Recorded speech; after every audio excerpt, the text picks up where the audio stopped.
and 3v3, which tends to produce a more even playing field. But Antwerp, having won two in a row, they're ranked third in the world. This is also a team, 3 of their 4 players were on their 2020 Tokyo Olympic team that finished 4th, just falling in that bronze medal matchup there. So lots of experience and lots of talent for this Antwerp team, who is certainly one of the ones to watch on the men's side of the tournament as we get set for that. Saitama, coming from Japan, unranked in the world, but incredibly consistent as they finished 6th at the Winnipeg Challenger last week, where only one of their players played. But a lot of these players and a couple of their players played in the last Olympics as well, and they consistently finish 6th in those tournaments. As they will now look to pull off an early upset here against Antwerp. We almost saw it to open the draw in the women's side when X-Wing came a point away from upsetting number 1 ranked Germany. It'll be Saitama's chance now, as we are about a moment away from player introductions and starting the men's pool playoff here, and get ready for a different style of game than the women's. In the 3-on-3 especially, it's bouncy, it's above the rim often, and it can be very quick and very offensive, as we look forward to seeing what these players and teams have to offer as we are going all the way until about 9:30 tonight. 9 o'clock scheduled start time for the final game. So lots of basketball left to be played, and then into tomorrow as well, as we'll hit the knockout stages of the men's tournament. But let's introduce some players now. First for Antwerp, they're wearing white, being introduced on your screen as we talk about them now. We have Jan Driesen, who is that's the Amsterdam team. We have Casper Augenstein wearing number 4. Raphael Bogarts is wearing number 1. Nick Salis is number 3, and Thibaut Vervoort is wearing number 2. The player to watch and one of the most exciting players in the world is Vervoort, as he is ranked 3rd in the world. He hit 3 game winners for Belgium at the Tokyo Olympics en route to that 4th place finish we talked about. He's currently the most valuable player on the World Tour. As Saitama now gets introduced to us, we'll go through their players very quickly. Ruitaro Otomo is wearing number 4, Saitama in their blues. Ryo Ozawa is wearing number 3. Tomoya Ochiai is wearing number 1, and Ryoto Yasuoka is wearing number 2. And Yasuoka is the only player that was playing for Saitama at that Challenger last week in Winnipeg, which is the only event that Saitama has played in so far this year on the tour. But we saw that in the women's side. Sometimes that unknown factor can play to your advantage, as we saw X-Wing almost surprise both Germany and the U.S. On the women's side, as we are set now for game number 1 of 12 men's games to go. 3 teams in each pool, and the top 2 teams from each pool will advance to tomorrow's quarterfinals. Unlike the women, no byes to the semifinals, so these teams are playing for seeding, and then you don't want to finish last in your group, because that would see you exit the tournament prematurely. Antwerp will start with the basketball up top and immediately swing it out wide, and immediately scoring quickly from that Salis with the basket. And now a quick 2 from Saitama is missed and out of bounds. It will go over to Antwerp. Some of these players, though, Japan played for the Japanese team that beat Belgium 18-16 in overtime at the Olympics. Belgium again rallied later and ended up finishing 4th, but this is a team that has experience beating this Antwerp team, mainly of whom plays for the Belgian national team as well. As we see a big block, and now with the ball and driving is Salis, and now a kick out, long 2, no good, rebounded by Saitama. And it is Yasuoka, and then driving in with an easy layup and getting Saitama on the board is Ozawa. And we are knotted up at 1 early on. And a foul on the floor goes against Saitama, and it'll be Antwerp basketball with a fresh shot clock. And a bump up top knocks the ball loose, but recovered by Antwerp. And Vervoort with the ball. He'll give it up, get it back. And now driving in with a little floater and scoring is Salis, who has scored both early Antwerp points and a good block there on the drive. And Antwerp recovers. Vervoort on the right wing now with the basketball. And a foul off ball. I believe that's on Saitama, and it is. It's their second team foul. If you're just joining us for this tournament, no player fouls on an individual player do not matter. You can't foul out, but team fouls 7 and above do result in bonus free throws, which has played a factor in several games already in this tournament. And big alley-oop, our first of the tournament. It did not take long. Throwing it home was Augustin off a beautiful feed, and Antwerp gets the lead back, but a quick answer for 2 from the lefty. And this game is progressing quickly. We're knotted at 3 to the low block. And back up top, fade away for Vervoort is well short and airballed out of bounds. Maybe a little bit too quick there for the Antwerp star. And it'll be Saitama ball, tied up at 3 early on. Handling the ball on the wing is Saitama, and now driving in is Yasuoka, and he'll bank it off the glass and in. Nice touch by Yasuoka, and the first lead for Saitama in this game, 4-3 early on. Vervoort with it around the screen, and are they going to call that on the screen? No, it's going to be a defensive foul trying to fight through it as Saitama picks up their 3rd foul already, just 2 minutes and a second into this game, and Saitama is already halfway to their, I guess you could call them free fouls before the bonus. Shooting fouls still result in free throws. Low post play coming from Antwerp, and Vervoort gets the feed, can't finish though. Gets his own rebound off a tip, kicks out, long 2 thrown up, and in and out, no good. Rebounded by Saitama and Ochiai. Yasuoka had his man beat, and Vervoort wraps him up to ensure that there's no dribble penetration, and that's the first foul on Antwerp of this game. Shot clock reset. Saitama will get the ball back up top with an early 4-3 lead over a big favorite in Antwerp, and another off-ball foul. We saw this early in the women's tournament too. Lots of fouls as players adjust to a different style than the 5-on-5 in terms of how it's called. Is that long 2 by Saitama thrown up, no good, but rebounded. And Yasuoka handles the ball up top, gets a screen, jacks up a 2, and it does not fall. And the rebound grabbed by Augustin.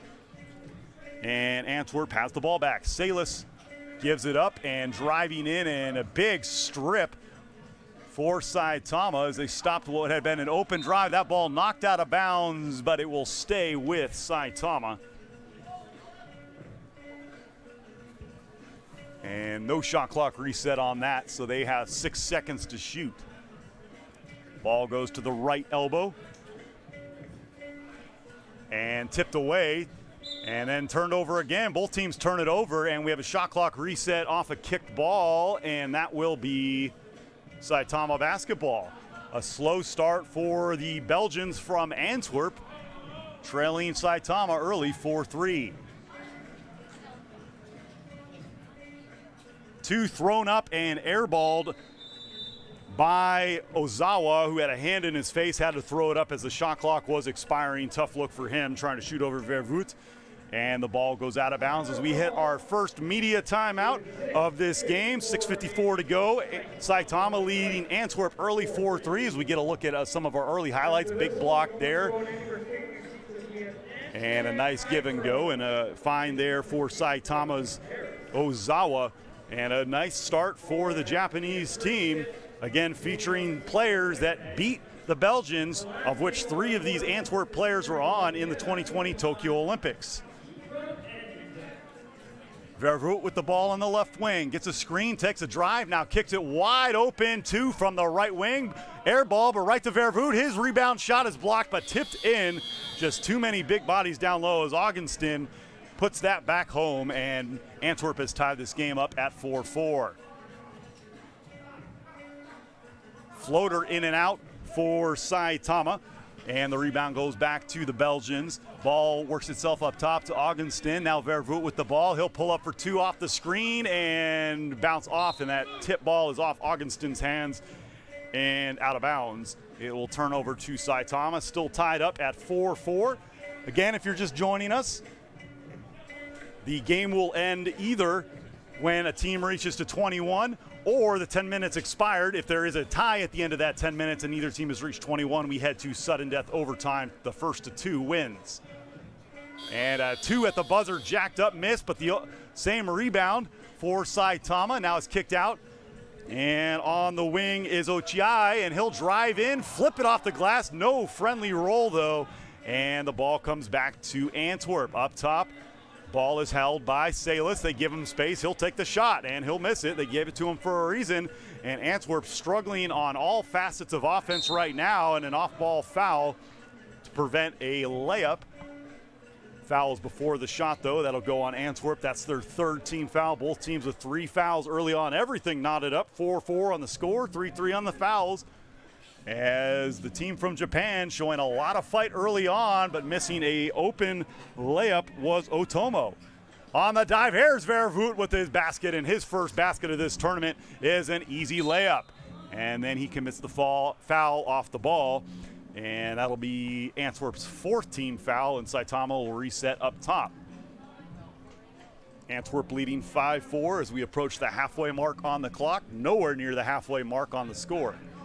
Bounce pass inside, tipped away, and Saitama will reset. Otomo with it.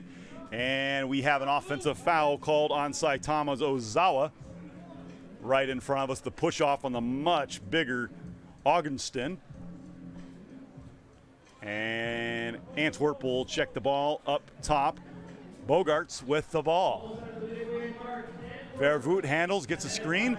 Now he'll head in. There's the alley-oop, and once again, Vervoet finds Augustin for the alley-oop. 2 of their points have come via the alley-oop, and the chemistry is there with the 2 Belgian teammates. And a long 2 is an answer quickly for Ozawa and Saitama, who have tied this game up at 6. Spin move in little lefty hook shot, good, and suddenly the scoring picks up as Rafael Bogarts gets on the board with his first basket, and a block shot from Augustin.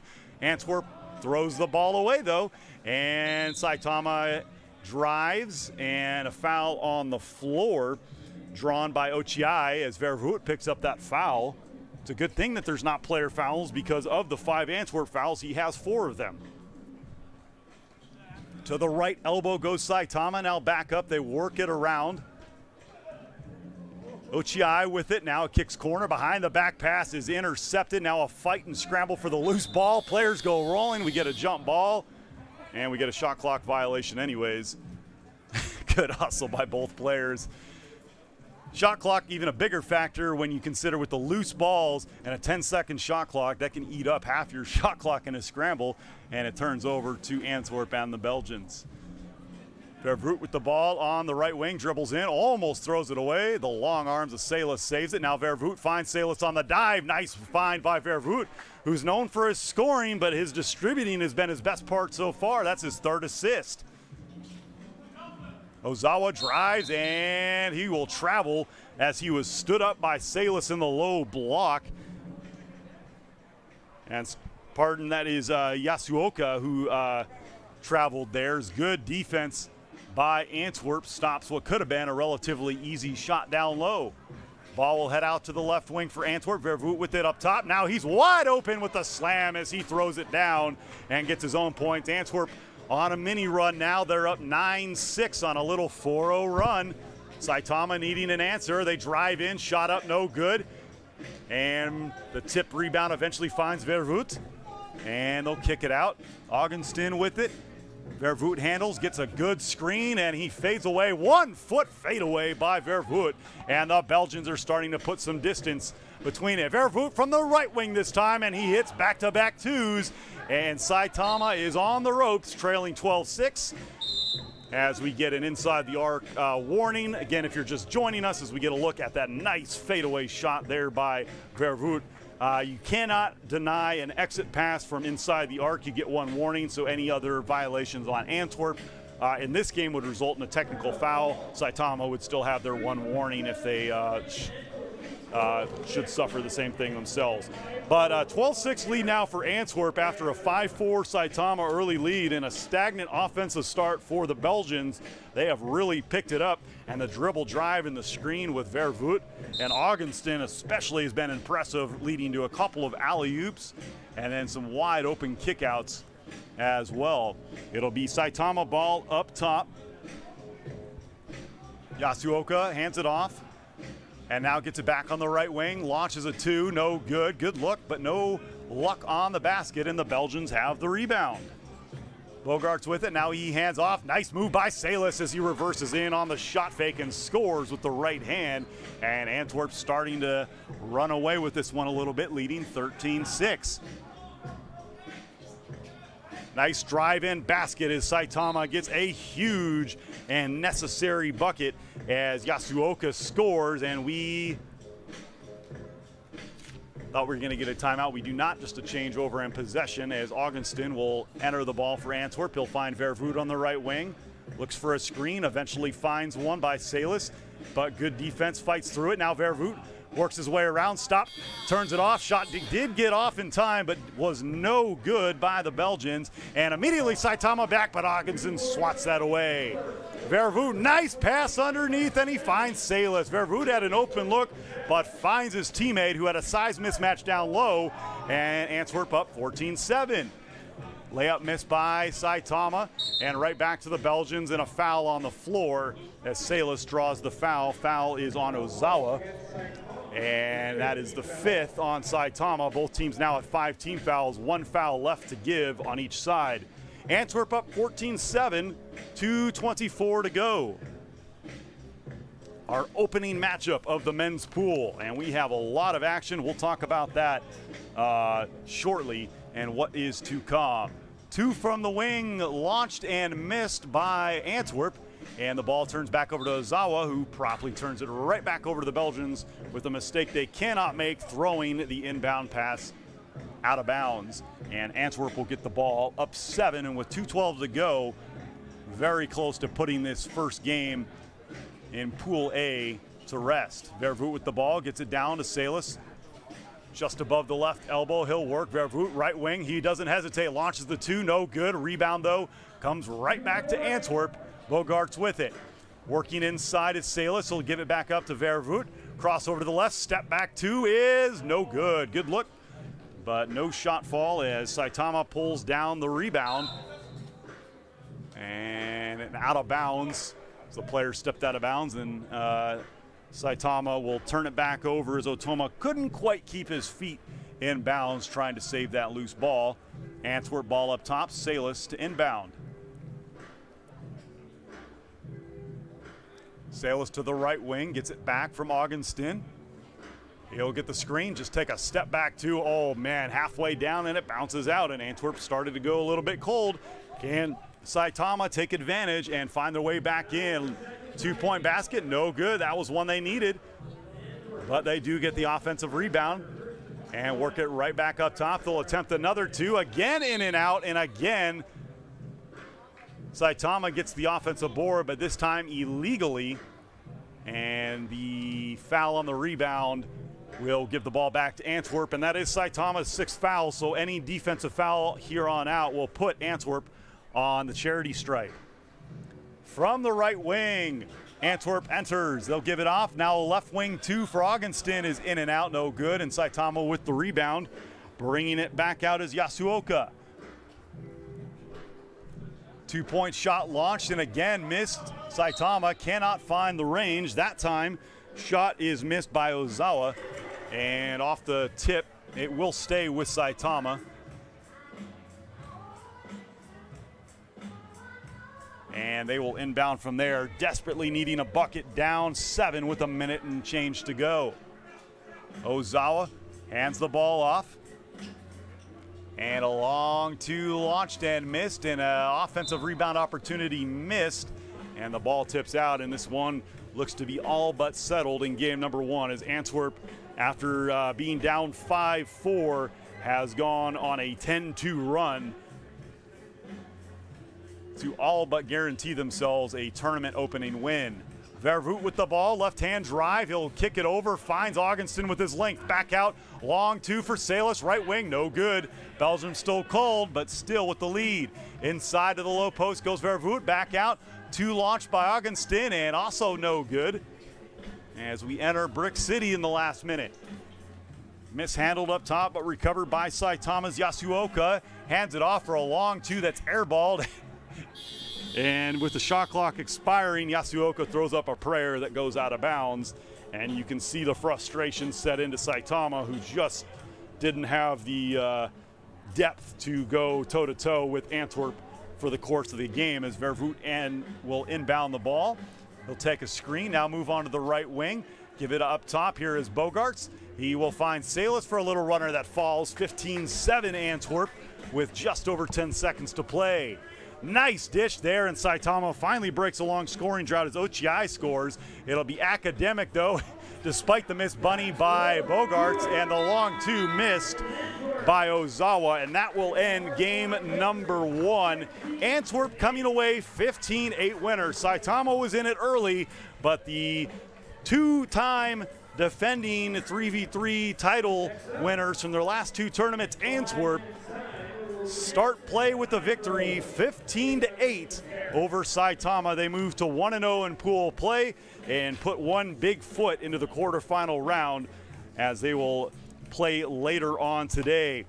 We will be coming up very shortly to our next game in just a few minutes, as Amsterdam will be taking on Paris as we open Group B play here, and what is just going to be an absolutely fantastic day of men's basketball. If you're just joining us, the women's tournament concluded just about a half hour ago. Team Canada winners 21-17 over USA in the final, playing that final down a woman after Casey Bosch got hurt very late in the semifinal win over Force 10.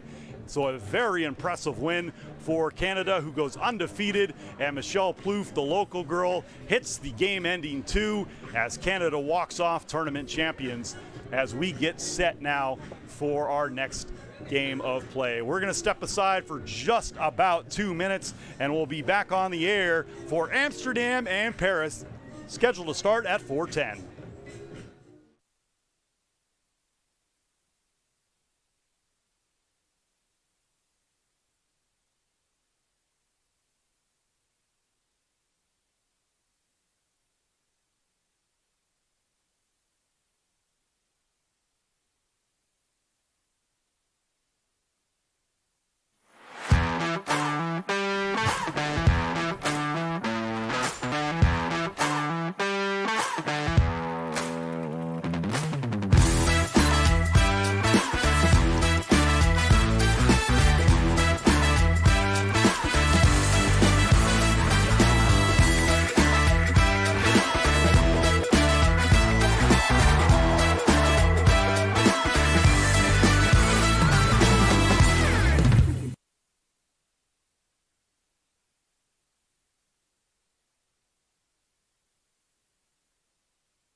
Welcome back to Ice District Plaza in downtown Edmonton. Men's 3v3 FIBA Edmonton Challenger just underway. Antwerp, the two-time defending champion on the circuit, just knocked off Saitama 15-8 as we are set for game number 2. That's Paris and Amsterdam. And another exciting matchup here. If Antwerp came in as the favorites, Amsterdam's coming in as a very close second favorite. This is a team that's finished top 5 in all of their tournaments so far this year, including a second and a third place finish.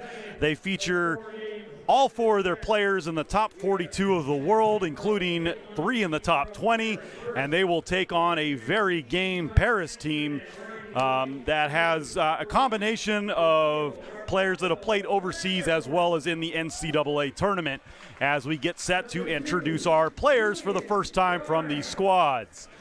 For Amsterdam, who is being introduced now in their whites with blue shorts, we have number 1, Dameo Armando Vanderhorst, the star of the Amsterdam team. Merksem Kovacevic is wearing number 3.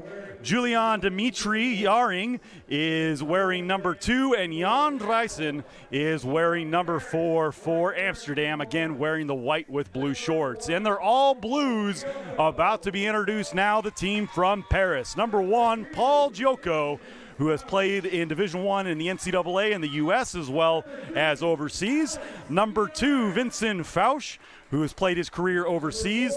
Alex Villarreal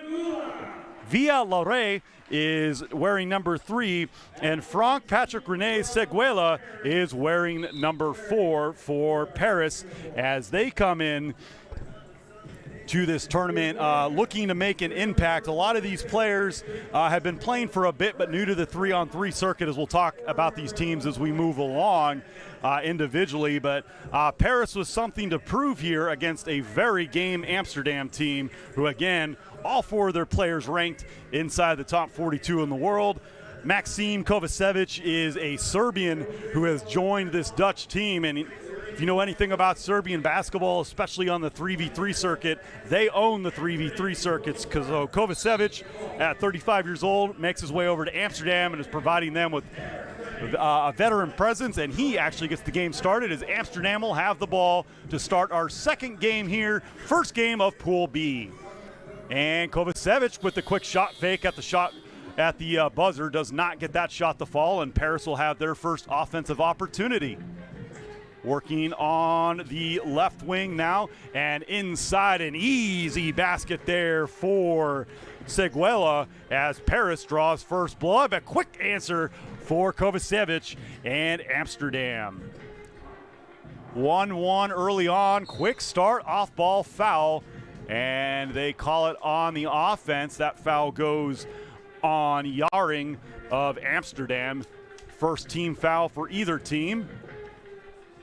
Correction, they're going to call that one on Paris, and it will be Amsterdam ball with the fresh shot clock. Ball goes out to the right wing, and they'll move it in. A big block shot there, and that is Giocco making his presence known. A couple years with the North Kentucky Norse, and he's now moved on to the University of Texas Tyler, still an active player with 1 season of eligibility left in the U.S. college ranks. Ball moves its way to the left wing. Paris in control, and the early tie, 1-1, and a long 2 put up, and well short. Rebound grabbed by Amsterdam and Vanderhorst, and get ready to hear Vanderhorst's name a lot. He is the star of this Amsterdam team that features a couple of Dutch national players, as that shot no good, but a foul, and to the line will go Jan Drijssen. Vanderhorst is the 10th ranked player in the world, averaging 9 points a game, which for the circuit in 3v3, where the games go to at most 21, is dominant. He also leads the team in rebounds. He's played for the Netherlands national 3v3 team. Is that free throw good for Amsterdam, taking an early 2-1 lead? He's played in multiple World Cups and the 2020 Olympics, so certainly a force to be watched. As off your screen, Mark Majot saves our broadcast screen from taking the impact of that basketball. Working the MC and the sideline with the ball. Amsterdam with the ball up top now, looking to extend this early 2-1 lead. Open 2 from the wing. Good. Kovacevic, easy 2, and he's got 3 of the 4 Amsterdam points as they hold an early 4-1 lead over Paris, trying to start their tournament off on a positive. 2 jacked up short by Paris. That was Siguela, who has their only point, as the ball makes itself out and a kickball out of bounds that'll stay with Amsterdam, and a fresh shot clock after the kickball violation. For Paris, they come in with 4 players ranked between 195 and 456 in the world. But a lot of that, again, is just the lack of time to accumulate those ranking points on the circuit as Joko loses his handle on the drive, and it's picked up and stolen by Amsterdam. Van der Horst, left wing, gets the ball. He's going to take it with his right hand, finds a lane, easy layup, and he missed it. Van der Horst had a wide open shot there off a great drive and just couldn't finish.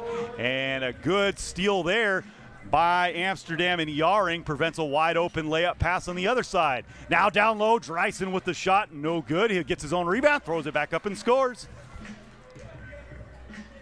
Jaring, with that bucket as his effort extends Amsterdam's lead to 5-1. Good look early on for one of the pre-tournament favorites.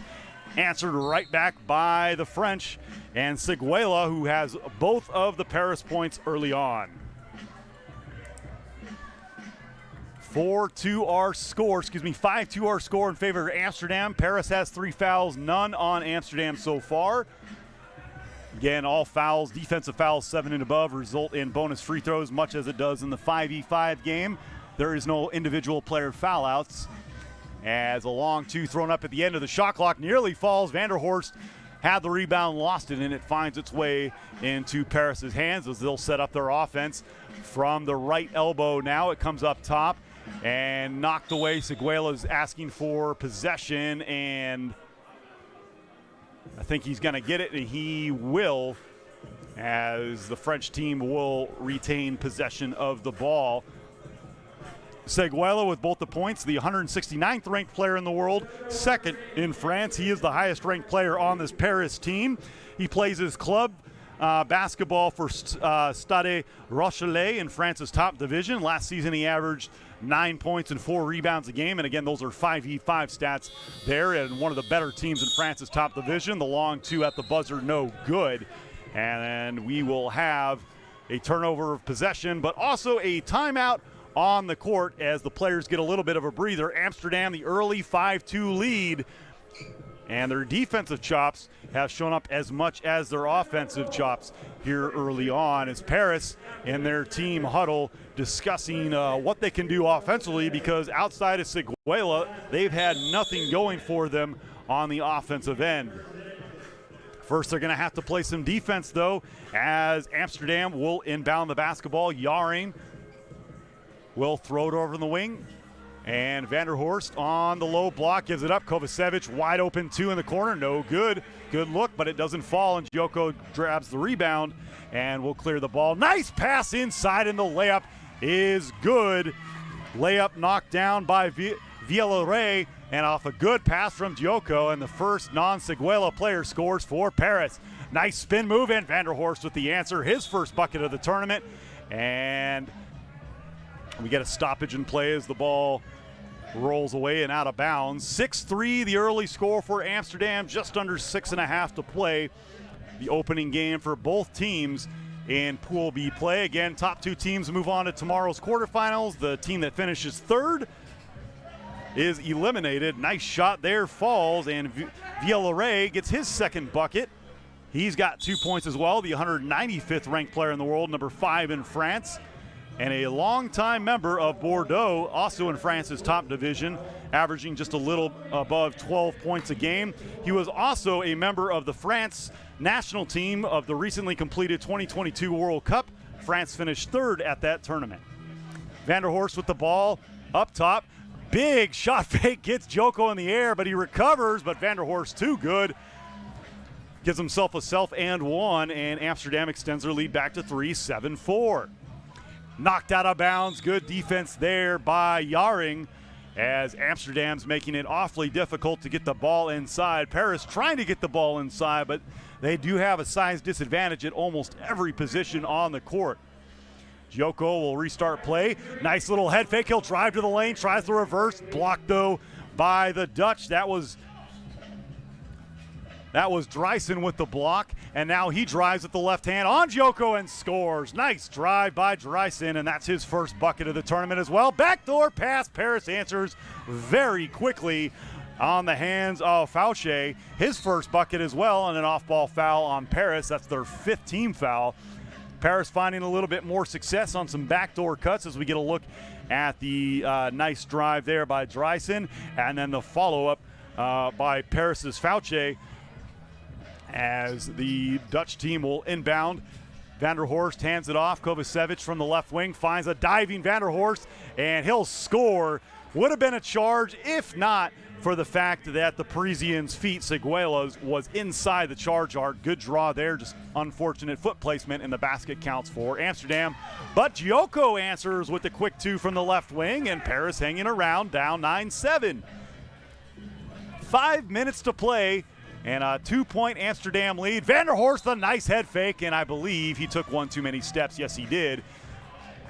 So says the ref. Vanderhorst pleading his case, but it sure did look like his Euro step was more of a 3-step. And the ball turns over to Paris, a chance to cut the lead to 1 or tie with a 2. Ball to be inbounded by Villeret as he'll bounce it to the left elbow, and Seguela takes a lot of contact, finds Villeret down low. He'll head fake.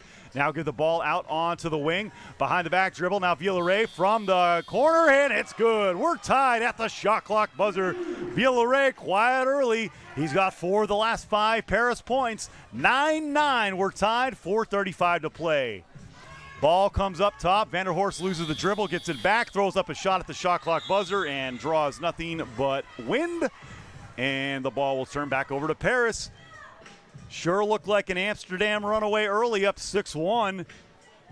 And an 8-3 run by Paris ever since then. And we are knotted up 9-9, just over halfway through on the game clock. Joko is fouled on the shot, and Vanderhorst took the worst of that as he commits the foul, but then the follow-through on Joko catches Vanderhorst in the face, and he runs out of our screen holding his mouth, hopefully just a little bit of a stinger.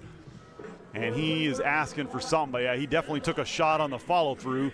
But the result of the play is Joko headed to the line to try to give Paris their first lead of the ball game.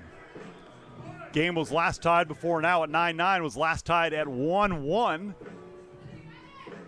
And Joko's free throw is good. Paris, their first lead of the game against one of the favorites coming in.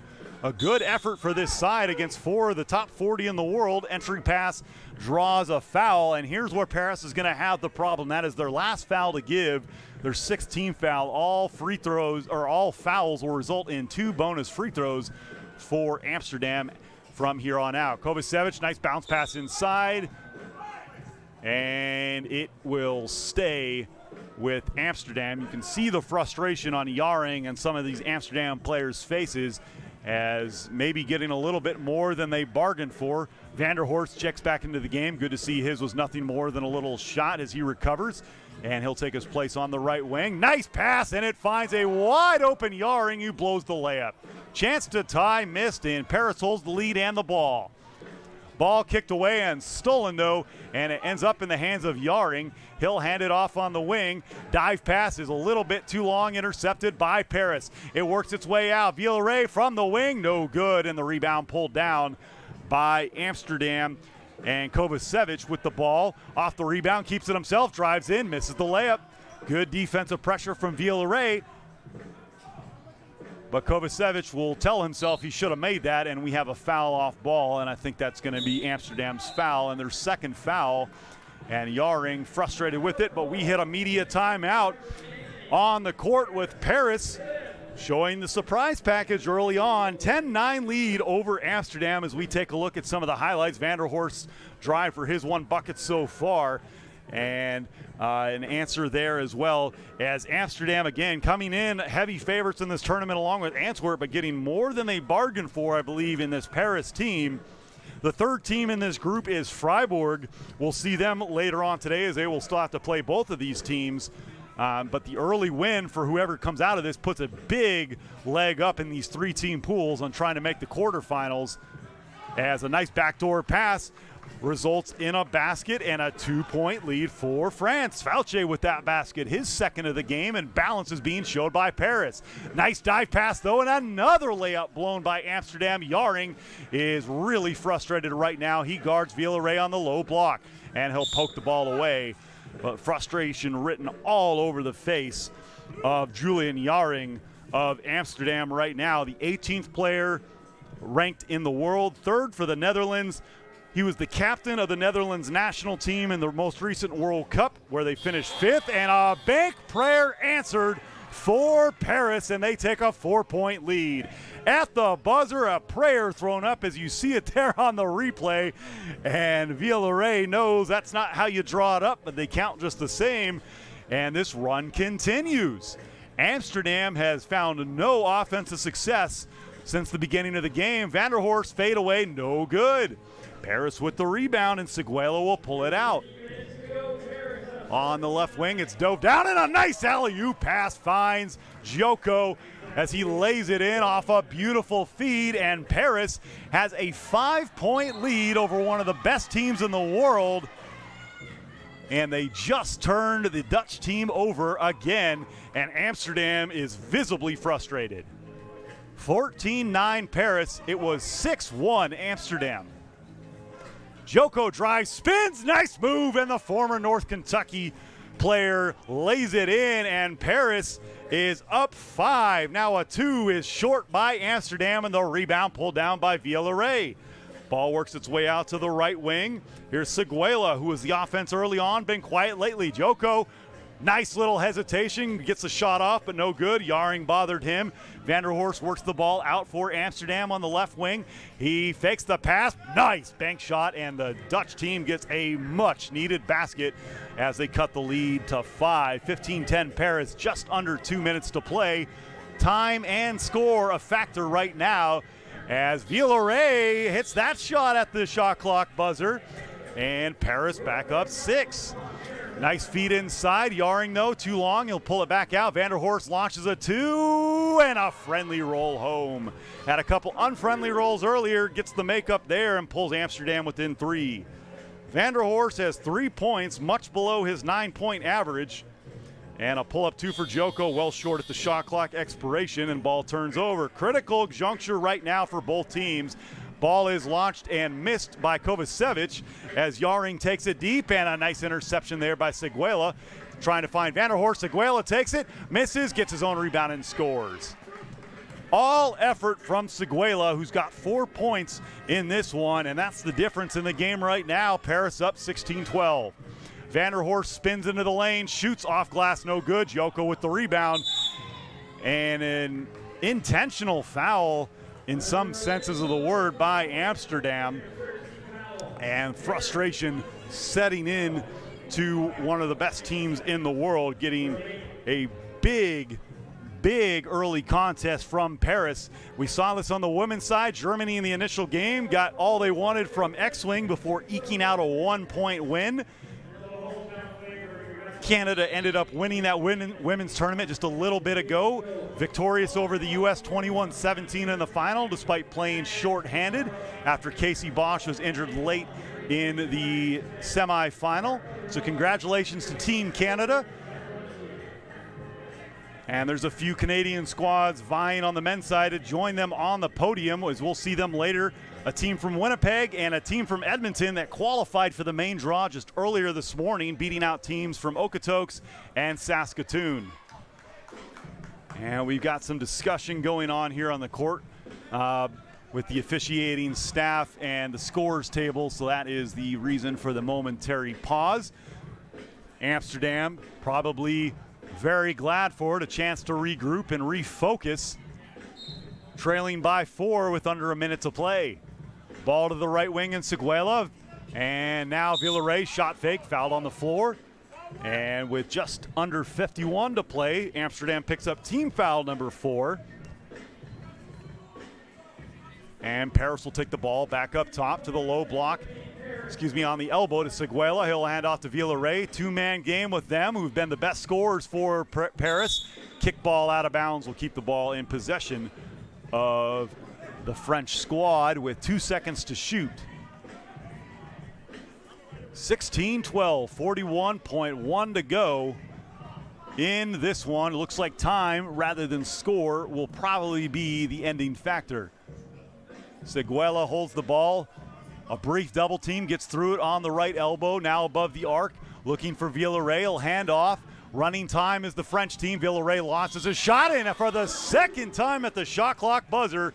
A friendly roll, this time from the rim, and Villeray all but puts this one away as Paris leads 18-12, now 18-13, as Vanderhorst scores on the layup. Paris with the ball on the left wing, trying to run most of the rest of the clock out. Driving is Fauché. He'll pull it back out. And a running hook shot by Villeray, who has a wry smile. And that shot is inconsequential. It misses anyways. And it took 2 games for our first real upset on the men's side. Paris takes down the co-tournament favorites in Amsterdam, 18-13. Amsterdam had a 6-1 lead early on. 17-7, Paris ends the game. And a balanced attack it was. Villeray, the star in the end. But Joko, Seguela, and Fauché all on the scoreboard as Paris picks up a big early win and all but ensuring themselves a berth in the quarterfinals. Both teams still to play Freeburg early on. That is game number 2 in the books for our men's pool play as we continue on day 2 of the FIBA 3x3 tournament. Coming up next, Princeton out of the U.S., not the college, but the club, will take on Winnipeg from Canada. That game scheduled to start at 4:35. We're going to take a quick break, and we'll be back for the start of Pool C play. Again, Princeton and Winnipeg at 4:35 p.m. For Mark Mangeot and Doug McLean, I'm Patrick Erickson. We'll see you in just a few minutes here in Edmonton at the FIBA 3x3 Edmonton Challenger.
pool play, as Team Princeton has just been introduced. Canyon Barry wearing number 3, Kareem Maddox, Maddox wearing number 2, Tyrone Nash wearing number 4, and Isaiah Wilkerson wearing number 1.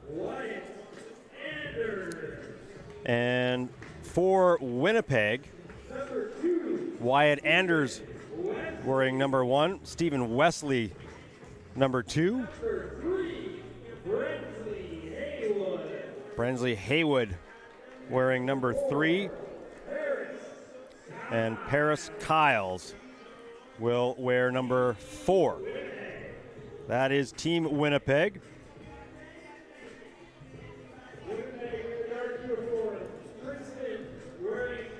Princeton wearing the white, Winnipeg wearing the blue.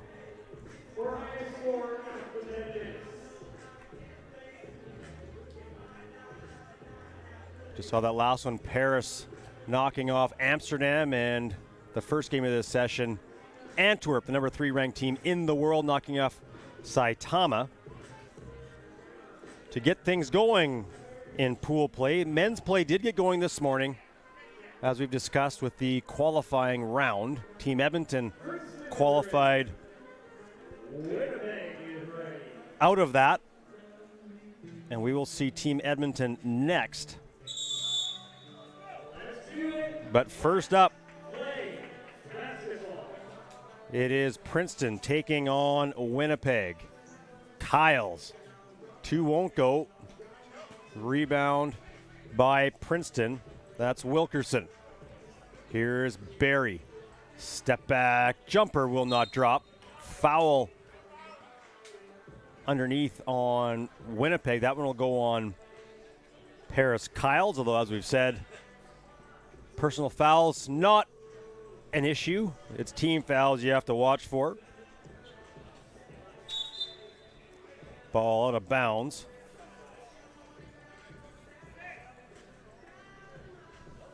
And it will remain Princeton ball.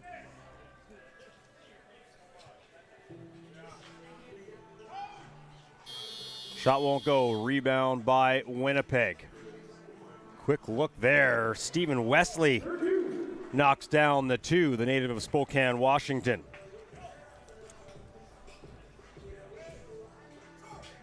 That jumper will be left out of bounds by Winnipeg.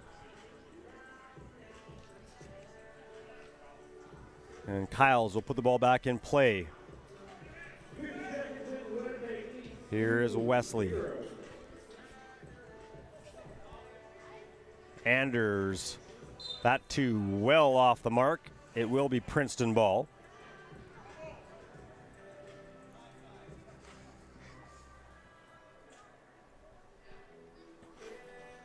Here is Barry, 4th ranked player in the U.S., 55th in the world. Played at the College of Charleston from 2013 to 16 and the University of Florida, the Gators from 16 to 17. Here is Kyles from St. Louis Park, Minnesota.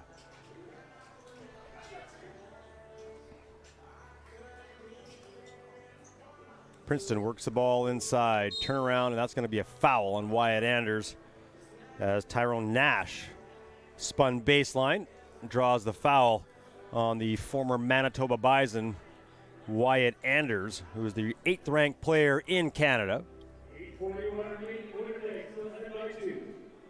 At the free throw line. That one goes for Tyrone Nash.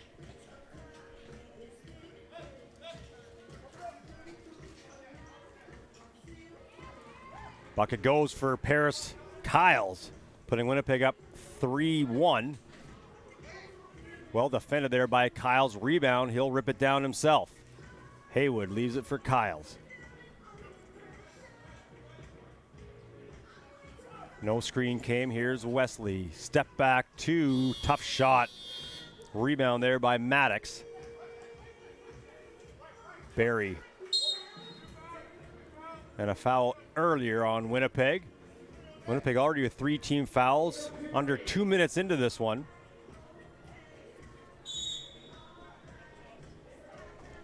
This Winnipeg foursome won the Winnipeg Hoop It Up event back in May as Barry puts Princeton within one. Anders underneath draws a foul. He will head to the free throw line.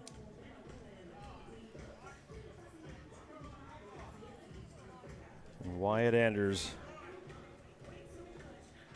played with Stephen Wesley, where they finished second at the Canada Quest National Final with Manitoba #1. As the foul is starting to pile up here early for Winnipeg, already 4, and we're not even 2.5 minutes into the game. They do hold a lead, but the fouls could be a factor later on. Wilkerson gets right to the hole, puts it in, and a travel for Anders. A little bit of indecision. He thought Haywood was going to pop back out to the corner. Said Haywood popped to the wing, and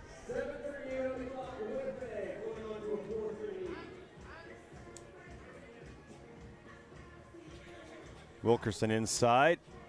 Bucket goes, gets around Haywood, and Princeton has knotted things up at 4.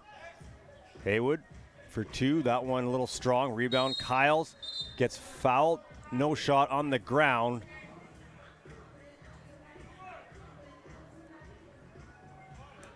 Holding foul on Princeton.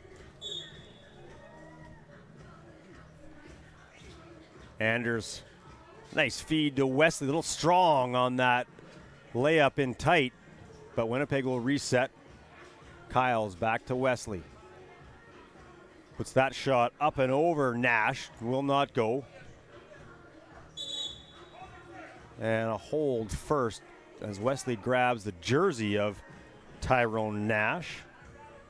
Nash, the world ranked 163rd player.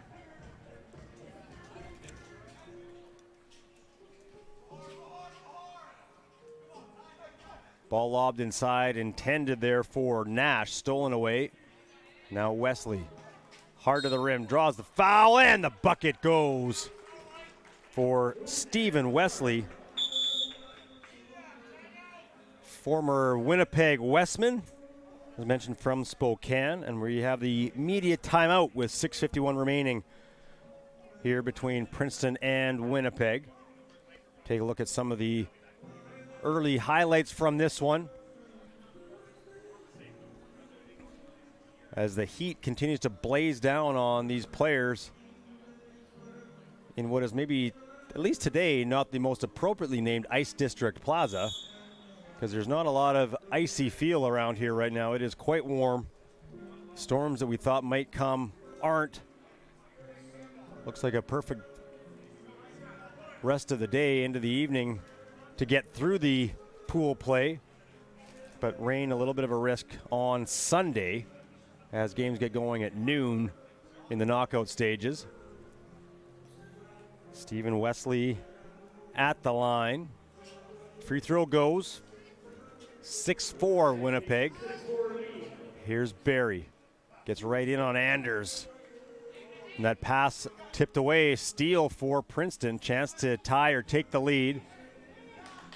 Wilkerson up to Barry. Tried to lob that one down. And something you just don't want to do. You're in the air about to take a shot. Just finish it.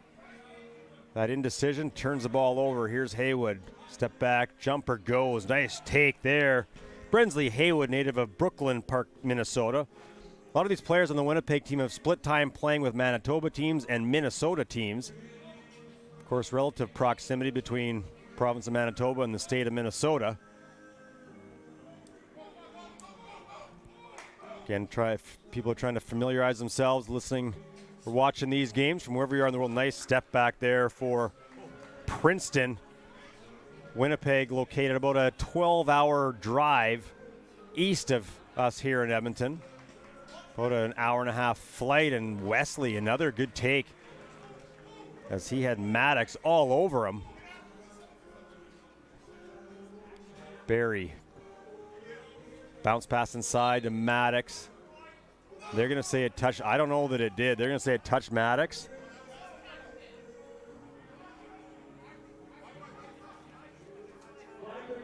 If anything, it might have touched his finger, and I don't think it did. I definitely don't think it went off his leg. But again, for an official, that is a tough call.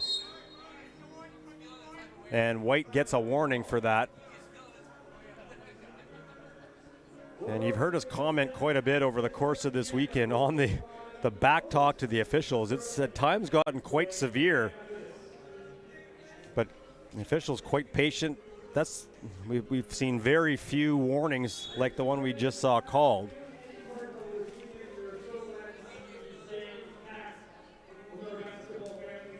And the two officials will now come together to chat. Not sure if it's about that or something else.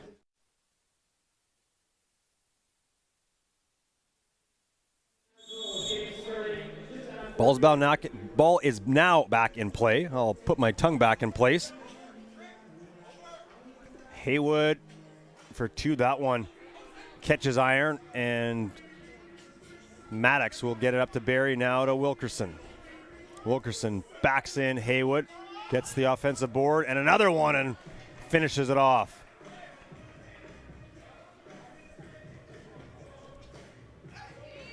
Kyle's got under the backboard, and then Canyon Barry thought he had Maddox slipping to the rim, but he did not. He stuck up at the high post, and Barry sort of patting himself saying, that one's on me, as Haywood will put the ball in play for Team Winnipeg. 8 apiece, 5 minutes to go, midway through this one, unless someone hits 21 beforehand. And a foul on Wilkerson.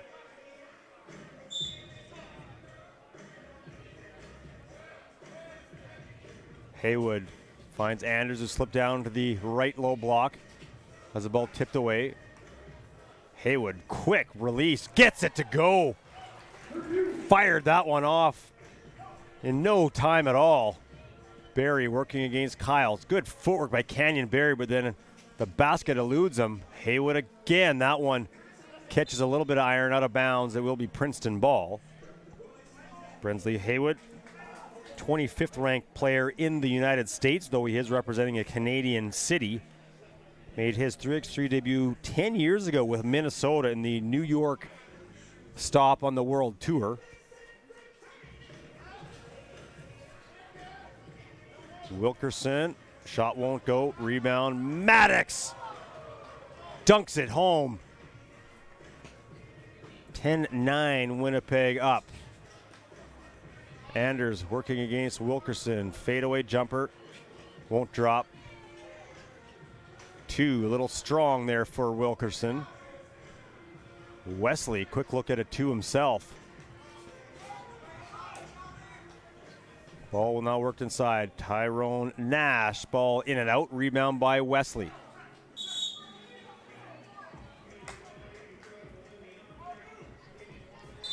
An immediate timeout. Taking a look at the work moments ago from Kareem Maddox, two-time USA Basketball 3x3 champion and the MVP of the 2018 US Basketball 3x3 National Championship. Played his college basketball for the Princeton Tigers, 2007 to 2011.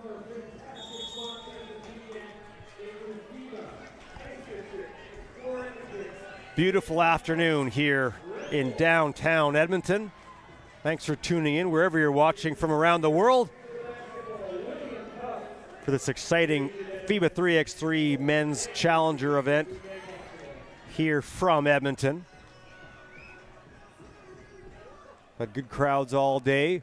Lots of activity here in downtown Edmonton. It is a long weekend throughout the better part of Canada, including here in Alberta. Barry misses that too. Gets it back, squeezes through a couple Winnipeg defenders to put that layup home, tie things up at 10. Kyle, nice cut baseline, but a better response from Tyrone Nash rotating defensively. And the layup there for Maddox.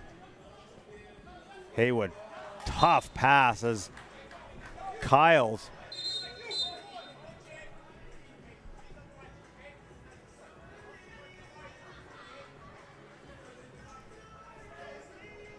and another warning issued here by the official.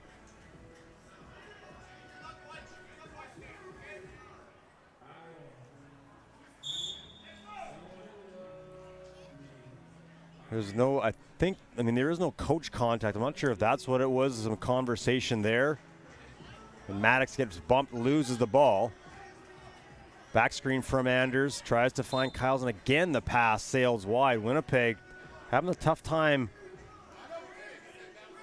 getting the scope set here. Some turnovers causing challenges for Team Winnipeg. Wilkerson long on that to Barry, rebound.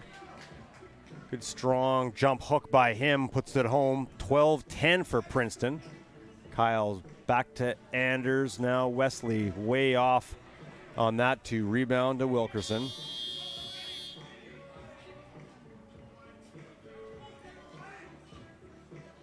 Barry for two, short. Wesley with the board. Canada West first team All-Star back in 2019 when he played university basketball with the Winnipeg Westmen here in Canada. Wilkerson, that one won't go. Putback doesn't go. Rebound. Maddox, that one, he made no mistake. Put no doubt on that one. Hammering it home. Wesley out to Kyles. Gets around Wilkerson, the continuation. Bucket counts, and Paris Kyles will earn himself a trip to the free throw line. And Princeton contemplating a timeout, and they're going to take it. Or they're not going to take it. No, Kyles will head to the free throw line.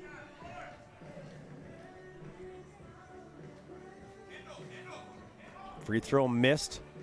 Rebound to Haywood. Tries to save it. Just tried to put it in an area where one of his teammates could get to it. Barry to the wing. Wilkerson for two. Rolls around the rim and pops out.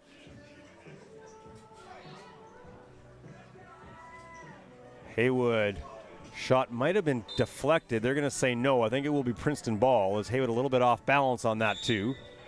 And now Princeton will take that timeout. 1:46 to go, up by two, 13-11. There you see some of the work from Kareem Maddox down low. Number one ranked player in the United States is Kareem Maddox, 21 in the world. This U.S. team with all four of their players within the top 12 in the country. And in the top 163 in the world, Nash 163rd, Isaiah Wilkerson 162nd. Maddox 21st, as mentioned, and Canyon Barry the 55th ranked player in the world. For Winnipeg, Anders is the 8th ranked Canadian player. Of course, he is the only Canadian on this Canadian-based team. Nash steals the ball. Maddox with the finish and the harm. He earns himself a trip to the line and a chance to extend this Princeton lead, which is now sitting at 3, and time becoming somewhat the enemy for Winnipeg.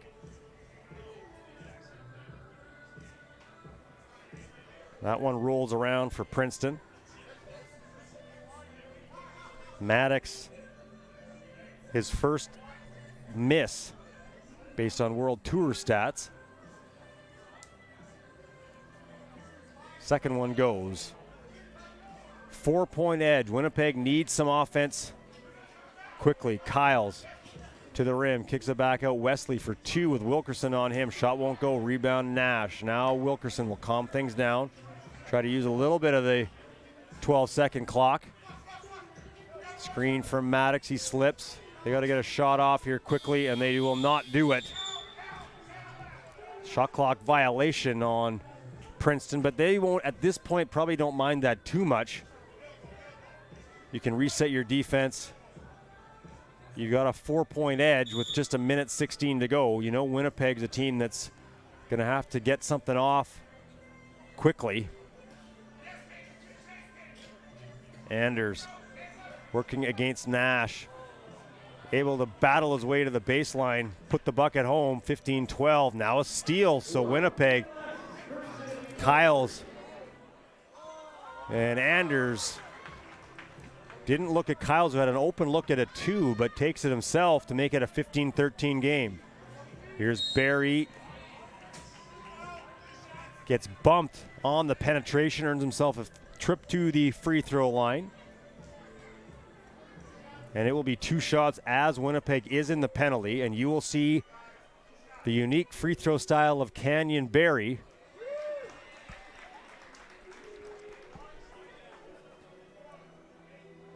Much like his father, Rick Barry. And it's unorthodox, but it is exceedingly effective. 42 consecutive free throws made with the Florida Gators.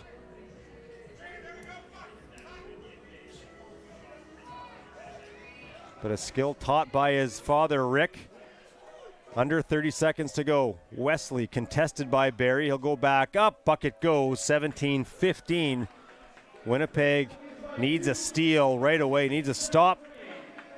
Ideally a steal. Barry steps back. Jumper. Way off. Rebound. And that might ice it right there. Tyrone Nash with the putback. Wesley for 2. Well off the mark. And with 0.2 seconds on the clock, and there you get a look at that Barry initial shot. And that's a tough one to rebound defensively. When it doesn't hit the rim and it just comes right off the backboard, it's tough to react to it. And for Princeton, they're just going to have to put the ball in play and get themselves their first win. Princeton defeats Winnipeg by a score of 18-15 to win their opening game here at the Alberta Basketball Men's Challenger, FIBA 3x3 Alberta Basketball Men's Challenger. So a very workmanlike performance by Princeton to get themselves the win. And our next game coming up will wrap up the opening session of men's pool play, as it will feature Edmonton taking on Vienna. So Edmonton qualified earlier this morning as they had to go through the qualifying tournament, knocked off teams from Saskatoon and from Okotoks to earn their berth into this pool, Pool D, and we are just about set to see them in their initial action in Pool D. Doug McLean here. Patrick Erickson and Mark Majot have also been joining the calls this weekend. As you take a look at some of the highlights to wrap up the Princeton-Winnipeg game.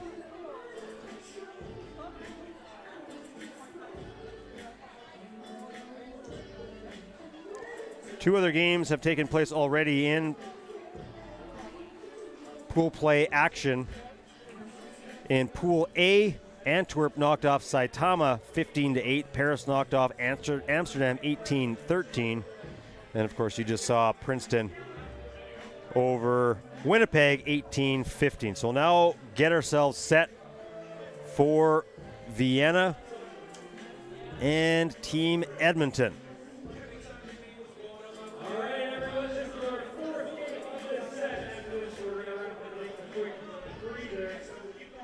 For Vienna, they finished 4th with this group of 4 at a recent challenger in Pristina.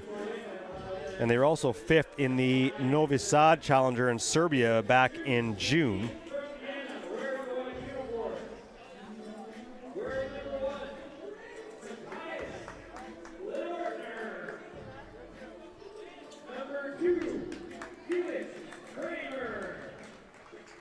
Philip Kramer, number 2.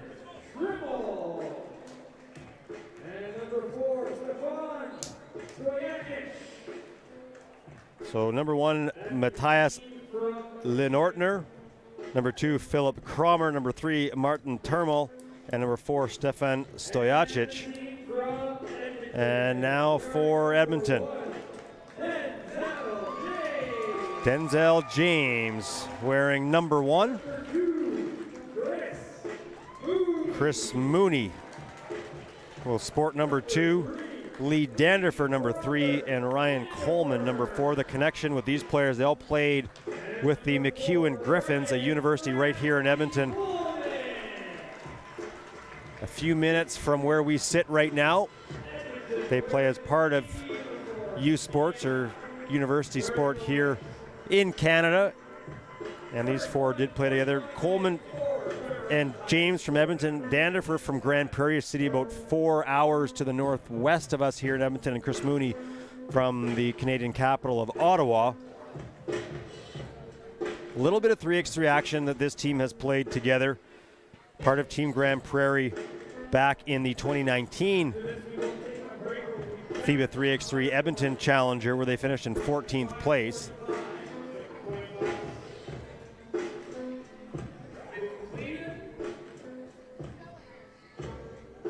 Vienna, as mentioned, comes in with a couple top 5 finishes at recent events.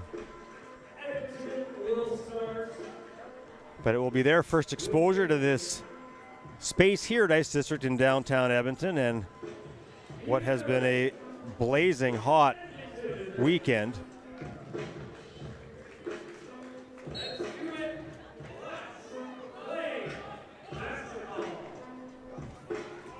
Here is Mooney.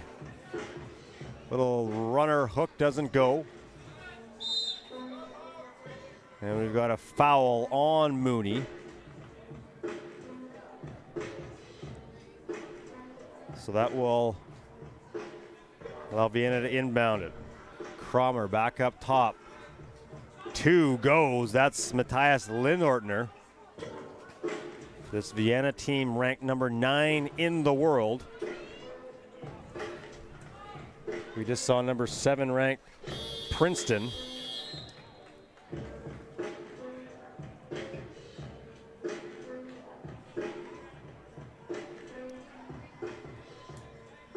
And just got to hold on for a second as we've got our clock issue again. Just where I think because just because of the way it gets set up.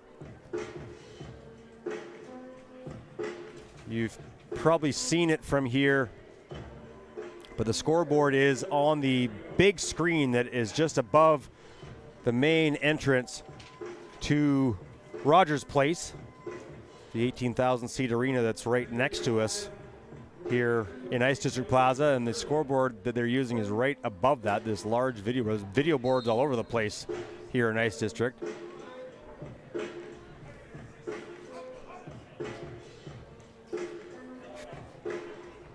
Another 2 attempt there for Vienna. Won't go, but that time they'll get a chance at 2, and it is number 2, Philip Cromer, the number 36 ranked player in the world, the number 1 player in Austria. And Cromer will now head to the line to try to give Vienna an early 4-0 lead. And that one hits the front iron and bounces in. Here's Mooney. Nice feed to Coleman, sporting a fairly healthy shiner over his right eye that he had not from this morning, but we noticed it this morning. Whoa! As Denzel James gets up in the air,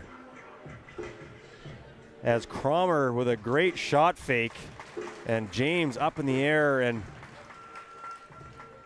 both players appear to be okay, but that looked really scary.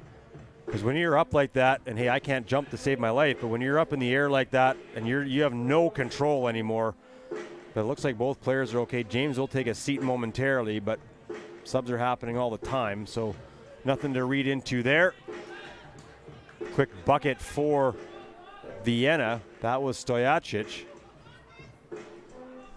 Danderfer for 2 off the back of the rim. Rebound by Stojacic. Tried to bank it off of Mooney, but ends up into the hands of his teammate Cromer anyway.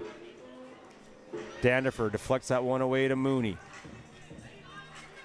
Chris Mooney, 8.4 points a game in his last season with MacEwan back in 2016. Ball's about out of bounds. It will remain Vienna ball. So 3 Austrian players on this Vienna team. Number one, number two, number 3 ranked players in the country, all playing for Team Vienna. Stefan Stojacic, the 9th ranked player from Serbia, 24th ranked in the world, rounds out the roster. And as mentioned before, Team Edmonton, 2 from Edmonton, 1 from Grand Prairie, 1 from Ottawa. James spins inside, hangs in the air, and finishes it. Denzel James showing that athleticism. James slips down to defend Lynn Ortner, and that shot off the mark, and it will be Team Edmonton ball. 7-2 Vienna, 8:02 remaining. Ball deflected out of bounds as Termal deflected that pass.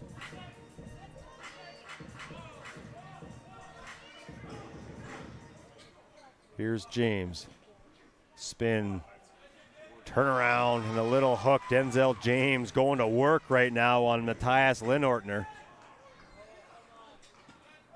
Shot off the mark. Rebound, though, by Vienna. Termal to Cromer. Back to Termal. Blocked by James. Turnaround jumper. That's pretty for Philip Cromer. Played professionally in Austria and Iceland, as well as Germany. Dandifer tries to feed it to the cutting Coleman, but that one banked off of a Vienna player and out of bounds.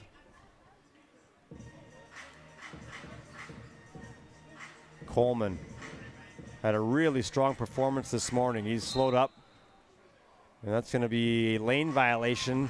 3 seconds on Coleman. And I think for Team Edmonton, already seeing the step up in competition than they saw this morning. Stojacic kicks it off. And a foul late in the shot clock. Martin Termal, and that's going to be ruled on the ground, but it will be Vienna ball.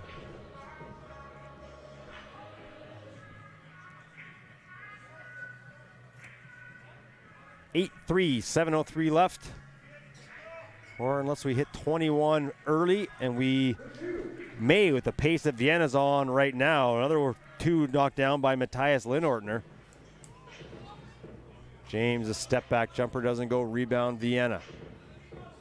Stojacic kicks it out. Oh, and just trying to quickly go to his left was Linnortner. And he lost the handle, and team's got a few seconds here to regroup as we have the first media timeout. First one comes under the 7-minute mark. As mentioned, this will be the last game of the opening session. The women's series wrapped up a couple hours ago with Team Canada defeating Team USA to win on home soil in their first appearance in the women's series so far in 2022. And these teams here this weekend on the men's side trying to do the same thing and win this Edmonton Challenger. Mooney back to Coleman, nearly lost it, hands it to James like a hot potato right now, but they've cooled it down. Mooney for 2, doesn't drop. Stojacic.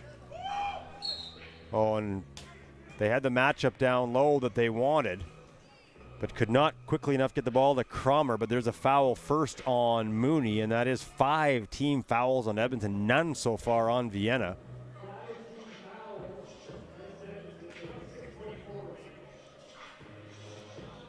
Step back 2, a little bit short.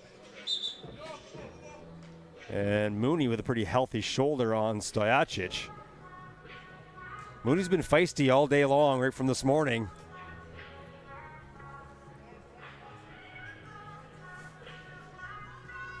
Here is Coleman trying to work. He's below and underneath the backboard, and we saw that a lot where he got himself just so deep, and he was able to convert this morning, but that time nothing happened with Cromer, the big man for Vienna, on him. There's Denzel James, the one spark offensively for Team Edmonton. Gets himself a trip to the line as they try to cut into this wide 7-point Vienna lead right now. Denzel James has had some time playing professionally in Canada with the Kitchener-Waterloo Titans of the National Basketball League, and then the Edmonton Stingers and Saskatchewan Rattlers of the Canadian Elite Basketball League. Was part of a team that finished second at a recent Canada Quest event in Saskatchewan. That's a tough play there by Cromer, trying again, like Coleman moments ago, from under the backboard, trying to kiss that one off the window. Couldn't do it. It will be Edmonton ball. Danderfer quickly into James, gets it back. Danderfer, quick look at a 2. That one a little strong. Rebound, Coleman. Tried to get it to James. They're just full out denying Denzel James right now. Is Matthias Linortner. That shot off by Danderfer. I think the strategy right now, if you read into the minds of Vienna, it's like, we're just going to take Denzel James away and see what the rest of you guys can do. Because James has been that spark so far for Team Edmonton. Corner 3, Stojacic won't drop. Mooney couldn't get the handle on the ball himself, and back into the hands of Stojacic. Turmo kicks it back.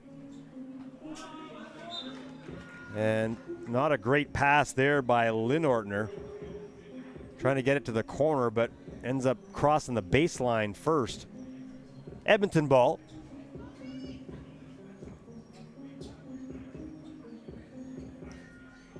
James working against Stojacic. High off the window. What a take there by Denzel James.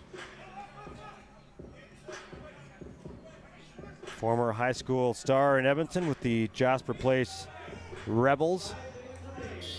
And Stojacic will draw the foul. James doesn't like it, but that's a pretty easy call as James came down. They're going to say he got the arm, but he also came down a little bit on the leg as Stojacic tried to get that shot off.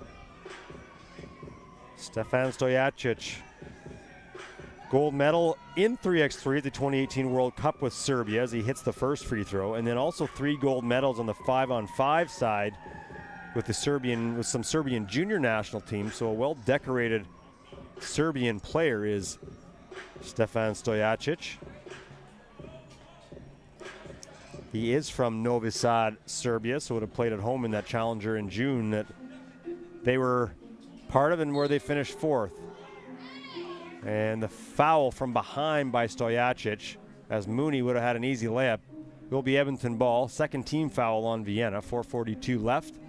12-4 as this game has, the pace has slowed down a little bit here.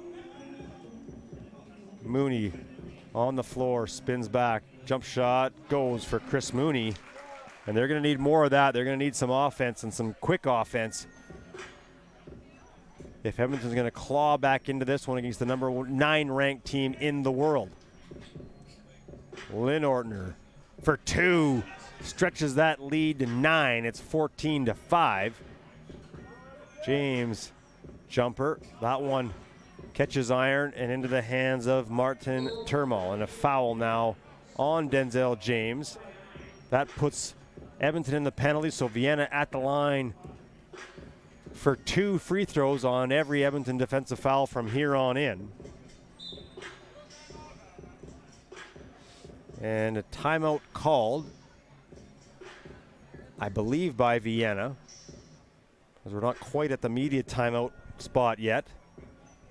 You got to look at some of the work from Denzel James, who has been trying to keep Edmonton into this game. But shots like that from Philip Cromer have made it really difficult. As mentioned, the top 3 teams from top 3 players, I should say, from Austria here competing this weekend with Team Vienna.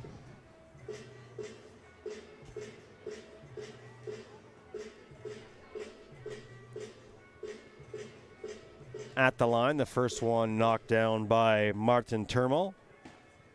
Played pro most recently with Harlem, Vienna.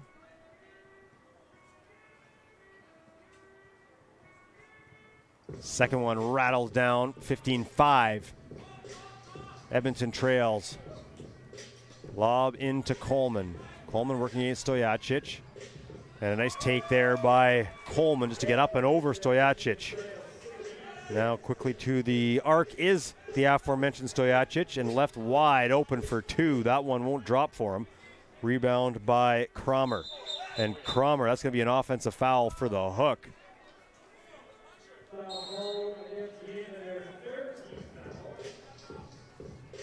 Didn't like the call, as we've seen a fair amount.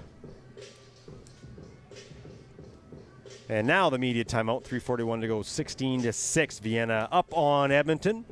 There will be a short break after this game before we get into the second session.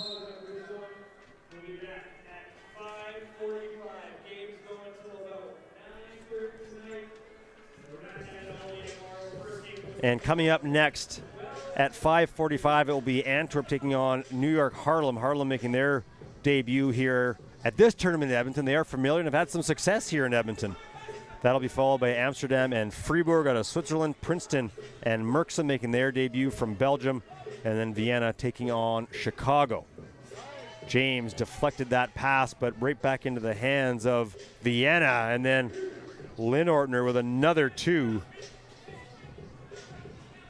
Vienna 2 points away. Behind the back pass. Nice look from Mooney to Coleman, who was wide open. Lynn Ortner, that would have been for the win, won't drop. Cromer loses it. James, screen from Coleman, bounces it down to Coleman. He'll take the short corner jumper, it goes. 19-8 now. 2:45 to go. Cromer over the smaller Mooney. James for two. No iron there, but it will get up into the hands of Vienna, and that will do it. 22-8, the final. Vienna knocks off Edmonton in their first matchup, or first game each in pool play. So just to wrap up the first session, Antwerp 15-8 over Saitama in Pool A. Paris 18-13 over Amsterdam in Pool B. Princeton defeats Winnipeg 18-15 in Pool C. And as you just saw here, 22-18 Vienna knocks off Edmonton. We are going to pause as the players will be back with the next session.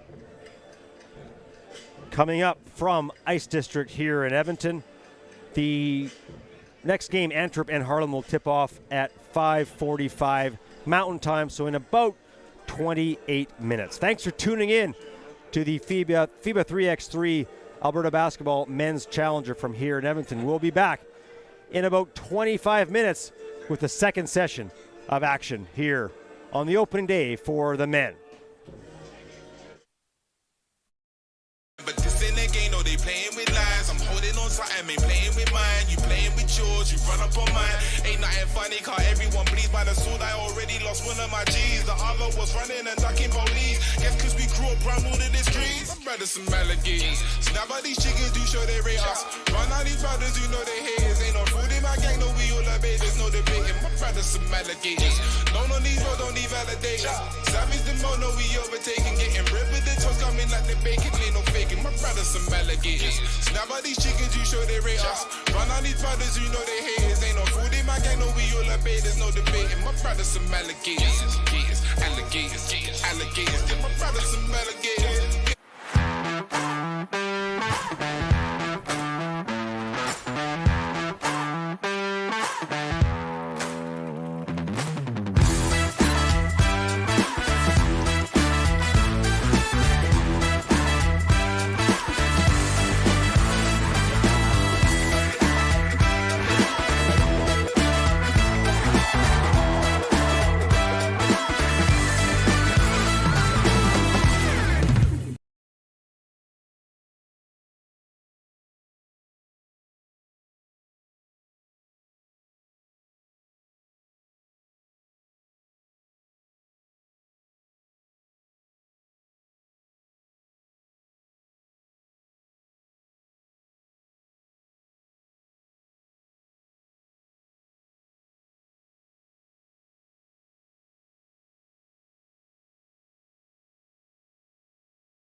staring back up in the mirror. Cause it's special when you stand out from the rest.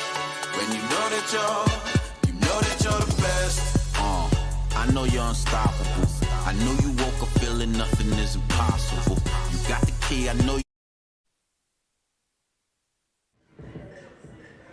We're back from Ice District Plaza here in downtown Edmonton. Doug McLean as we get set for Antwerp taking on New York Harlem.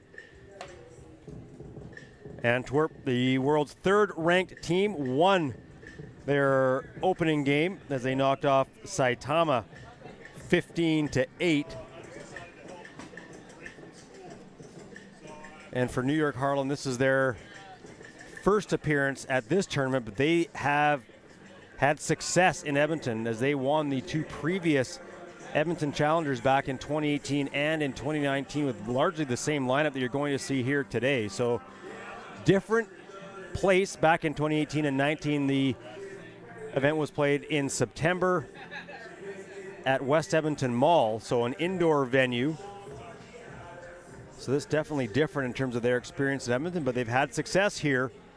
Although this season a little bit of a struggle for New York Harlem, not ranked right now in the top 30. As mentioned, Antwerp, the number 3 team in the world.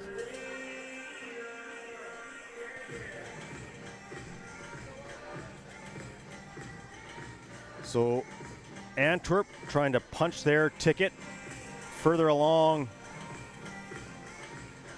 in this men's challenger. Whereas New York Harlem trying to get themselves off to a good start. Beautiful afternoon here. Crowds have been pretty good all day. People coming in and out. Lots of stuff happening here in downtown Edmonton this weekend, including a huge food festival about 3 blocks from here, so not very far away. So lots of people coming out and enjoying 3x3 basketball.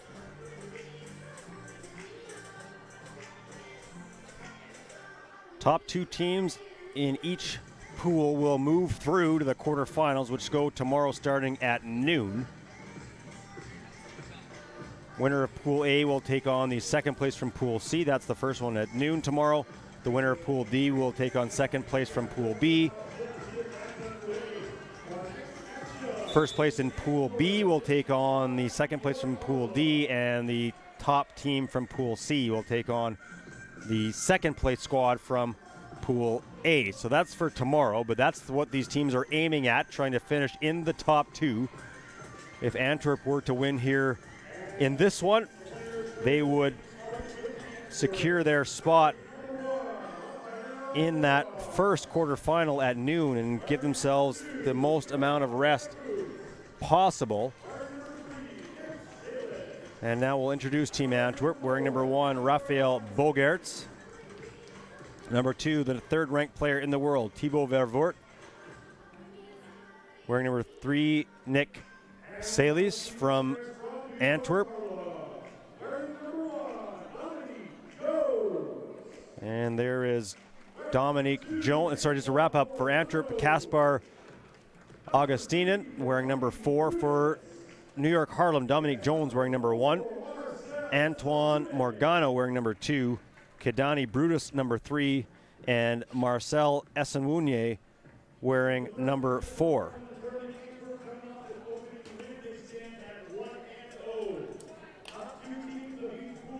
New York Harlem won the Red Bull USA Basketball 3X Nationals recently.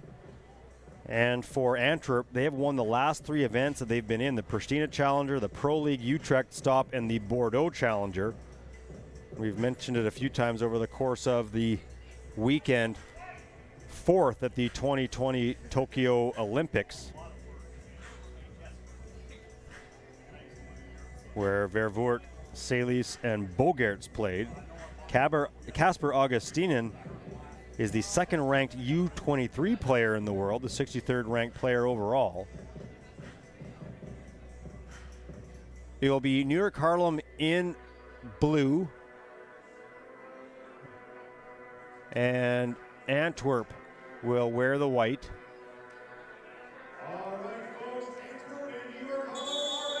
And we are just about set to go. Doug McLean here from Ice District Plaza, downtown Edmonton. Second session of the men's Challenger pool play, and a hot start there for Casper Augustinen. But coming right back is Morgano.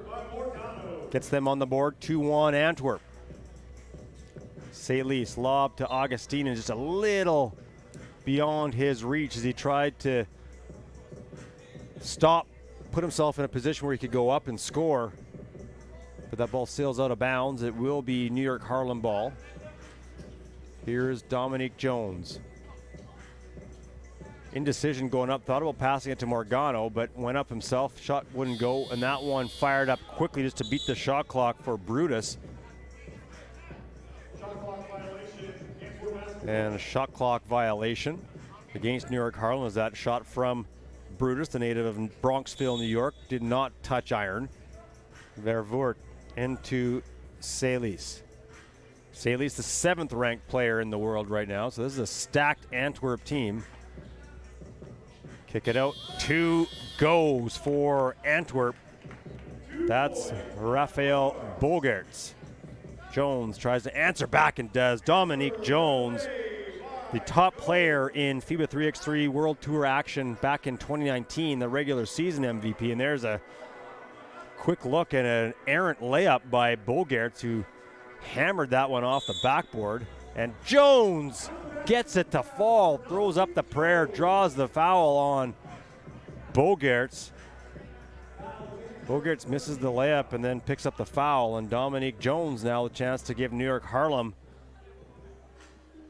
their first lead of this visit to Edmonton, and they will not do it, but now a chance. Jones kicks it over. Brutus for 2, a little strong, rebound by Vervoort. Nice look inside to Bogerts, who just calmly drops that one in. And a foul inside on Antwerp, and that will send Morgano to the line. There we get the score updated, 5-4 Antwerp.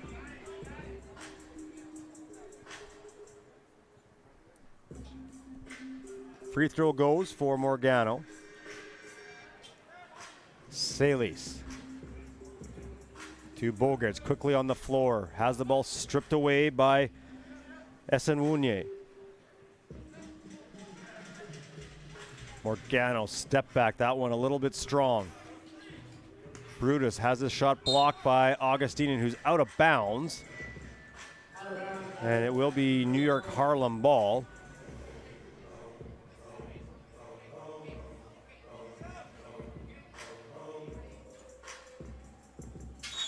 Jones to put the ball in play for New York Harlem.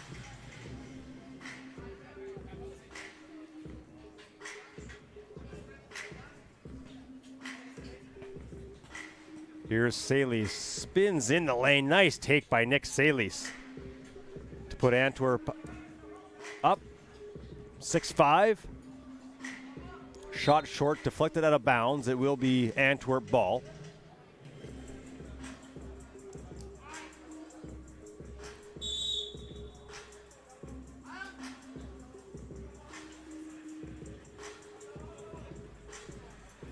Vervoort finds Saitama. Augustinen, short on that too, gets his own rebound. Kicks it up top to Vervoort. Screen from Saitama, who slips, steps back middle. Little jump hook, nice play there by Nick Saitama. Gets Morgano to bite a little bit on that initial drop step and then steps back to the middle of the lane. Ball kept alive. Esenwune. Saitama loses it. Morgano to Jones. And just a quick layup, quick kiss off the window, puts it home.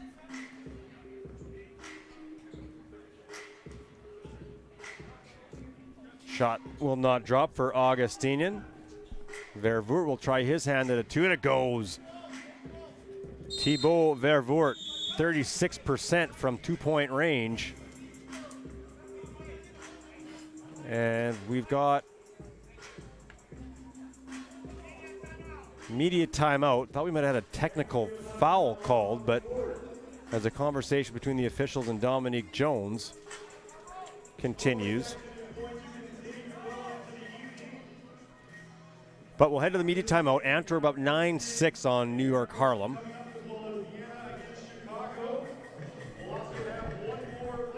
As mentioned, New York Harlem currently unranked,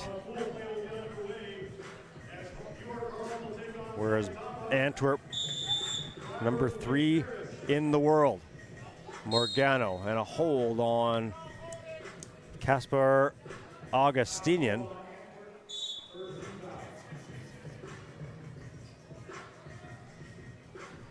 Jones works hard to the baseline. Little jump hook won't drop. Augustinian with the board. Gets it back from Vervoort. Now left wide open is Bogaerts for 2. Doesn't drop. Good box out by Jones on Vervoort. Oh, and a nice look at a pocket pass. And they're going to say it went off the foot of Morgano. He's arguing that it touched an Antwerp player first, or after it hit him, but nonetheless it will be Antwerp ball. A chance to build on this 3-point lead. Salis spins to the middle. That shot won't drop. Kept alive though momentarily by Salis as he rolls it back all the way through to the top of the court.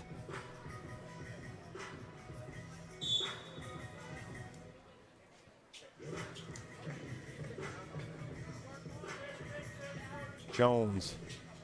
Hard work. Oh, what a take by Dominique Jones from the near side of the rim. Thought he might go underneath, but chose instead to go high off the window. And Vervoort mad at himself, had Salis open on that little pop down the lane, but ball ends up bouncing off the knee of one of the New York Harlem players.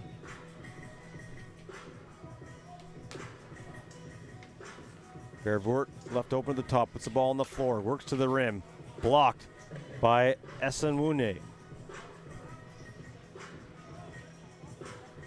Nice feed from Brutus to Morgano. And it's 9-8 now, Antwerp up on New York Harlem. Bogaerts, hard to the hole. Good take by him to reestablish the lead at 2, and a blocking foul on Antwerp. New York Harlem will retain possession. 5:20 to go. They trail 10-8. A win by Antwerp will put them into that first quarter final. Oh, a block from behind by Augustinian, the second-ranked U23 player in the world. And in 3x3, Salis short on that jumper. Rebound Morgano. He'll dribble it out and now pass it out to Brutus. Brutus gets around Salis. Shot off the back iron, rebound by Antwerp, and quickly back inside. Augustinian, 2, little strong, rebound by Brutus. Kidani Brutus, 103rd ranked player on the men's side in the world. Spent 2 seasons in the NCAA with the Manhattan Jaspers. One of my favorite names in NCAA college basketball. And a good little runner there by Nick Salis, the 2020 Tokyo Olympian, who on the World Tour averages 5 points a game, will have a chance for one more and to build this Antwerp lead to 4. Short on the free throw, rebound by Esenwune.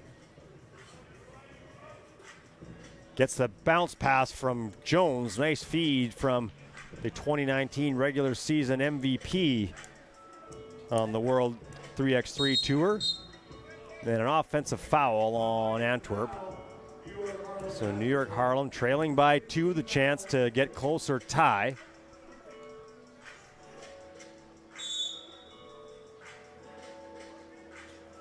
Jones with Vervoort on him. Brutus working against Salis, has it stripped by the world number 7. And Bogaerts is fouled by Esenwune. Esenwune a walk-on at York College, where he ended up having a pretty outstanding 4-year career. 16.7 points a game, 12.2 rebounds a game over the course of those 4 years. So pretty impressive walk-on career for Marcel Esenwune. 2 won't go for Vervoort. Morgano working against Vervoort. Tough shot, well defended by the world number 3, but New York Harlem able to collect the board and put it home. 11-10, New York Harlem hanging right in it here, and a hold against New York Harlem. And immediate timeout as we're under 4 minutes. 11-10. Antwerp up, but New York Harlem holding tight.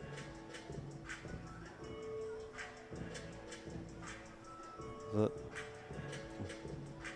like the official a few minutes ago was looking at the shot clock.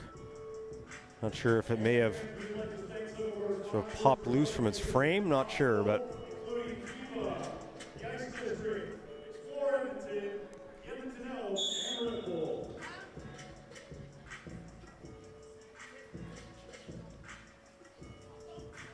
Vervoort, elbow jumper, pretty smooth from Thibaut Vervoort. Hit 3 game winners for Belgium at the Tokyo Olympics, en route to that 4th place finish. And rebound deflected out of bounds by Antoine Morgano. And it will be Antwerp basketball.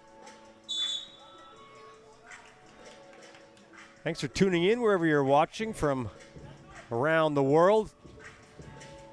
You're looking in at Ice District Plaza in downtown Edmonton, Alberta, Canada.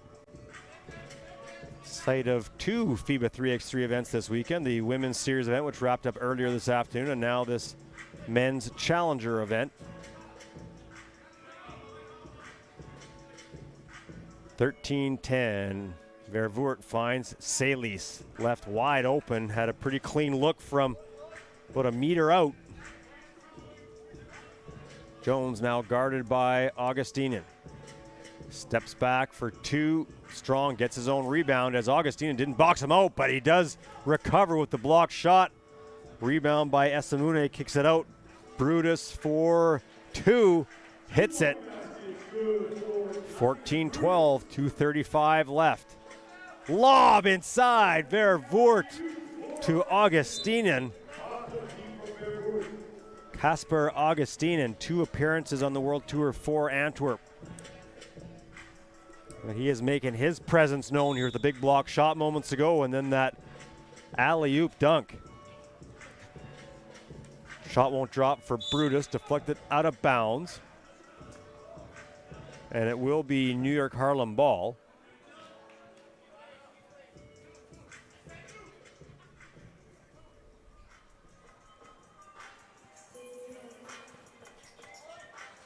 Morgano slips. Jones tries to find him, but the foul first on Belgium.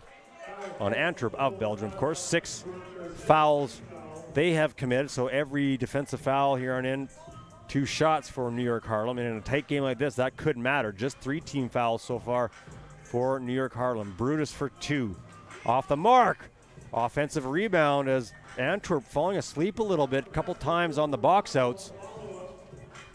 Vervoort off on that 2. Rebound into the hands of Vervoort. It is a scramble. Looks like rugby out there right now. Vervoort hits the 2. Antwerp finding an answer with under 2 minutes to go, up 17-13. Brutus, tough shot, but it goes. And a good battle here between Salis and Marcel Esenwune.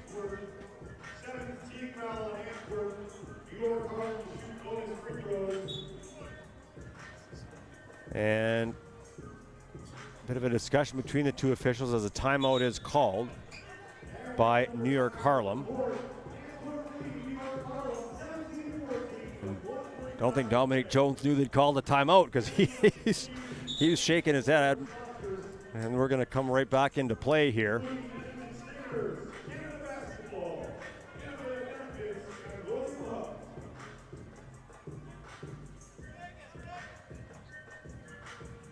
And I think we're set to go here. Jones to Brutus. Guarded by Salis. Nice defense by Salis. Grabs the defensive board. Finds Augustinen. Salis surveys things from the left wing. Now finds Vervoort. Lob. Alley-oop again. Vervoort and Augustinen like one mind right now. Jones for two, a little bit strong. Augustinen. Now Vervoort.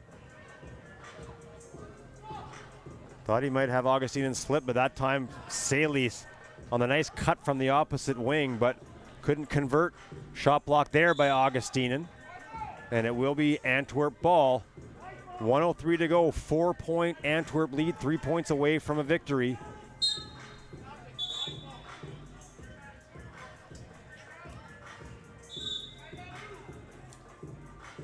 And now timeout by New York Harlem.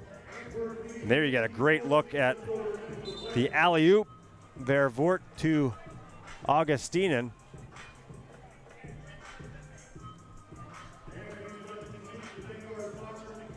And so that last break, there was no timeout call. Dominic Jones, as I mentioned, was looking around. He wasn't sure who on his team had called it, and apparently no one had, but they get their timeout here.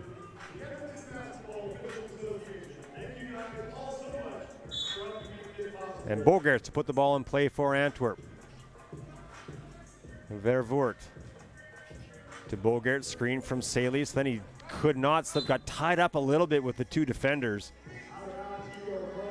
and couldn't slip to where Vervoort thought he would be, and that ball calmly rolls out of bounds.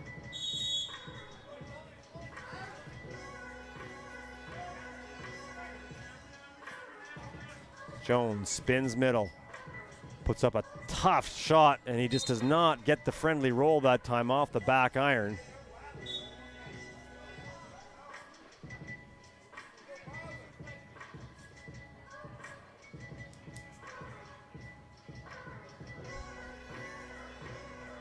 Vervoort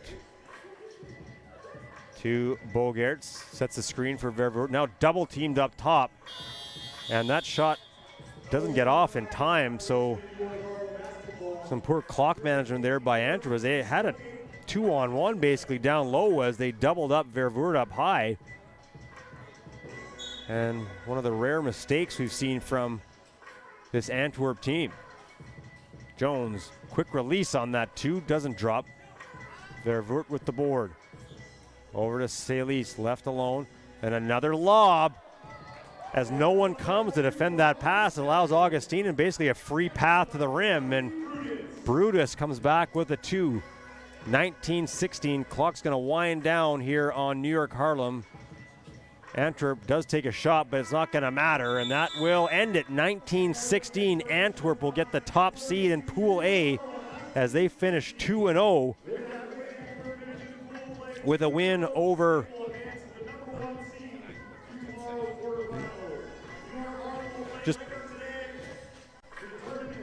as we're going to take a break momentarily, and then we'll come back with the next matchup. So 19-16 for Antwerp over New York Harlem.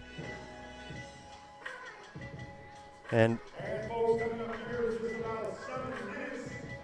the next one, it will be Amsterdam taking on Freeburg. So we're just going to pause momentarily and be back with action from the FIBA 3x3 Alberta Basketball Men's Challenger from Edmonton.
For Julian Jaring wearing number 2, Merksem Kovacevic wearing number 3, and Demeo Vanderhorst wearing number 1, the number 1 player in the Netherlands. For Freeburg, number 2, Jonathan Dubas, number 3, Nathan Jurkowitz, and number 4, Jonathan Kazadi. I'm Doug McLean, pleased to be joined by Paul Sir, Executive Director of Alberta Basketball and the person responsible for all the wonderful stuff we're seeing around here. So how nice is it to see all this stuff coming to fruition? It's just great, Doug. It's such a beautiful setting, dynamic, dramatic. Being the first ever sporting event in the Ice District Plaza is a real thrill, and certainly hasn't disappointed. The women's series was fantastic, storybook ending for Canada, and now everybody gets to see the tremendous talent that the men bring to the court as well. So I think anybody that's been down here is leaving shaking their head going, boy, that's a lot of fun. And it has been good basketball. We'll touch on a little bit of the Canadian women's win over the United States, but on the men's side, you were saying just before we got on air that this should be a pretty good game when you've got Amsterdam, one of the best teams, one of the better teams in the world, taking on Freeburg, who've had some good results at some of the previous Challenger events that they've competed at.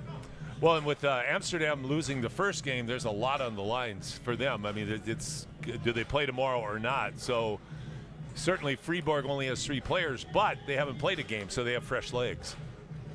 Amsterdam falling to Paris 18-13 in their opener. Blocked there by Freeburg. Step back 2, knocked down. One of the interesting things about 3x3 is the importance of good starts. You hit it too early, it can make a difference. But the other side of it is it can change real quickly because it really is a game of runs. Yeah, we were saying that earlier on the broadcast about you get down 4 or 5 points, it can be tough to find a way to chip back into it. Because it is tough. It's such a grind. Yeah. And it's not something that you can get fast break points or steals for turnovers. If you steal the ball, you got to check it out. So the flow of the game is very different than 5-on-5. It will be Julian Jaring inbounding, number 2 for Amsterdam, and a foul on Freeburg. And Jaring will again put the ball in play. The nuances of officiating 3x3 are really interesting. A great shot. Amsterdam's definitely come out focused tonight.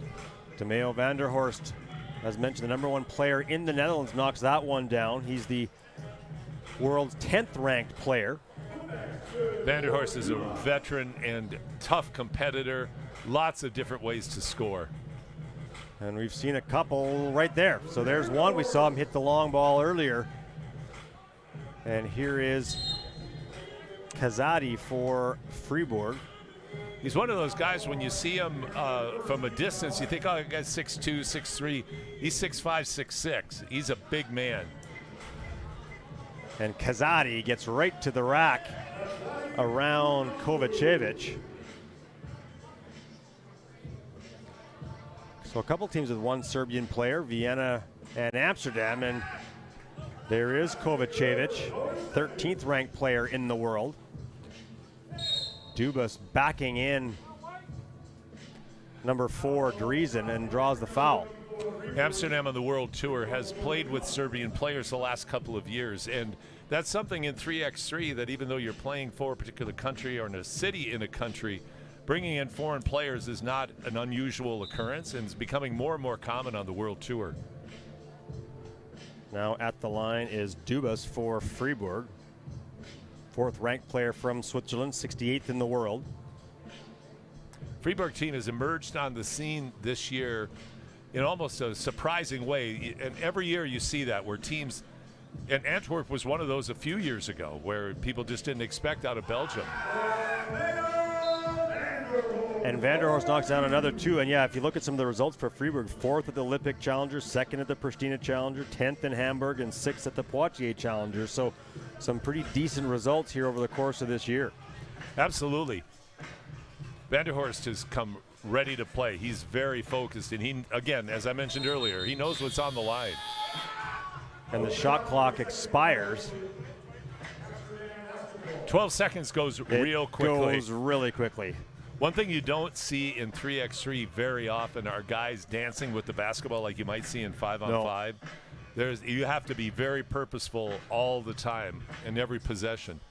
Yeah, it's much more decisive, quick action. Here's Vanderhorst at the high post, kicks it back out. Shot goes, another one. That one knocked down by Kovacevic, and it's 11 for Amsterdam. Kovacevic is, again, another veteran on the 3x3 tour. Has been a fantastic top player for many, many years. Big response by Freeburg on that one. And a foul on Freeburg. It will be Amsterdam ball.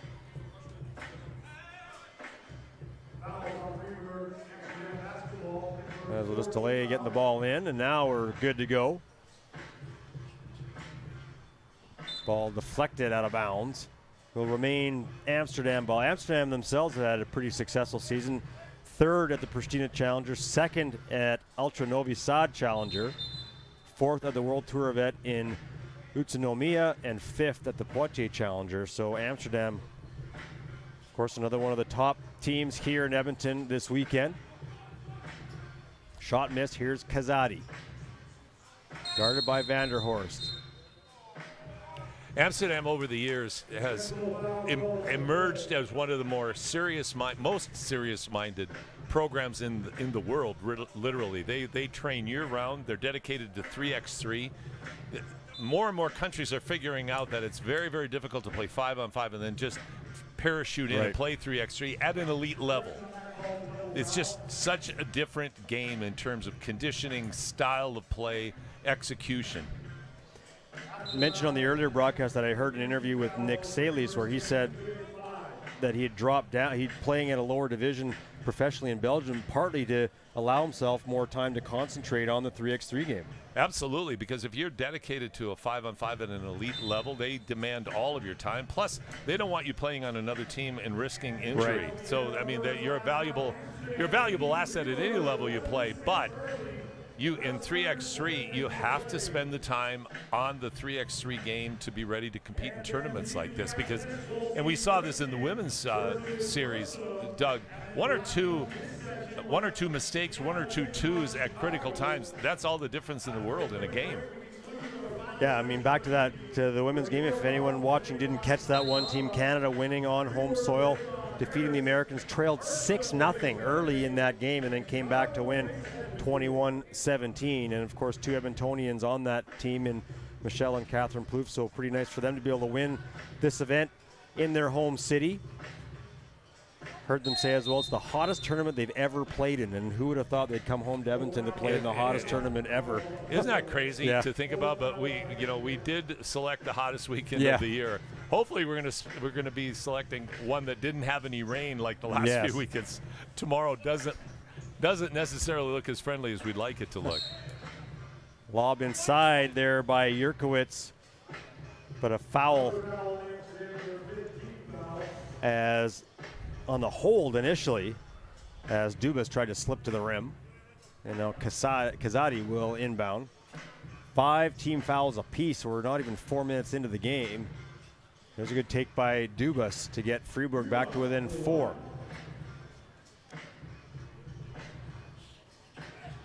Altered shot in midair. And another one altered with the right hand that time.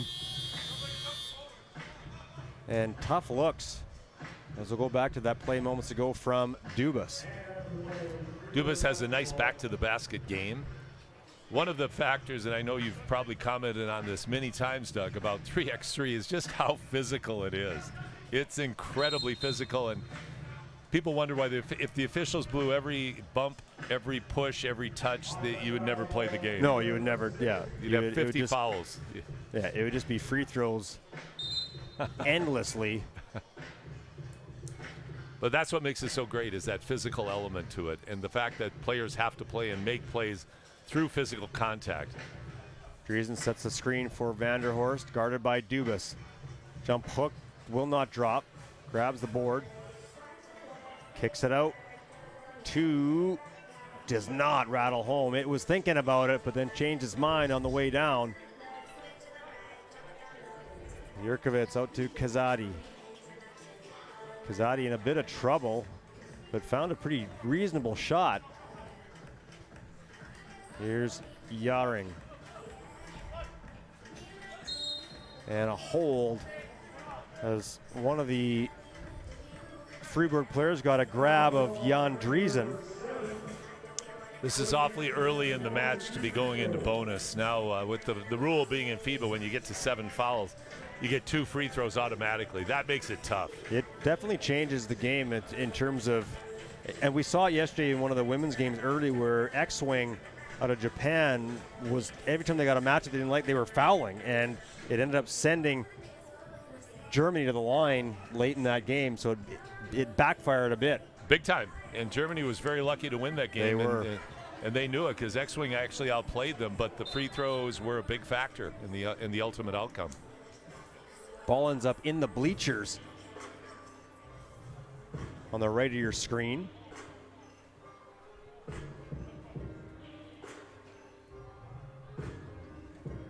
And I think we're having a few issues with the clock or the shot clock. Now we got it reset and all good to go. Vanderhorst. Quick look at it too. That one will not drop for Kovacevic. Kazadi inside to Dubas. He's bodied there by Yaring. Gets a shot off, won't go, but he will get himself tripped to the line. You know, Doug, when you hear about analytics in the NBA and how heavily they're relied on and how it's changed literally the shot selection and a number of attempts at the three-pointer, when you think that in 3x3, the 2 is much more valuable than even the 3 is in the NBA, but it's the double-edged sword. If you're cold at the 3, you can get yourself a lot of trouble just forcing 3s up. And we've seen that at times here this weekend with teams that, trying to, I mean, you want to get those quick looks. Your shot clock isn't long, so you try to get those quick looks off, but teams end up taking some bad shots at times. Well, they do, and then add in, you've got the pressure of the shot clock and the fact you're only playing in the half court, so that the ability of defenses to run you off the line and not allow you to take the 3 goes way up as well. Vanderhorst tried to bank that one off the window, doesn't drop. Dubas with the board. Now here's Kazadi. Back into Dubas on Kovacevic. Dubas is a real force inside against a very physical Amsterdam team. And a foul on Freeburg with the hold. A little bit of frustration there for Jurkovic. This is a case in point. By going into the bonus now, Freeburg's clawing its way back into this game, but now you put him on the line for 2. Really creates a big disadvantage for you. Jan Driesen at the line. No free throws taken in World Tour action so far. Off to a good start. Yeah, there you go. Perfect. I'm usually the opposite. I usually jinx players, but maybe I can find a new calling and help people become better free throw shooters. One of the difficulties that officials face is there's a lot of clutching and grabbing in this particular sport, and knowing who initiated it and who's finishing it is really, really difficult. And it's not like players aren't trying to mask who's doing what, and there's a lot of Academy Awards that could get handed out as well with the acting that goes on. And have you noticed, as the 3x3 games evolved, especially over the course of the last 4 or 5 years, have you found that clutching and grabbing to be more prevalent now, or is it similar to where it would have been years ago? Well, to be honest, I think actually there's less now because they're trying to call it more often. Great turnaround jumper by Driesen. Big shot, big shot. Kazadi tries to lob that one up to Jurkovic, nothing doing. Vanderhorst for 2. A little bit short on that one. Collects his own board. Now to the left, through the lane, tried almost a reverse pass to lead Yaring, but defended well there by Freeburg, who are trying to find a way to claw back into this one, down by 7. We'll go back to that question a bit later, maybe in our post game. That'd be a good topic to discuss, Doug. Yeah, certainly you definitely see a lot of clutching and grabbing, but as you said, the officials can only call so much. There's a huge hit from Kovacevic. Kovacevic is just a gamer. He's played at such a high level for such a long time. Averaged 21 points and 8 rebounds a game in his final season back in 2019. And Club 5 versus 5 basketball in Bosnia.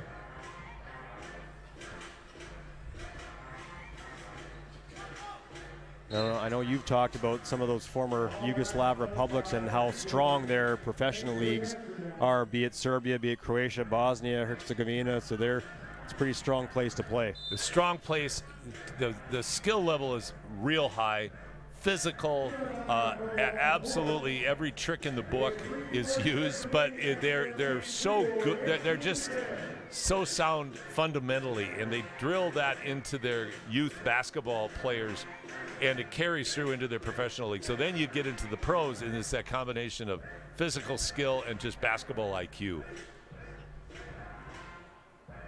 Just getting through the media timeout. As far as clutching and grabbing goes, it's always been there, and I think it was more prevalent like 4 or 5 years ago. It was much worse actually, and there were fewer calls. So, they've done, the FIBA 3x3 has really worked hard at trying to clean that up. It's still a part of the game, but it's not as dominant as it used to be. Huge take there by Kovacevic. Veteran move. Bucket goes, and he will head to the line for 1. The world's 13th ranked player, 7th in Serbia. That shows how good Serbia is. Serbia I was just going to say, you do the math. You say, wait a second here. There's 6 better than him in that country. Yeah, well, no surprise when you see the kind of players that have come out historically from that country.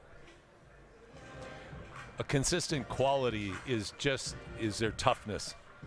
Their toughness, execution, but movement without the ball is incredible, and it is systemic.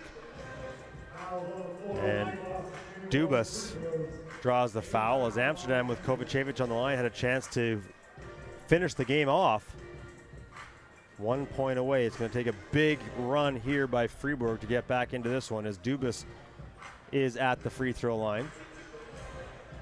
Both teams well into the penalty.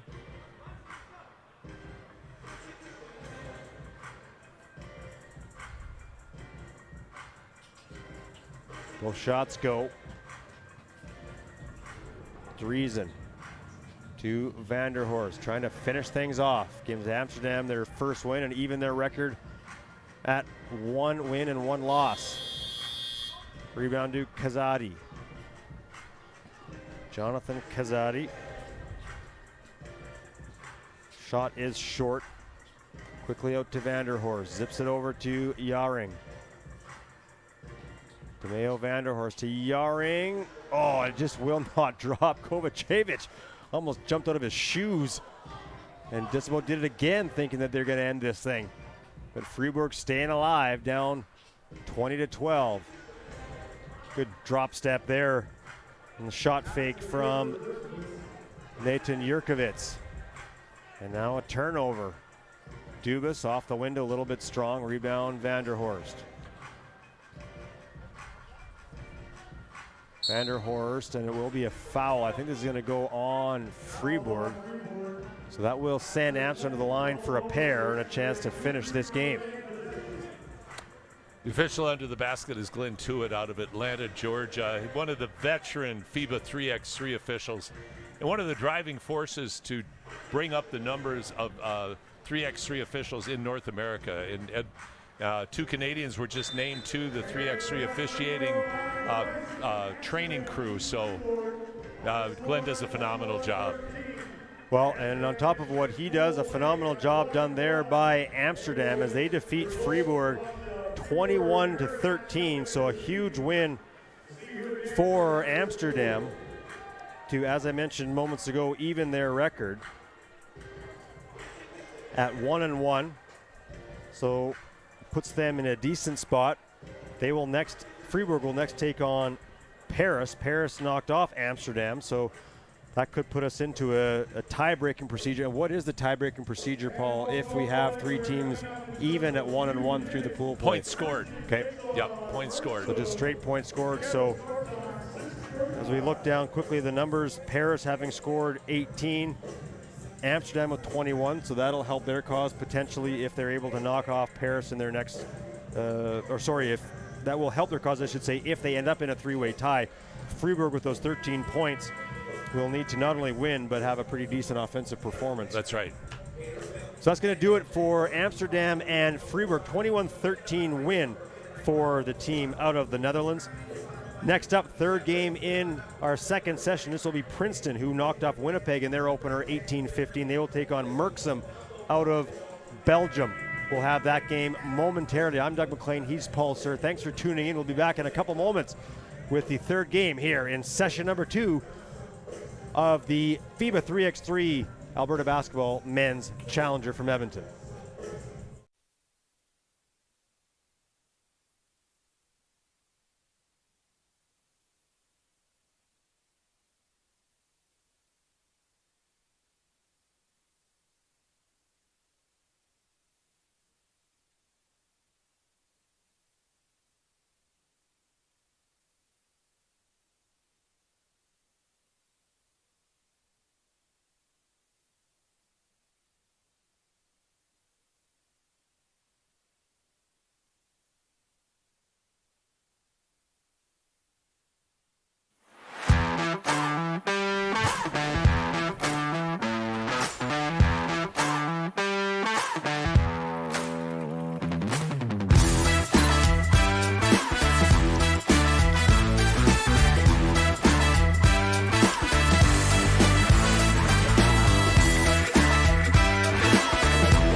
Merksum. Owen Suntiens, number 1.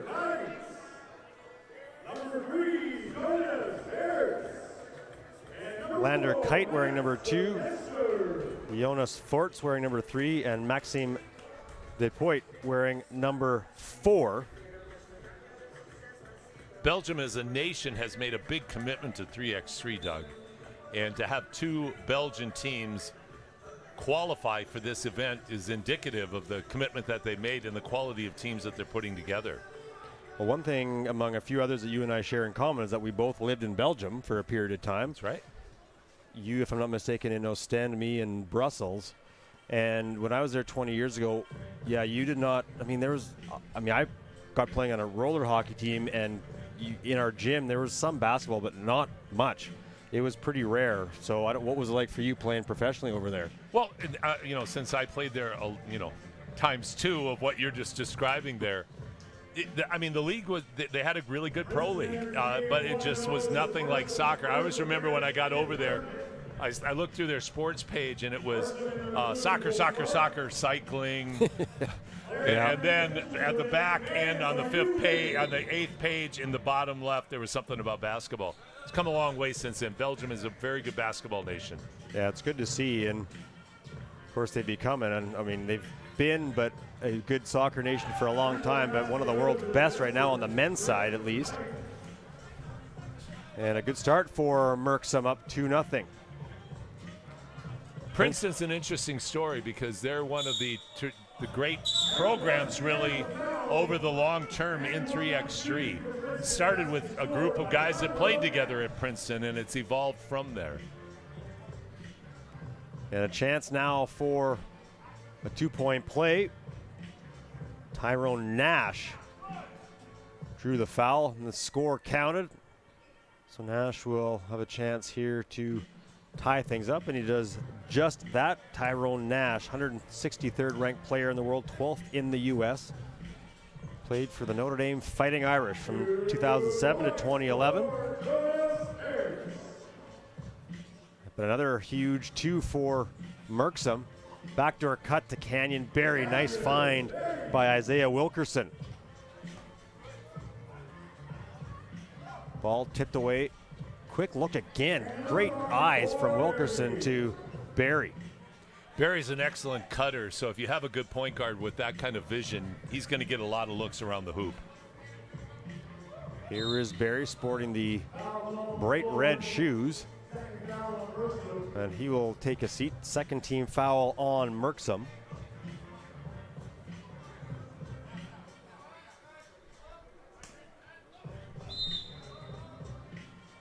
And another foul, so 3 quick ones on Merksem. We're just over a minute in, so just like we talked about in the last game, you start picking up team fouls early, you can get yourself into a lot of trouble. Kareem Maddox for 2, that one off the target. Maddox, longtime member of the Princeton team, has dedicated himself to the sport of 3x3. Very multi-talented man. He himself played at Princeton. He did, yes. He's one of the originals. Yeah, back in 2000, between 2007 and 2011, same time that Nash was at Notre Dame. And Maddox, the MVP of the 2018 USA Basketball 3v3 National Championship. Ball is out of bounds, and it will remain Princeton ball. Barry to inbound. Maddox was also the MVP, and I can't remember the year. It was 2018 or 2019 in Los Angeles for the Masters that they held there as well. So Kareem, he's carved out a real strong career for himself in 3x3. Barry floats to the rim. One thing with Barry, I've watched him play a lot. When he really shows up and is focused and energized like he is now, he is a force to be reckoned with. Played for the College of Charleston from 2013 to 16, then 1 year at the University of Florida. 19.7 points a game in that last season he had at Charleston.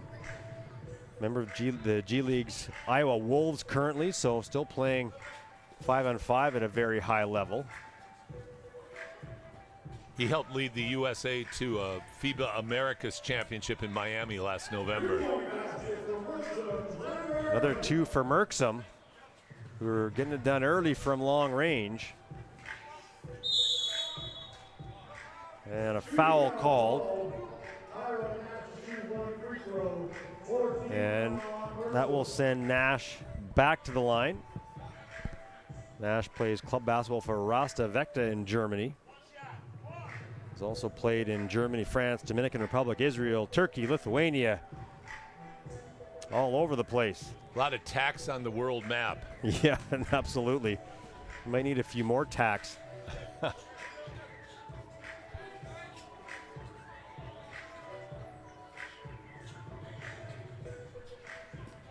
Look inside to Nash. Got trailing a little bit away from the rim. Couldn't hit. Got the board back to Barry, but that won't go. And now here is Merksem with a chance to take the lead. Forts, nice jumper from the free throw line. 7-6 for Merksem, the number 25 ranked team in the world.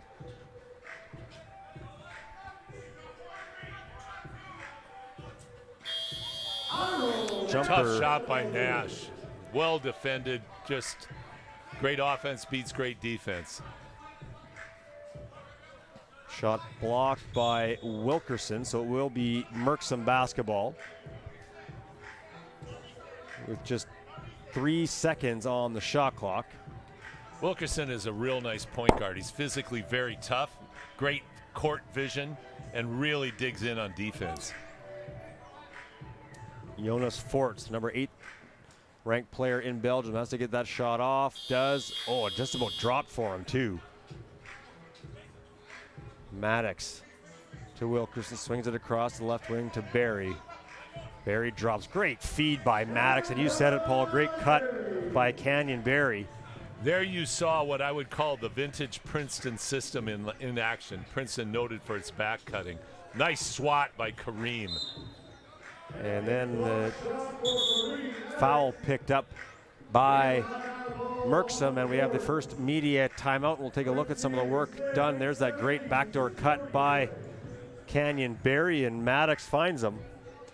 You can always tell teams that have a lot of experience on both sides of the ball with that kind of cut, Doug, because that kind of classic Princeton back cut that Canyon just made with the great feed by Kareem looking for it. In one thing you learn in 3x3 is you cannot just watch the ball.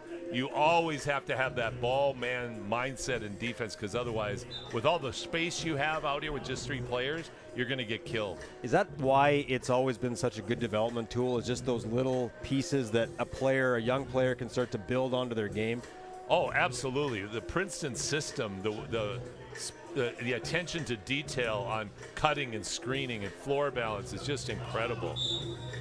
Wilkerson on that miss from Maddox could not pull that ball back into play, so it will be Merksem basketball as they trail 8-7 with 6.5 to go. Third game of our second session here as we are into the evening in Edmonton. Sun still blazing down on the court. If you're not familiar with Edmonton, it is sunny for a lot of hours in the summer, and it allows for lots of good outdoor activity, but it also makes it for these players still quite hot even though we're into the evening. The glorious long days of Edmonton. That's right. Leading to the glorious long days, or short days in winter. That's right. That's the trade-off. Yes, definitely. And it's a big trade-off. Yeah. Foul there on Princeton. First foul on Princeton, and it's a shooting foul. Merksem's hanging around. Like, if you had to summarize to this point, you would say clearly Princeton has been the better team, but Merksem, they dig in and they're tough and they keep hitting. They've hit a couple of big twos, so they're right in the game. And Forts hits that free throw. Fade away jumper from that short corner from Canyon Barry. Now here's Forts. Oh, great feed.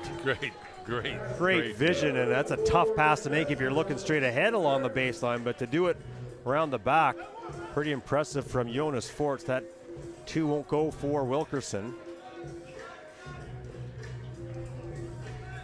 Now Forts gets Wilkerson in the air, and this will be an easy layup for him. He plays his pro ball with Cangoreros in Belgium. Also previously played with Phoenix Brussels. Belgium has a very good top pro league. And a good strong take with the left hand by Lander Coit. One thing about European basketball players is they're very, very different in their training from U.S. basketball players in terms of the way they use their hands. Like in the U.S., you're taught chest passes, very specific passes and actions.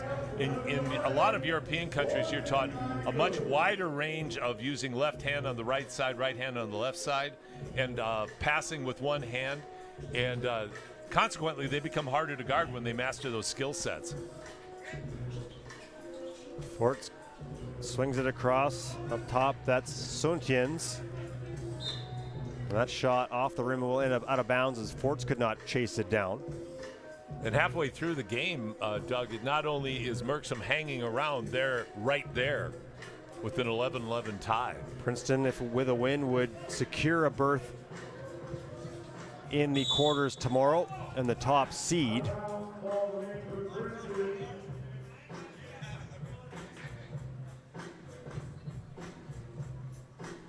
And the ball ended up, I'm not sure where it ended up. I think it was on the hockey rink. Yeah, on the escalator up to Rogers Place. And they found it. Barry, nice feed to Maddox inside, deals with the contact, goes up and puts it home. 12-11 Princeton in front. When Kareem started in 3x3, he was a very traditional post player, but he's become much more versatile inside, outside. Nice back cut. And that will be a shot clock violation. Great back cut, great pass. Good example there, the passes you were just talking about. I mean, that's a sweeping left hand trying to curl it around a couple defenders. Basically a blind pass altogether. And foul there on Merksum, their 6th. One of the actions that you see in 3x3 is exactly what Merksum did in the last one, is where you have the fake screen and the slip to the basket. And if teams are jumping up high to switch, it really creates a lot of back cut opportunities. Barry with a miss on that too. Rebound to Merksum. Every Merksum defensive foul from here on in will result in 2 free throws for Princeton. Step back jumper goes. Nice shot by number 4, Maxime Dupoit. Played for Liège Basket back in 2022 and also previously played with Phoenix Brussels. And immediate timeout on the floor. We'll take a look at some of the highlights from this one between Antwerp and Merksum. Pretty clean. This one maybe a little less physical than some of the games we've seen earlier on the men's side, and certainly less physical than the ones we saw on the women's side earlier this afternoon. Absolutely. This is more about cutting, and what's surprising is, what always surprises me in 3x3 is how every game is different. Teams that you expect real physical, clutch and grab style of play all of a sudden show their skill sets and become cutting, slashing teams that get to the rim quite easily. Forts goes at Nash, forced to fade away. Nice job defensively by Princeton. That shot would have counted had it dropped. Wilkerson with Suntien's on him. Isaiah Wilkerson, turnaround off the back rim, won't drop. Corrals his own rebound. They can't trap him in the corner. He's able to get it out to the right wing to Maddox for 2. Banks that one across every piece of the rim and in. You'll get an awesome look at it from our backboard camera. Great camera action by our crew. We have just such a tremendous camera crew and technical team broadcasting this this great event. Yeah, they do all the hard work for sure, and our job here is a lot easier than theirs. I know that. Wilkerson from the right wing to Barry. Barry with the left hand, and he gets fouled. That will be the 7th foul on Merksem. That will send Canyon Barry to the free throw line. Those are the fouls that you always want back, because he was really in a disadvantaged position. He wasn't going to be able to get a good shot, and you take a risk by slapping at the ball to force a turnover. But if the ref sees it this way, you've got the most unusual form in 3x3 basketball, like a tribute to his father, Rick, who's one of the all-time great free throw shooting players in the NBA. It is, I mean, it is so effective. I don't think he's touched the rim yet on the 4 free throws that he's taken here this afternoon and tonight. That time Forts draws the foul on the aforementioned Canyon Barry. It's only Princeton's second foul, so they really have put themselves at a tremendous advantage by a low foul count with 2 minutes 55 to go. Suntiens to Maxime Dupoit. Out to Forts for 2. That would have been a huge one had it gone. That one, bit of distraction. The shot clock went off right, I think, as Dupoit was about to go up, and he kind of hesitated mid-shot. Wilkerson, that's a tough one himself. From a tough angle, able to kiss it home off the window. Forts for 2, front iron won't go, rebound Wilkerson. Princeton has pulled away here late. 4 points away from giving themselves the top spot in Pool C. That one off the side of the rim and into the hands of Jonas Forts. A little fadeaway jumper from the corner for Dupoit. 7th ranked player out of Belgium.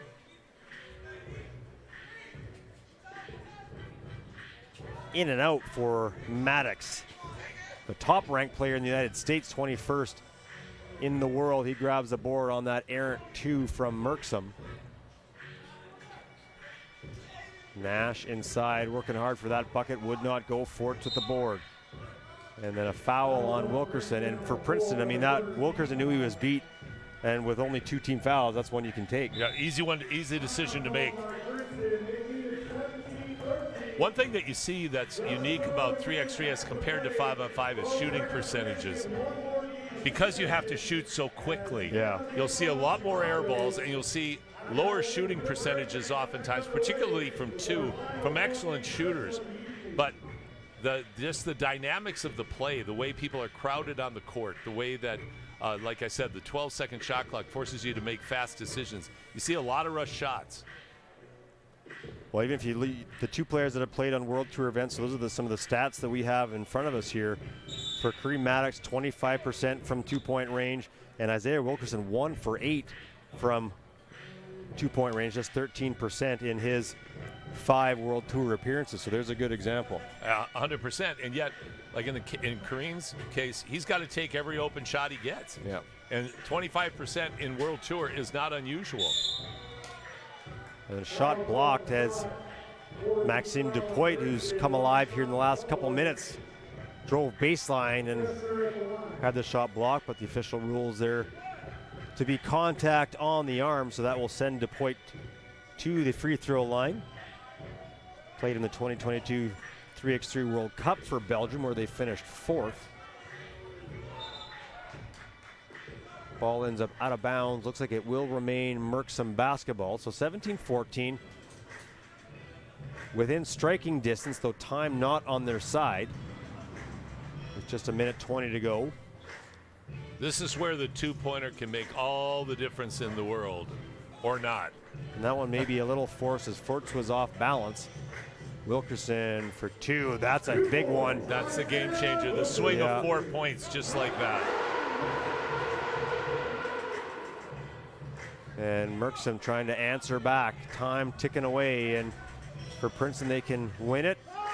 And a foul. They're going to have a chance to do just that. Wilkerson will head to the line for 2 with a chance to give themselves a second win and a top seed and an automatic spot in tomorrow's quarterfinals. First one goes for Wilkerson. Played at the college at the New Jersey Institute of Technology, graduating back in 2012. Won Player of the Year in the Great West Conference. And Merksum still alive on the miss from Wilkerson. And Maddox will just let Coit go there. Ball sails out of bounds, and it will be Merksum ball. And Canyon Barry just comes over to Maddox and says, hey, we're all good. Don't worry about it. 44.3 to go. We're 1 point away.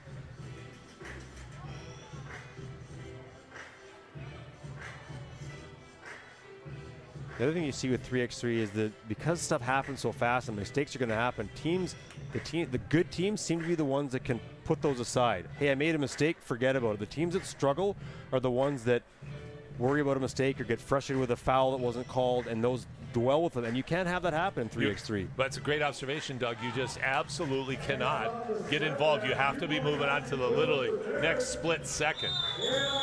Speaking of split seconds, that's all it took Wilkerson to get to the rim to Nice end finish. it for Princeton, 21-17. They defeat Merksum, so Princeton will get the top seed in Pool C and will advance to the quarterfinal tomorrow. And as I just quickly look at so they will play in the last quarterfinal, which will take place at 1:15 p.m. tomorrow afternoon. They will take on the second place team from Pool A. Pool A being Antwerp, Saitama, and Harlem. For Merksem, they're going to need a win in their second game, while they will take on Winnipeg. And the winner of that game will get the second spot out of Pool C, and they'll play in the opening quarter against the Pool A winner. That will go at 12 noon tomorrow. So still lots on the line for Winnipeg and for Merksem, who are both 0-1 as they will head to their final pool play game. We're going to pause for a moment. Next game up, the final game of this second session, as Vienna will take on Chicago. Chicago making their debut here at the FIBA 3x3 Alberta Basketball Men's Challenger. We'll be back in a couple moments' time with Vienna and Chicago.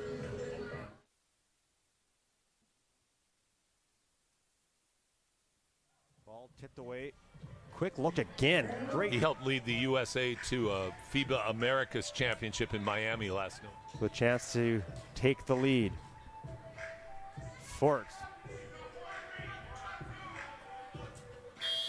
Swings it across the left wing to Barry.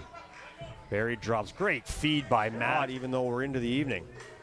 The glorious long days of Now Forts gets Wilkerson in the air, and this will be an easy layup for top pro league. And a good strip.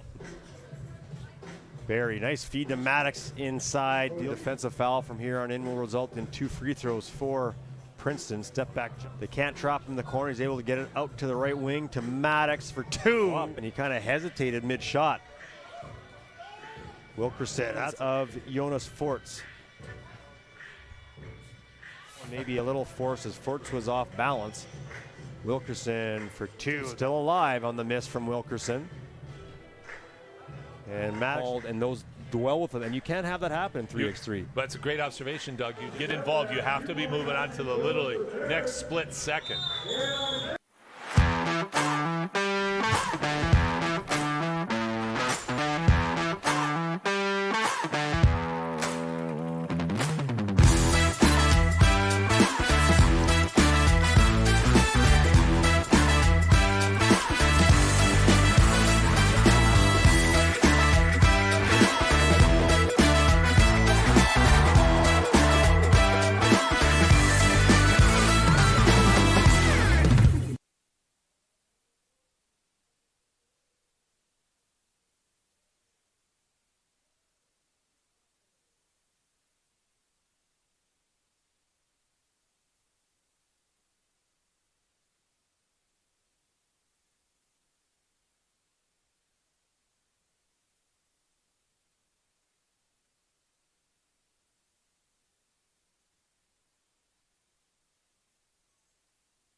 Tell the competition they better not sleep.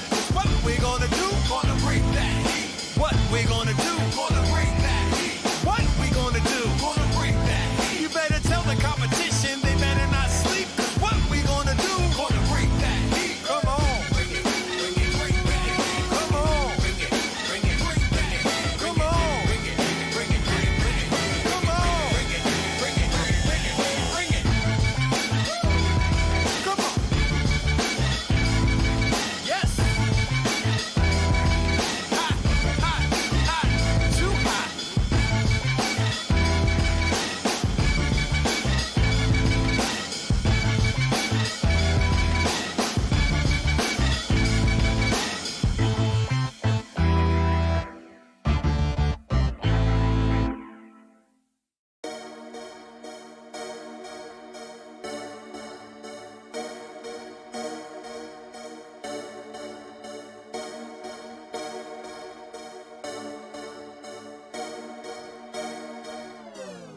My brothers some alligators. Snap out these chickens, do show they rate us. Run out these brothers, you know they haters. Ain't no food in my gang, no we all obey. There's no debating. My brothers some alligators.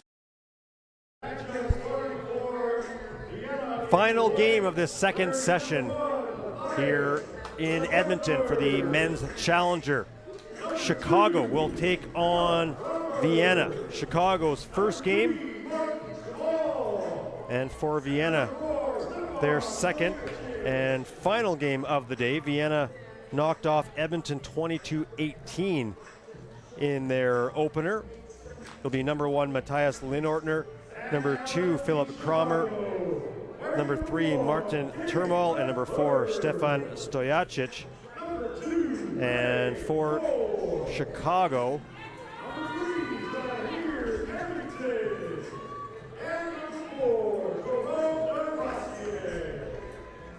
this is a veteran Chicago team that's going to be facing up against a veteran Vienna team. So this should be very interesting to see the American style of play versus the European style of play.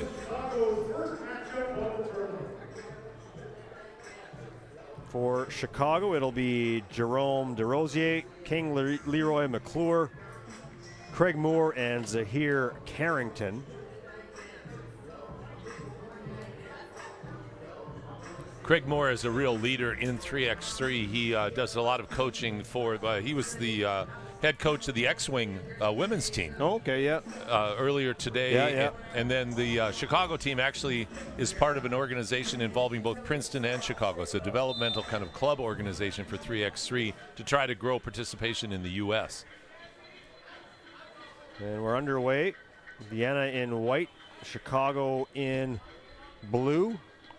Ball saved. Oh, what a play by Vienna to keep that alive. And that had Aaron Rodgers kind of the Hail Mary over the head pass up to the three-point line. So, and how would you describe, I mean, this is a big loaded question, but how would you describe the development of 3x3? And maybe let's look at it from both the Canadian view and then the world view. Do you think it's coming along the way you would expect, or faster, slower? How do you feel it's going? I'd say it's coming along. It's still very sporadic and erratic because every nation has a little different way of going about it. So some nations have really bought in.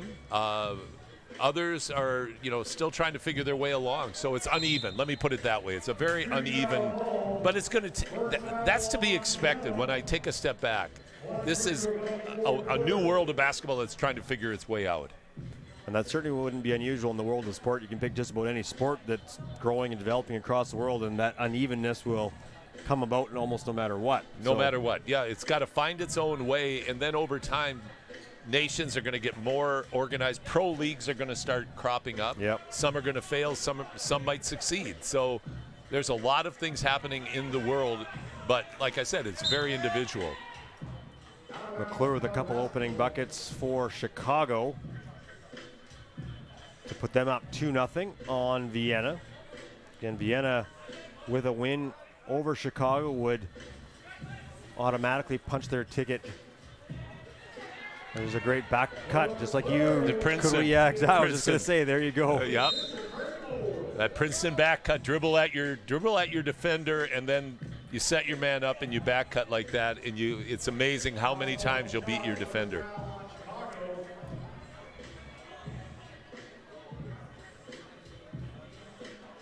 And Chicago off to a nice 3-0 lead, Doug. Very nice. And at the free throw line, this is Philip Kramer. Kramer was very good in that opening win over Edmonton. They just could not deal with his size. Hits the free throw. Kramer was I hate to say it, like Team Canada, when they were in the Olympic qualifying tournament in Graz, Austria last year, was in a position to try to get into the quarterfinals, or I shouldn't say that, they were in the quarterfinals, and Austria beat them, and Kramer was a big factor there. And Craig Moore with a huge 2, and this lead is quickly ballooned to 5-1. Stojacic carves into it a little bit with that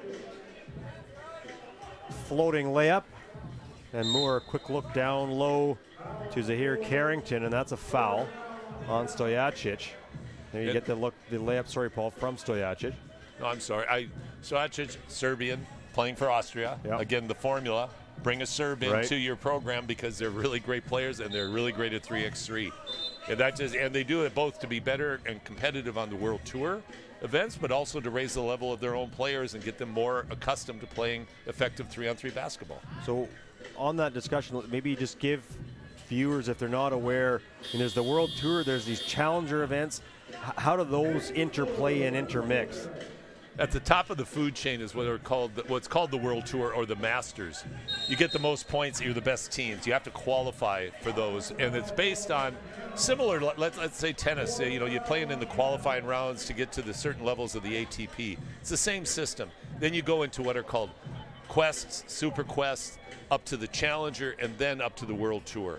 And there's points allotted to both teams, nations, and individual players for participating. Of course, that's if you've been watching and listening over the course of the weekend, you've heard us talk not just about team rankings, but about player rankings, which is something that would be atypical in most sports where you don't, yes, you'd have player statistics, but not typically player rankings. It is very unusual, and what's interesting is your player ranking. Very nice cut, very nice. Great job by Vienna as they chip into this Chicago lead, now trailing 6-3. And what was interesting about that wasn't even a ball screen. That was a screen away from the ball that he slipped out of to get the layup. And back to your point earlier, that you just can't sleep in 3x3. We saw it a little bit at a couple of the women's games earlier, and we hadn't seen much of it. We're just players losing track of where their checks were and players coming in behind them, and it's just because of the pace and how quick things move, you just cannot afford that. Shot won't go, put right back up by Vienna. Cromer trying to grab it, now up top. This is Lynn Ortner. And then Cromer in a collision with Zahir Carrington, and Cromer looks to have taken the worst of that one. Is basketball a physical sport, Doug? Well, hey, anyone that tells me opposite, and I would never have described myself as a physical player, but actually never minded that side of the game, even though I was clearly not built to play that kind of game, but it never bothered me.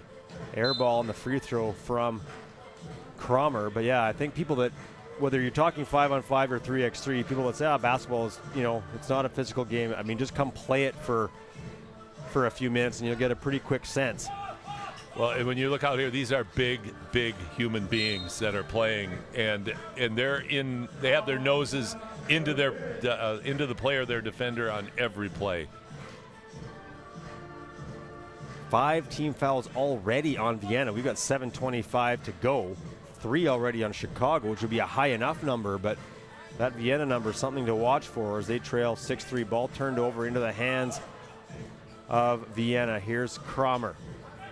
And Stojacic having a conversation with the official while play is going on. To your point, how can you do that?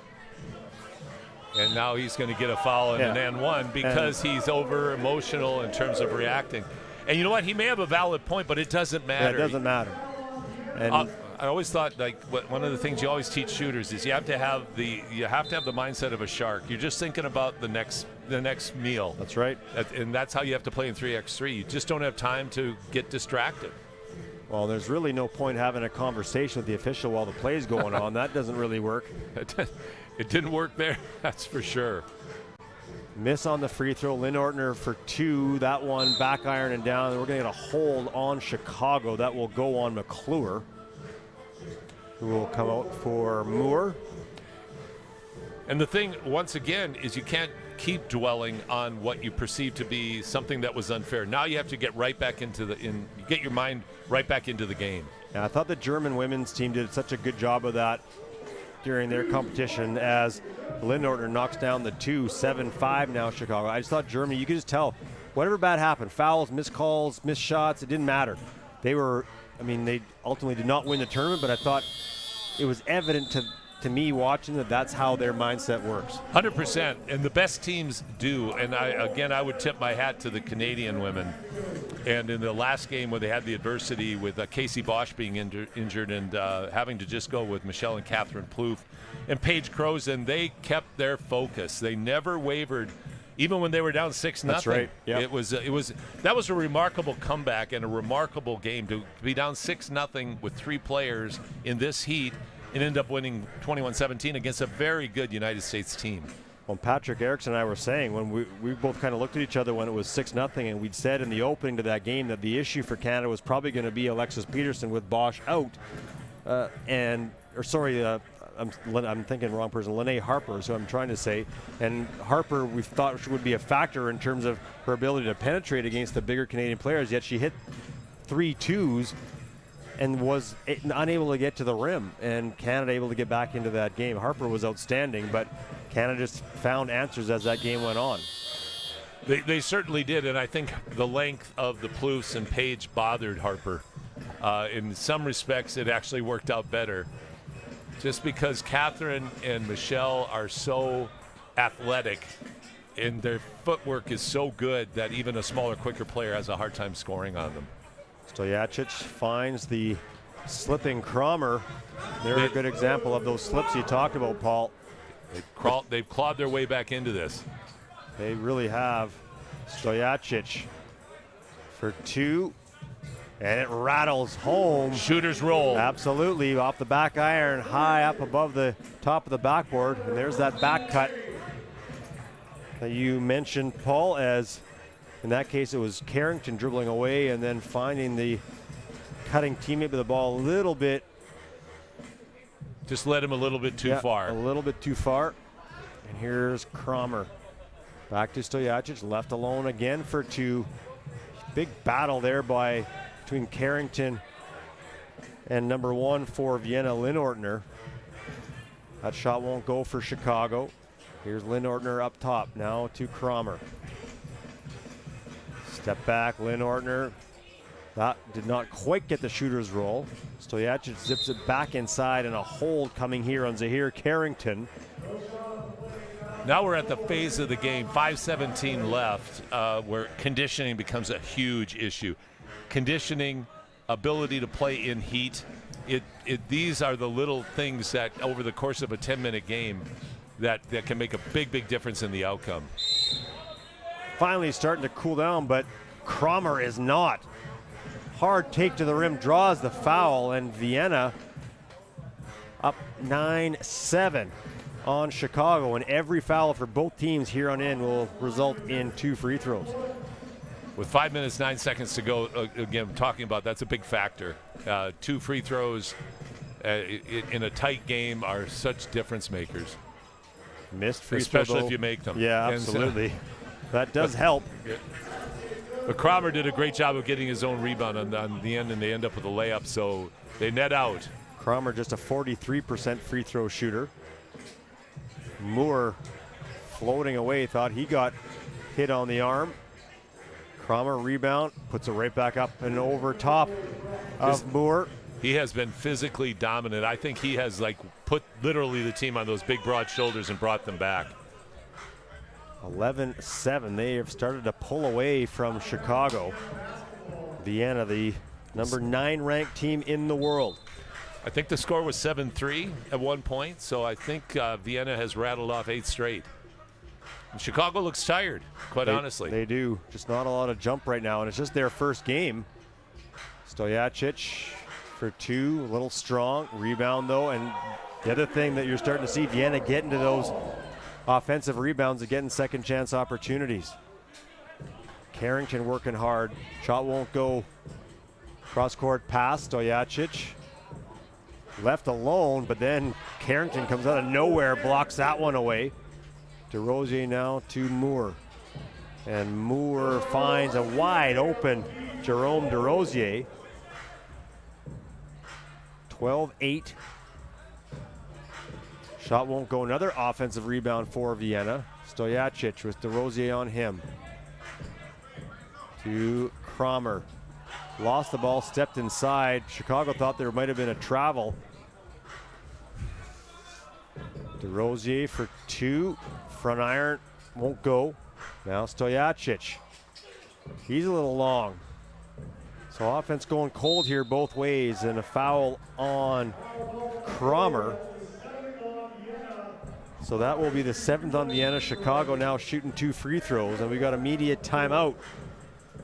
In a game that had some explosive offense early, it's kind of dried up the last couple minutes. Settled into a real grind fest right now. Both teams are just grinding it out. The twos aren't falling for either squad, and it's just a question of who's able to finish around the rim. And Vienna's done a good job on the offensive glass and have had a couple of critical putback opportunities. Take a look at some of the replays from this game. Just about set to get back after the second and final immediate timeout. 12-8, 3:33 to go. Chicago's got to find a little offensive flow. I know I'm stating the obvious, and a free throw here could make a big difference. Well, 2 free throws here are going to make a big difference for them to try to claw their way back into this game. Carrington hits the first. Boy, what a beautiful night in downtown Edmonton, Doug. Yeah, it's been great. And the sun's still shining on part of Ice District. And he hits the second, but it's still quite warm even as the sun's going to leave Ice District probably in the next half hour or so. So for the final session, it'll be a little cooler for the players. DeRose to McClure, guarded by Stojacic.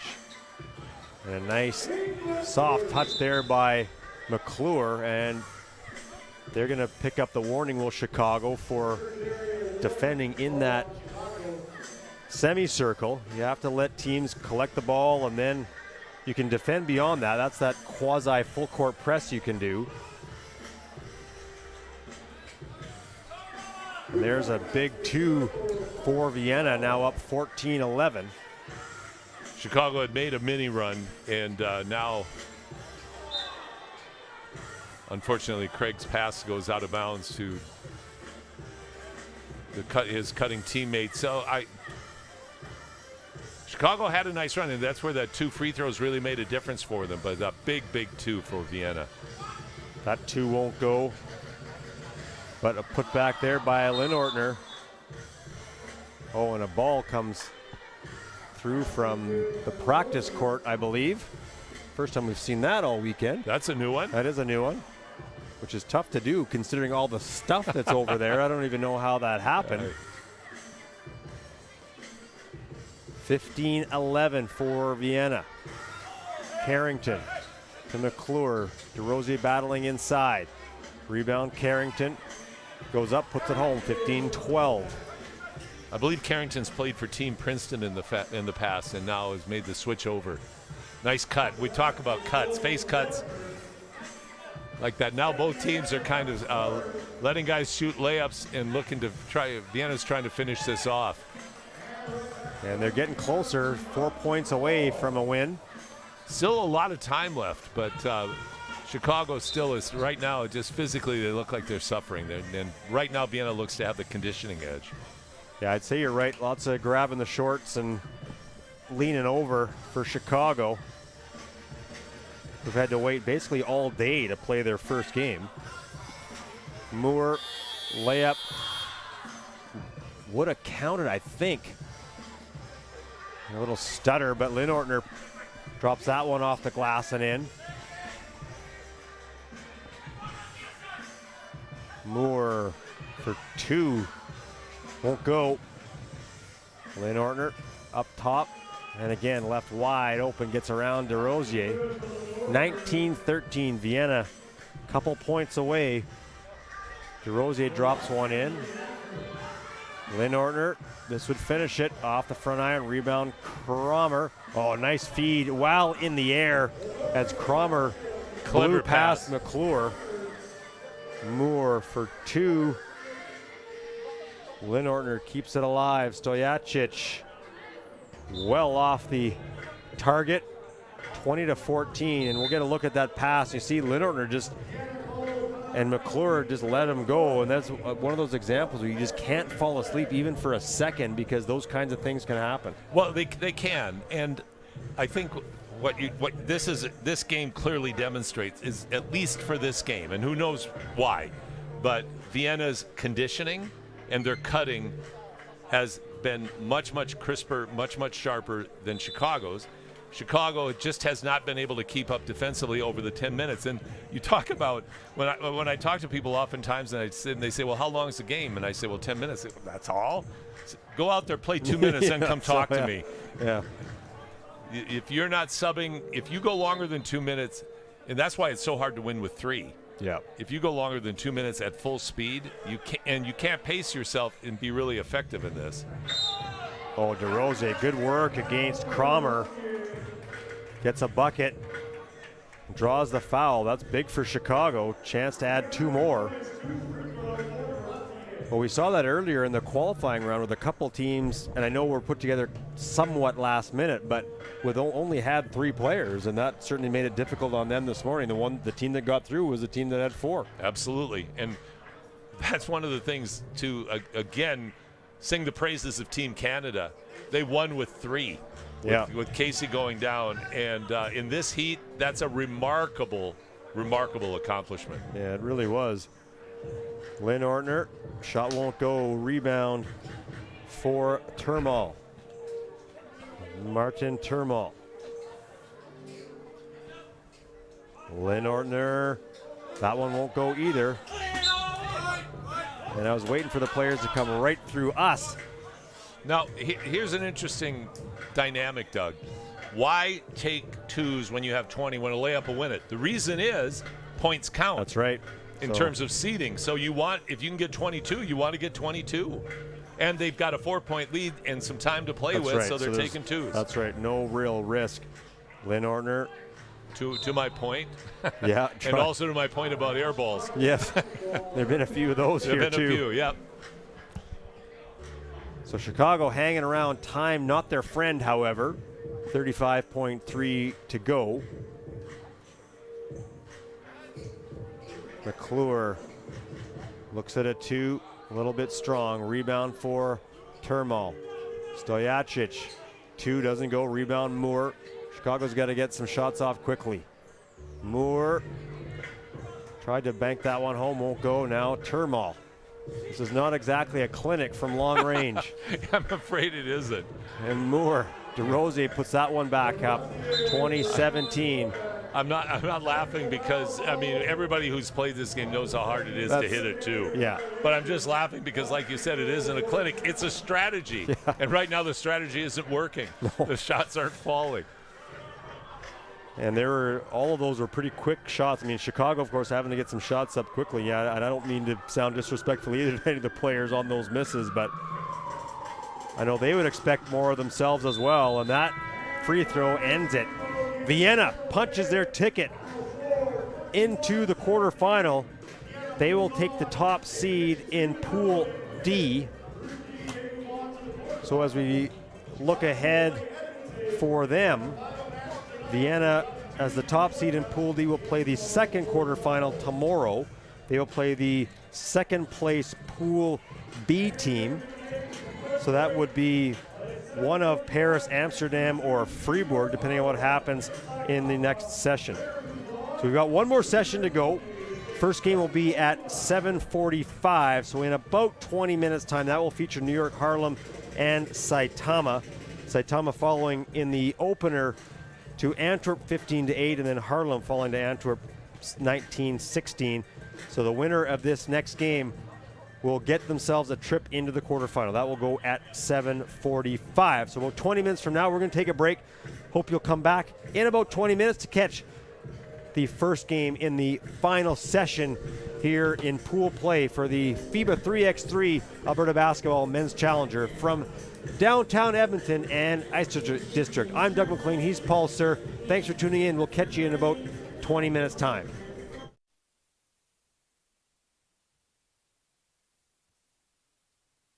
You're the star that's staring back up in the mirror. Does it special when you stand out from the rest. When you know that you're the best.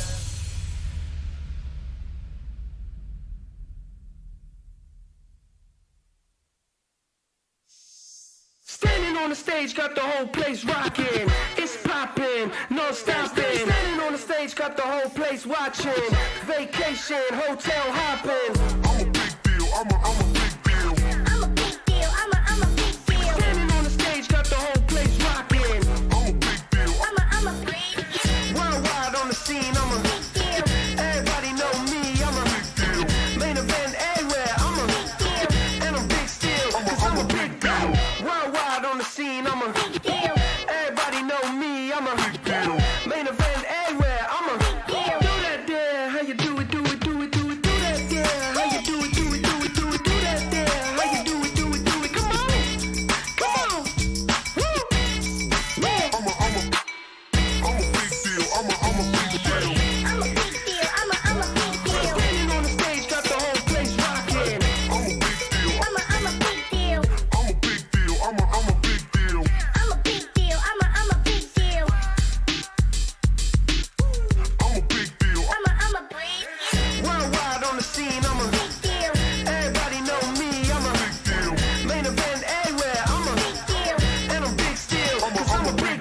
I'm a big deal. Main event everywhere, I'm a big deal. Do that there, how you do it, do it, do it, do it, do that there, how you do it, do it, do it, do it, do that there, how you do it, do it, do it, come on, woo, I'm a do that there, how you do it, do it, do it, do it, do that there, how you do it, do it, do it, come on, woo, I'm a big deal. I'm a big deal. I'm a big deal. I'm a big deal. Standing on the stage, got the whole place rocking. I'm a big deal. I'm a big deal. I'm a big deal. I'm a big deal. I'm a big deal. I'm a big deal. I'm a big deal. I'm a big deal. I'm a big deal. I'm a big deal.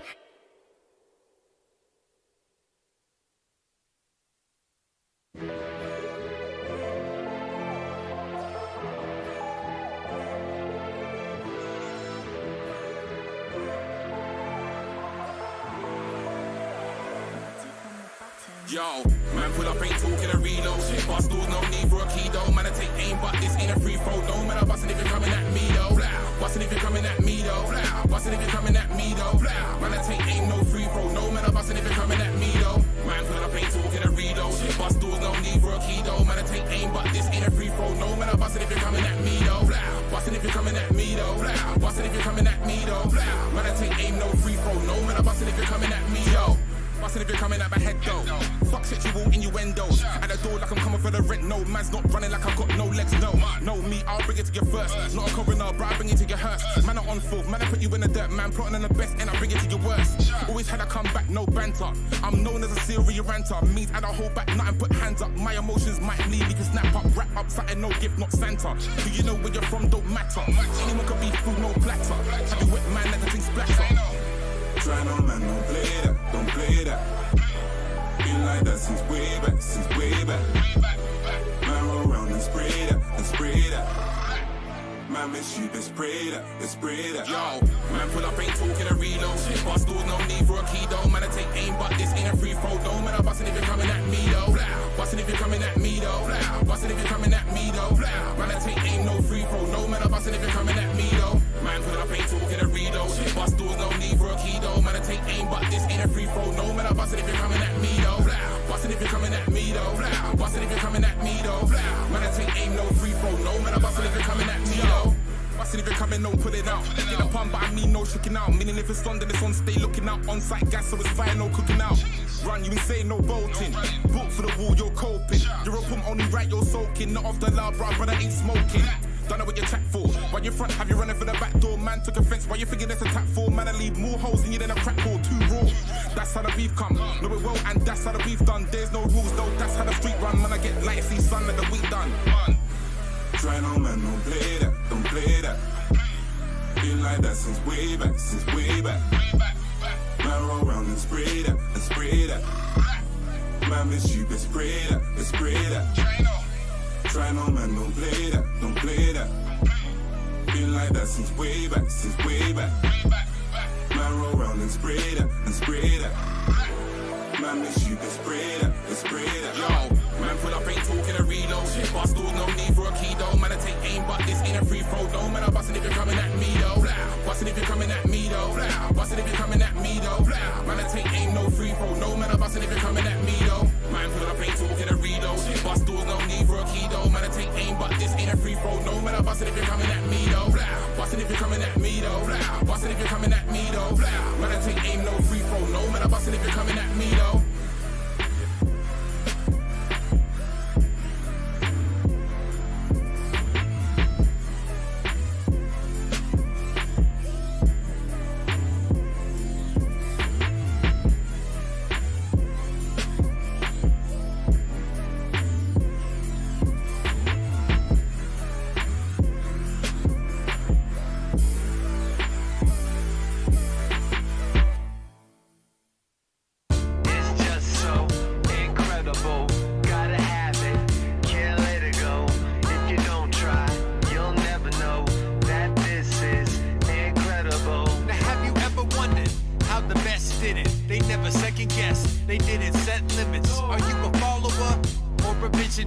Can you handle the load that you were meant to carry?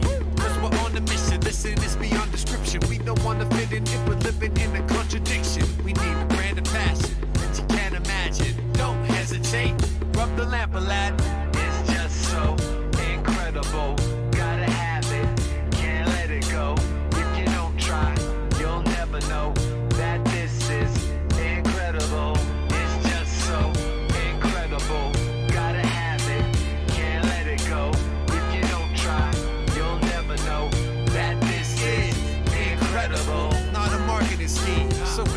believe. All of the new energy you're starting to see. Moving as fast as a bull, charging the scene, but on point like a laser, targeted beam. It hits your body quick as a swift karate kick, so people feel it even if they won't acknowledge it. But you had to know it when the track exploded. You tried to go and grab a hold it as it catapulted. Now we're setting sail on the epic scale of discovery. So respect the trail, cause you gotta face it. Watch it in amazement. There's only one, ain't no replacement. It's just so incredible. Gotta have it, can't let it go. And it's in time, on schedule. It's just so incredible. It's just so incredible.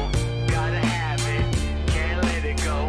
If you don't try, you'll never know that this is incredible. Incredible. Incredible. Incredible. Incredible.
Final session of the pool play for the FIBA 3x3 Alberta Basketball Men's Challenger. And our first one will be a good one. It's New York Harlem taking on Saitama. Both teams lost their opener. The winner here will get a berth in the quarterfinal. In the opener, Saitama took on Antwerp and fell 15-8, and then Antwerp knocked off New York Harlem 19-16.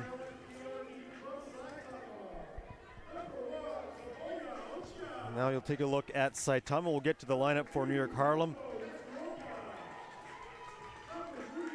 Number 1 is Tomoya Ochai. Number 2, Ryoto Yasuoka. Number 3, Ryo Ozawa. And number 4, Ryutaro Otomo. And you saw New York Harlem introduced moments ago. Number 1, Dominic Jones. Number 2, Antoine Morgano. Number 3, Kadani Brutus. And number 4, Marcel Esenwune. And coin toss here. New York Harlem will wear the white.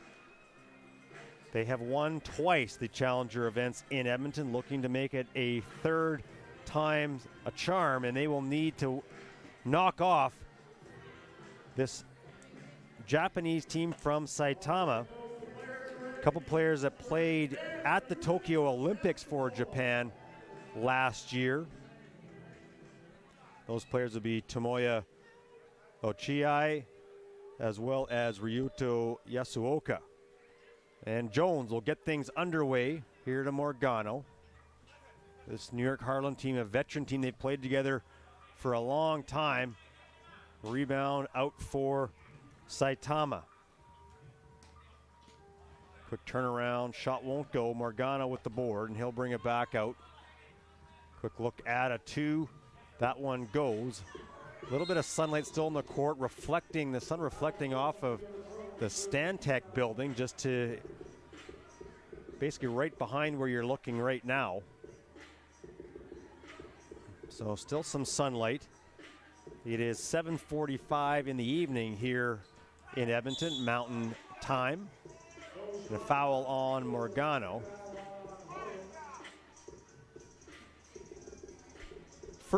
Second team foul on New York Harlem. Just 27 seconds in. Step back. That 2 will not go for Yasuoka. Foul on Saitama. Saitama currently unranked. They did finish 6th at the recent Olympic Challenger. That was last week. Only Yasuoka played in that one. New York Harlem also currently unranked. They did win the Red Bull USA Basketball 3X Nationals. And on the board is New York Harlem. There's a 2 for Saitama, won't drop. Jones. Pass behind the back, and a foul coming up there on Ozawa as Morgano went down.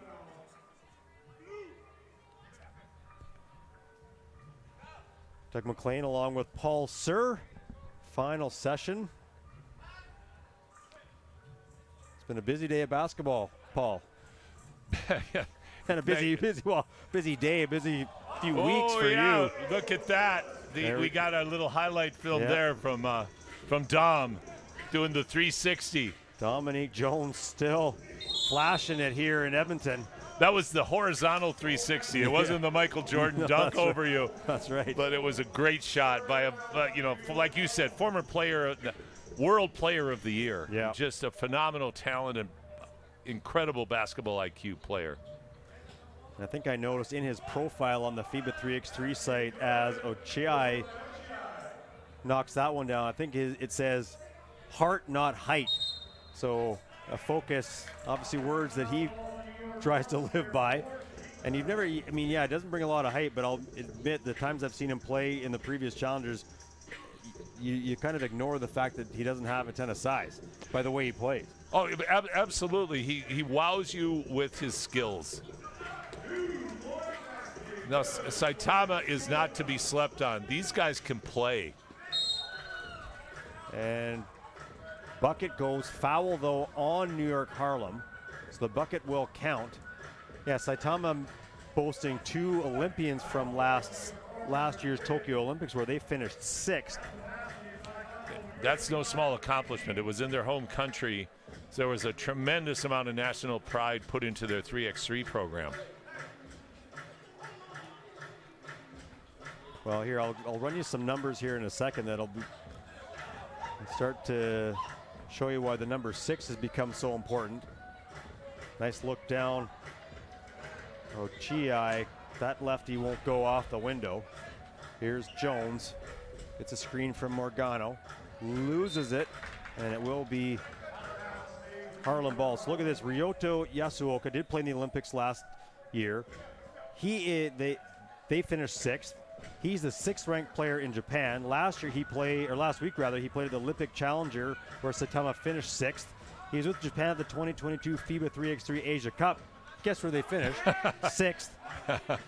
So that number for Ryoto Yasuoka, maybe he's a little sick of that number right now. I know you'd like to have a higher result here. And, you know, I had the privilege of dealing with their management, and they're serious about this tournament. They came to compete. They did not just come for the experience. This is a team that is, and one of the things I love about what Saitama does extremely well is their transition offense and defense. They do not stroll to anything. Everything's a dead sprint.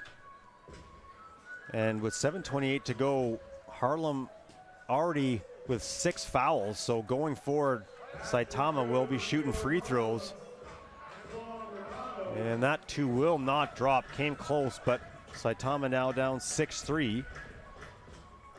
Brutus, nice feed to the slipping Morgano.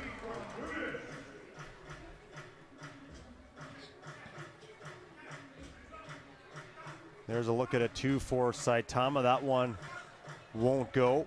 Nothing falling right now for the team from Japan, but a foul on New York Harlem. And Morgano having a conversation with Brutus. Immediate timeout. Now, if I'm Saitama, rather than looking to shoot the 2, I think they should be looking to attack the rim. The 2 free throws or a 2, a higher risk 2 or 2 free throws. And now they have the opportunity to try to draw contact fouls from New York Harlem. So they have a real opportunity here. So it'll be interesting to see if they adjust and really do try to attack the Harlem defense. Screen there from Ochii. Gets it back, kicks it out, back inside as they try to play a 2-man game, but Jones reads it, steps in front of the pass. Here's Jones behind the back, finds. That was vintage Hassan Dom. Roumet. Vintage Dom. Angle pass, thread the needle. And then Marcelo always has such a soft touch to finish around the hoop. Jones, another 2, that one short. Gets his own rebound. Little pull-up, and Dominic Jones all over things right now for New York Harlem. They got a 6-point lead. When he was player of the year, he had these Dom rushes like that where it was just lots and lots of points in a real hurry. And a lane violation on Saitama, so it will be New York Harlem ball trying to build on this lead. So while the fouls are an issue for New York Harlem, they started to create a bit of a cushion for themselves. Yeah, they responded really well. Brutus for 2, rattles in. 11-3 all over Saitama right now. And just nothing dropping for Saitama. That one off the mark from Brutus. Live by the sword, die by the sword, and that is the problem with the opportunity and the problem with the 2-pointer in the 3x3, Doug. And right now, I think they're looking up the scoreboard thinking that's what we have to do to get ourselves back in. But to your point, especially with 7 fouls, I'm with you. I'd be attacking the rim right now if I was Saitama. 100%, because with this much time, you can get to 10, then you get the 2 shots in the possession back. But if you're just going to be taking the 3, if they're not dropping, you're going to get the result you're getting right now. And I think Harlem's content to just let them do that. Another putback there by Esanwune.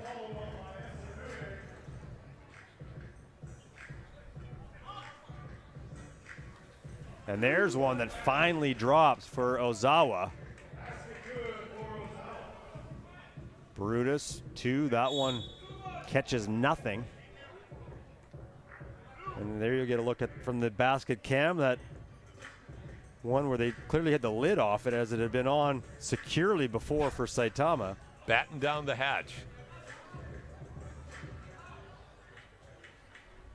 Ozawa trying to get on a bit of a run, and that's going to be a foul over the back on Tomoya Ochiai.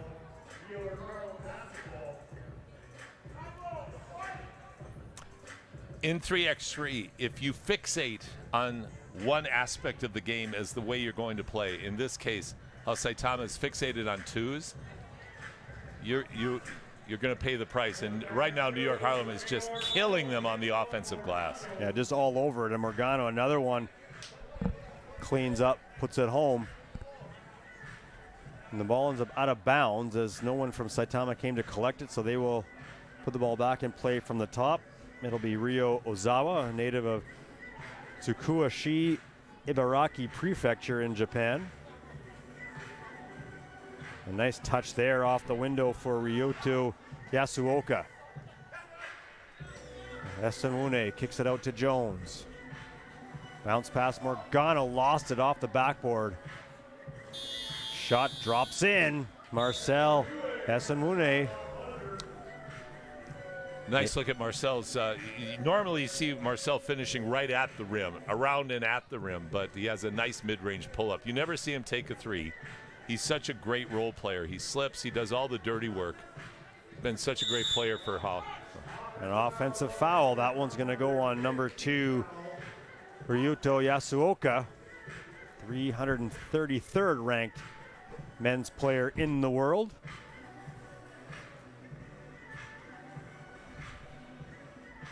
Here is Jones, 109th ranked player on the planet. That shot won't go, but he will get to the line for 1. And Saitama just about in the penalty themselves. Saitama, they've built a pretty decent mountain they got to climb up here to find a way to get into tomorrow's quarterfinals. They certainly have. They, at the wrong time, they went the wrong direction, and their strategy, again, live by the sword, die by the sword, has not worked. And there they go finally with that rim, slipping down. Nice cut by Atomo. 15-6, Morgano. Able to do the same thing, just answer right back. 2 for Saitama. Doesn't go, rebound Morgano. Took part in the USA Basketball 3x3 Olympic qualifying tournament in their training camp back before the Olympics.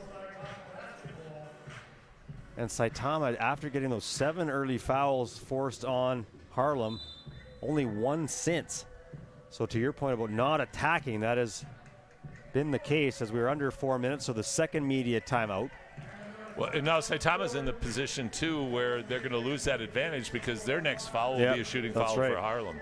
So they had that window. They had the power play, chose not to play let it go, yeah. Yeah.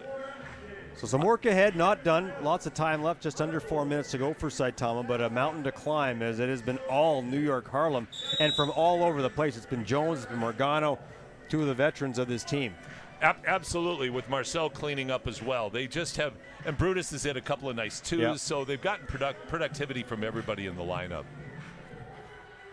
Morgano, Jones, and Esanwune were all on the 2018 and I believe also the 2019 teams that won the Challenger here in Edmonton. That's right. They're the 2-time defending champion of this event. So I'm sure they were happy to come back to Northern Alberta.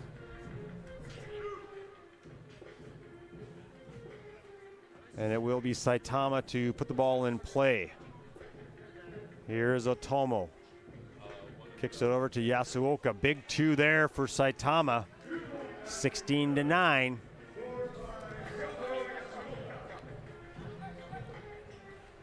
Jones.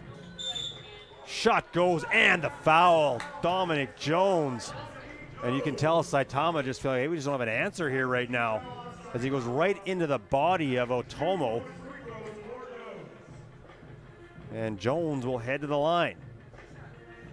Gold medal at the 2019 Pan American Games in the 5-on-5 game was Dominic Jones. One-handed free throw shooter. Got an underhand, Yeah, one hand. yeah, that's right. What's next? Someone left-handed shooting right-handed shooing left. Do the Michael Jordan, close your eyes. That's right. Do the Bo Kimball from the Loyola Marymount days. Better tell our listeners what the Bo Kimball Yeah, was. well, that was back in 1990 when Loyola Marymount unfortunately had the tragic loss of a teammate, Hank Gathers. And Gathers was a left-handed shooter, and Bo Kimball decided to, throughout the rest of the tournament, where Loyola Marymount went on a huge run, coached by Paul Westhead. That was a real emotional NCAA tournament. It really was. The tragic passing of Hank Gathers for all to see on court, but the response of Kimball and his teammates and Westhead and that team. One of the great runs in NCAA history. They didn't quite get to the Final Four, but certainly pushed further than anybody would have thought, even if Hank Gathers had been on that. I mean, that was not a team that was expected to go a long way. Well, Gathers was a very NBA good, bound, he was an NBA-bound player for sure. Bo Kimball, if I'm not mistaken, drafted 5th in the draft that year by the LA Clippers, but didn't have a great NBA career. As the shot clock, some challenges, I'm pretty sure New York Harlem might be okay with a 78-second shot clock. I'm not sure that Saitama would at this point. 3 more games to come after this one as we wrap up pool play.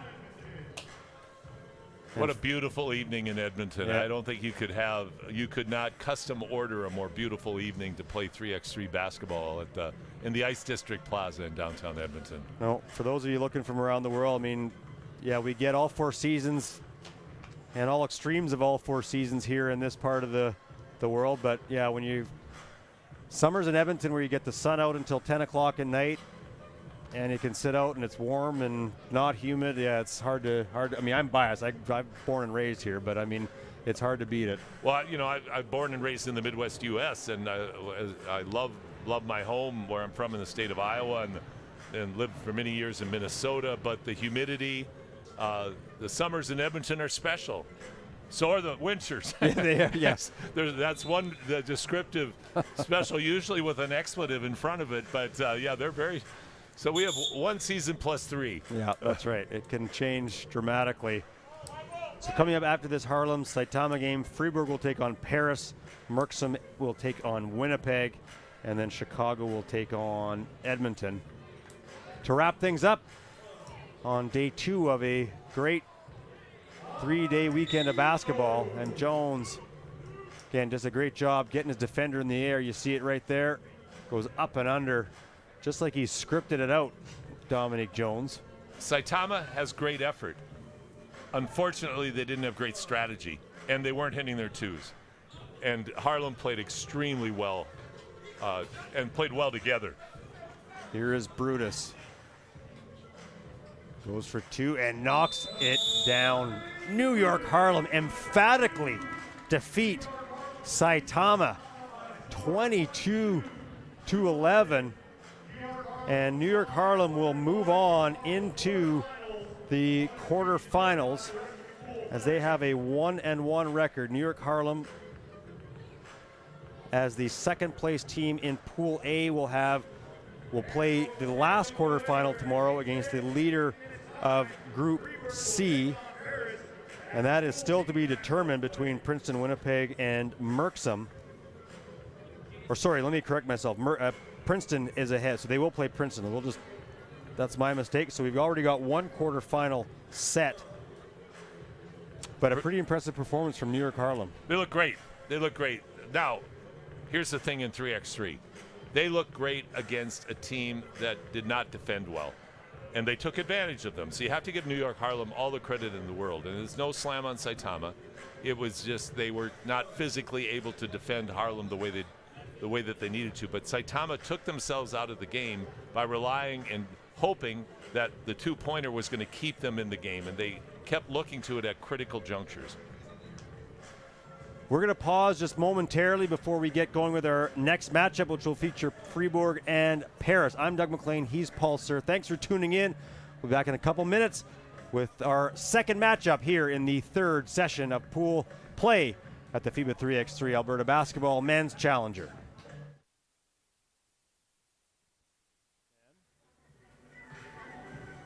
A nice hit off the backboard. Shot drops in. Gee, again, live by the sword, die by the sword has not worked. And there they go finally with that rim.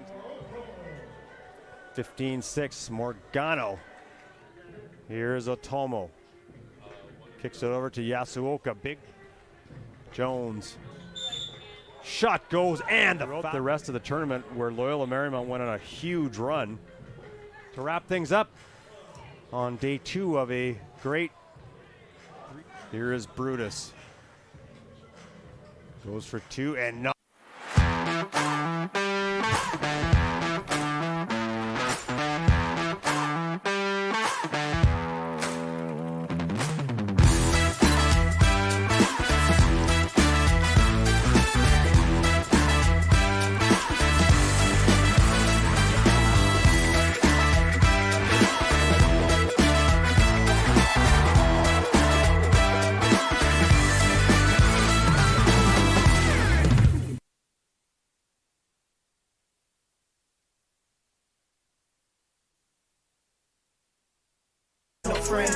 Done with doing pally. Most of them faking the end. Don't have to call my line. Might as well save your cred. Message me multiple times. You will get left on red. Why you gotta stand so close? Understand we are not friends. Done with doing pally. Most of them faking the end. What's loyalty nowadays? Is it just a phase for your entertainment? Every week it's a rearrangement. Every chat is a different statement. Heard your tone switch, thought no one noticed when certain names got mentioned. Just last week you were calling them firms in a hands-on entrance. Cut ties but you can't cut tension. Extension can't reach no more. Same time you wanna call with excuses. Same time you'll be a plus 4-4. Same time you wanna indirectly almost expect your moves to get thrown. Can't take this for no animation. If it's sketchy then it's locked off, no respawn. I was blessed from born. Mad that I'm here with the mess I saw. Real situations expose your soul. Real situation expose your force. I was blessed from born. Mad that I'm here with the mess I saw. Real situations expose your soul. Real situations expose your force.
Fribourg and Paris will be the next matchup between two teams that are trying to find a way into tomorrow's quarterfinal action. Paris at 1-0, having knocked off Amsterdam 18-13. Freeburg fell to Amsterdam 21-19, so we could end up in a three-way tie, in which case points scored will matter. If Paris ends up winning, they would get the top seed in Group B and would play in the third quarterfinal tomorrow, but we will figure things out depending on what happens here in this one.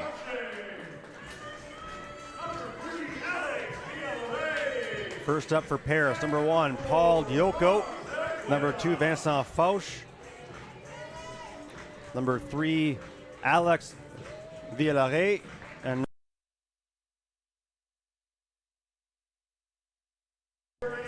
And for Freeburg, just for them, Jonathan Dubas wearing number 2, Nathan Jurkovic wearing number 3, and Jonathan Kazadi wearing number 4. I talked to the Freeburg guys about what happened to their fourth player, and where the problem came was that player had to fly through the United States, and there was some special paperwork he needed that he couldn't get done in time. So they lost the flight, they lost the fare, and they lost the player. Oh, wow.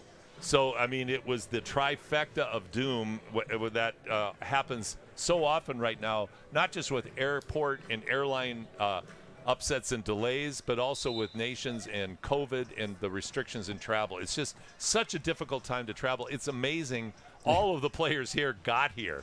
I am just astounded, to be honest. I expected many more problems than this. Yeah, I had to travel to Switzerland for something in December, and I just bring it up simply because of how complicated at the time it was just to figure out what I needed to get in to the country. And so I can only imagine trying to coordinate this, even though we're about 6-8 months later and things have changed a bit. It's still extremely complicated. It is. It's complicated, nuanced, layered, and every situation is different. Yeah. And so you really feel for Freeburg to travel this kind of distance, the kind of success they've had this year. But speaking of success, the team from Paris looked great against Vienna. They had I think a few people were surprised at their victory. So this is going to be an interesting game. It will be Fribourg in white, Paris in blue. That pass deflects off of Kazadi and out of bounds, so will remain Paris ball with number 1, Dioko to inbound. One thing about the Swiss team, and you can see why they had success. They're long, they're athletic, they're springy. In a lot of ways, they remind me of Antwerp in their style of play. You can beat them to the rim, but you might get it blocked from behind because they're very athletic. Down low, that pass will not work to Dubas. Dubas for 2. Quickly rebounded out, and Paris will reset.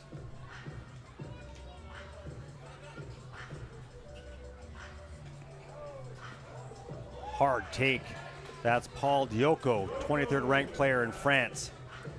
Nice lift and go by Dioko on that. That was a very sweet play. There's a lob, a little deep. Kazadi gets it back and soft touch off the glass. Vincent Fauche.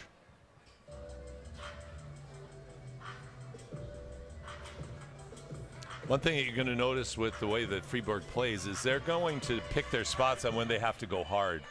They're going to go soft on defense sometimes and not make their cuts, and they're going to be doing more one-on-one than they may normally do, just to keep their legs strong as you go for the 10 minutes to finish. And quick put back there by Seguela. 2 apiece in the early going. Dubas working there against Seguela. Seguela, the 2nd ranked player in France, 169th in the world. I think one of the strategies that works for a lot of teams is to play inside out a lot. Try to get established around the basket and find rhythm from your 3. I think where a lot of teams get in trouble is when they start firing threes right away and they ignore their inside presence. And Swiss have a real nice inside game, so I would think they'd be wanting to take advantage of that. Big shot. Bucket goes. Big shot. That one knocked down by. So the foul was on the screener, not Right. on the shooter. So the basket counts and Paris ball. I think they have to adjust the score clock. There we go. Bucket goes for Alex Villare. And he'll be the one to put it into play. Gets it to Foch. Vincent Foch. Took some contact at the rim from Dubas. And Villare, that shot won't go. Seguela ended up on the floor. Jurkowitz to Dubas. Working there against Foch. And foul coming up on Paris, their second team foul. Kazadi inside to Jurkowitz. Gets underneath Foch. That's a mismatch they should take advantage of frequently. And not a ton of size on this Paris team. Oh, trying to go and send a message there was Villare, but denied at the rim. Nobody signed for the COD on that one. No, no. They sent it back to the post office. Fifth-ranked player in France, 195th in the world, played his whole career professionally for Bordeaux in the French First Division. 12.5 points a game, 4 rebounds, 4 assists a game last year. Those are great numbers in that league. That's a tough, tough league. Jurkowitz to Kazadi. Again, no sub for Freeburg. Oh, and the pass, Kazadi just not ready for it. And both of them, I think, arguing, you should have been ready for the pass. No, you shouldn't have thrown the pass. One of those ones, I think. I think there was some other language mixed in. Yeah, I think so, yeah. Probably a little bit of, I'm not sure if it was French or Swiss German, but one of the two that you and I wouldn't and they're still debating it. Kazadi and Nathan Jurkowitz. Seguela goes back door. Nice feed, but a great defensive play on the block from Jurkowitz. Jurkowitz has got just great instincts on shot blocking. Gets up quick, uses his length. Done a great. He's prevented a couple of layups, a dunk and a layup, are both denied. There was a foul called there on Freeburg, so Paris ball. Shot up and good. Frank Seguela. You'll see here, gets bumped. It's a great call. And Dubas doesn't like it, but you see from the replay, pretty obvious one as he got bumped basically in behind the backboard, still able to drop it over top of the backboard and in. 5-4 Paris, a chance to extend that lead here. Seguela plays his club basketball for Stade Rochelet in the French top division. 9 points, 4 rebounds a game last year. Dubas for 2 off the back iron, rebound. Oh, good hustle by Dubas. Boy, those are the kind of plays that can be difference makers in a game. Paris just a little nonchalant, and you'll see right there as Dubas steps in, as Villare did not expect anything more than the ball just landing in his hands. You know, I'm going to just use the example from the Olympics on what a play like that, what a difference a play like that can make. Riga in the gold medal game, very, very tight at the end of the game. Riga made a play very similar to that, hustling out of bounds, saved the ball, got a layup, and that turned out to be probably the difference. Hustle plays pay dividends. As Latvia won the gold medal on the men's side in 3x3 when it made its debut a year ago.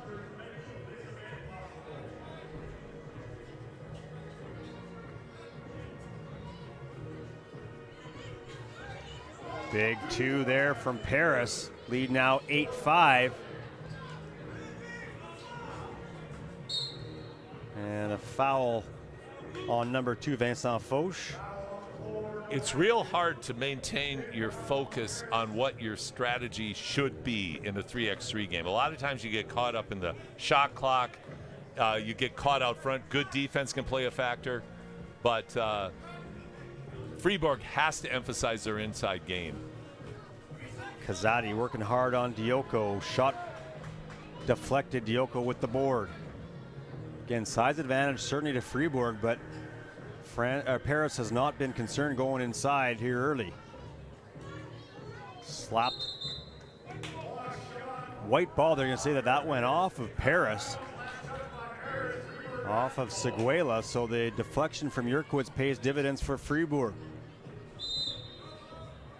And a foul away from the ball on Paris. Villaret, I think, the guilty party. Here we go again. 6 fouls on Paris. What will Freeburg do to take advantage of this potential opportunity? Kazadi to the rim. Couldn't get that finger roll to go, and now Dioko. And Jurkowitz fouls him hard going to the glass. And Dioko will head to the line. 4th team foul on Freeburg, so they're getting near that penalty spot as well. Hits the free throw. 9-5 Paris. A win for them would mean an automatic spot into the quarterfinals. A win for Freeburg, and we got to do some math. That sounds scary, Doug. It could be. It could be. Well, and just to prepare for that, if we look back, Paris scoring 18. Amsterdam did score 21 in their win over Freeburg, so that puts Amsterdam in a pretty good spot as they've scored 34 points total. As here is Villaret for Paris. Back cut there by Foch. You got to think a lot of these players want to be playing in Paris in 2 years when the Olympics take place for the 3rd time in Paris. Kazadi step back, shot goes. 10-7.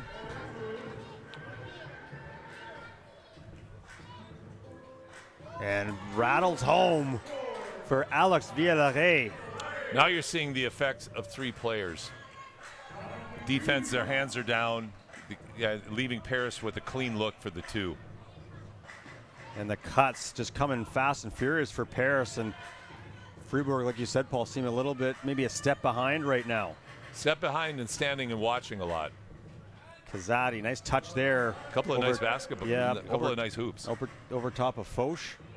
Here's Villaret at the top. Gets cut off by Jurkowitz. Bounce pass to Foch. Kind of a bit of a chance for Freeburg right now. They're on a bit of a run. And there adds to it, Dubas, 12-10. Again, 12-11, just like that. They're having a nice run right now. Paris seems to be the one that's run out of gas. Yeah, just all of a sudden, like you said, I mean, Freeburg certainly tugging on the shorts a little bit, but as you mentioned, Paris right now struggling a little bit. Freeburg right back in it.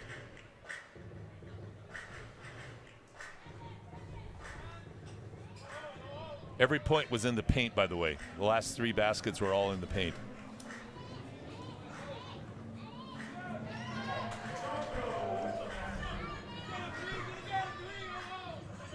Jurkowitz to Dubas. Dubas puts it home. We got double foul called and immediate timeout.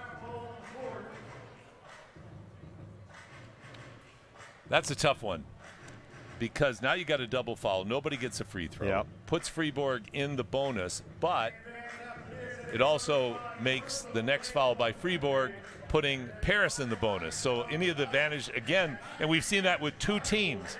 Both had advantages and neither have been able to take advantage of what was created for them with the fouls being, a lot of fouls being called early. And as we look at the math, if we do end up in a three-way tie, Amsterdam with 34 points, Paris with 18, courtesy their first win, Freeburg with 13. So Freeburg would need to win by a decent margin here, it appears. Amsterdam looks to be in a pretty good spot potentially, but we'll again see how this thing winds up if we do end up in that three-way tie. Here's Dioko working against Kazadi, spins inside, contorts himself, shot won't go, put back attempt by Foch also would not go. Dubas working against a smaller Foch, a little strong on that left-hand lip, could not quite square himself to the basket, and it will be Paris ball. So what you're saying for our listeners is that not only does Freeburg have to win, they have to win by a sizable margin. It would appear, again, I have to do a little bit of quicker math to figure all of that out, but yeah, Freeburg is going to need to win by a decent margin here over Paris. But first I got to worry about getting a win. Paris trying to get that automatic spot. Kazadi short, deflected possibly by Dioko. 2:51 left, 13-12. Paris leads. Both teams in the penalty. And 2 free throws coming up here right now for Alex Villaret.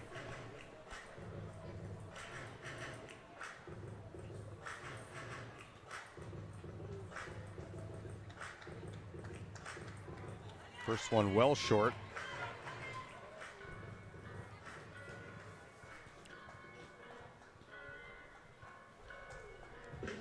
Second one on the mark. 14-12. Kazadi.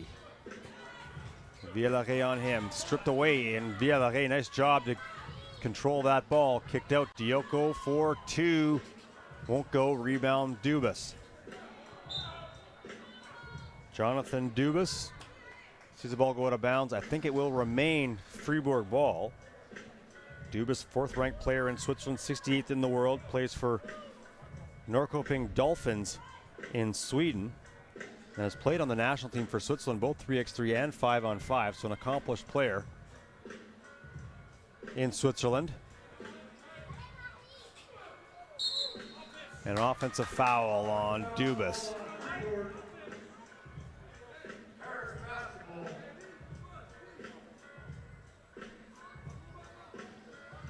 Vincent Foch to put the ball in play.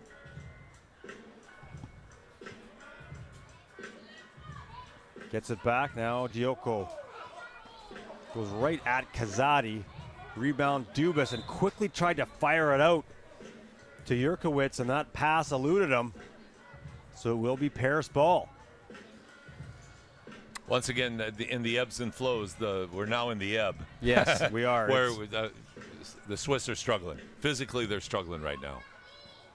Dioko tries to get around Dubas, and a foul on Jonathan Dubas. 2 free throws coming up for Paul Dioko. Did play at Northern Kentucky in 2017-18 and 2020-2021. Scored 9 points in Northern Kentucky's Horizon League Championship win over Illinois Chicago. Now plays in NCAA Div 2 with the University of Texas Tyler.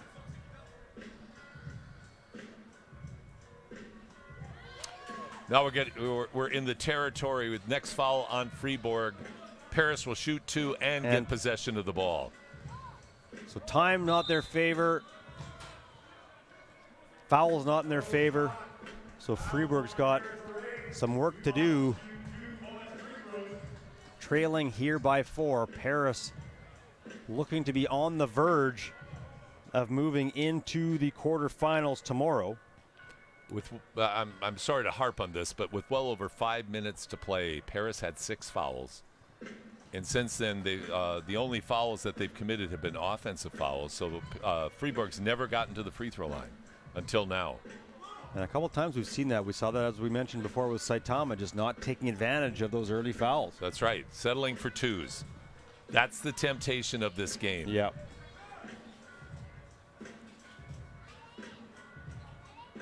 Villaret, back iron miss on that 2. Rebound, he gets his own. Left alone, challenged by Kazadi, who came a great distance to block that shot, and then Kazadi short on that too. Dioko clears it to Vincent Fauche. Now Villaret kicks it back.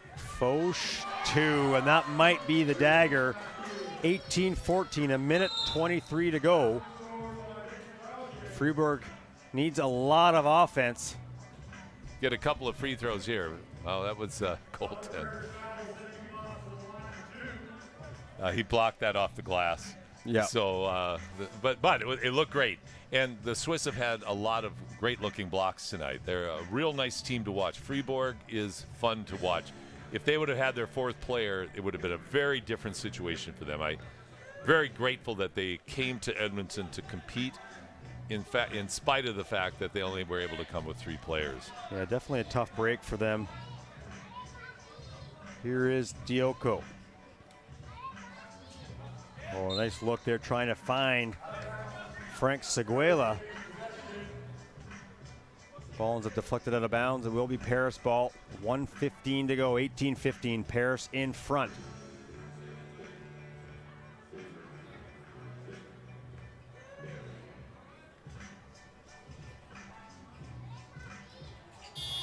Villaret had to get that one off quickly. Shot clock violation. It will be Freeburg ball. So they will reset, get things going from the top.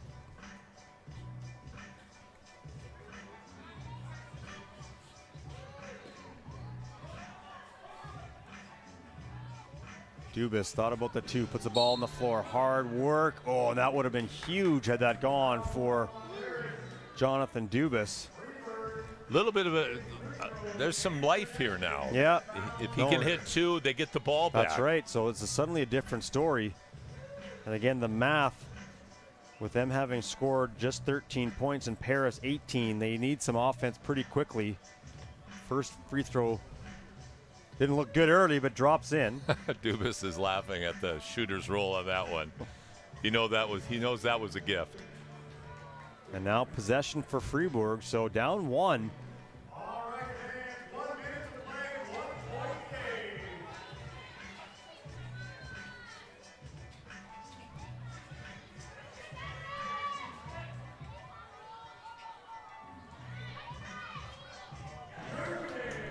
So put it this way, if Freeburg gets to 21 points, they would tie Amsterdam at 34 points. Paris looks to be into the quarterfinal regardless here right now as they've scored 36. So Freeburg would be looking for 22 points. You know Amsterdam is sweating right now. Yeah, they sure are.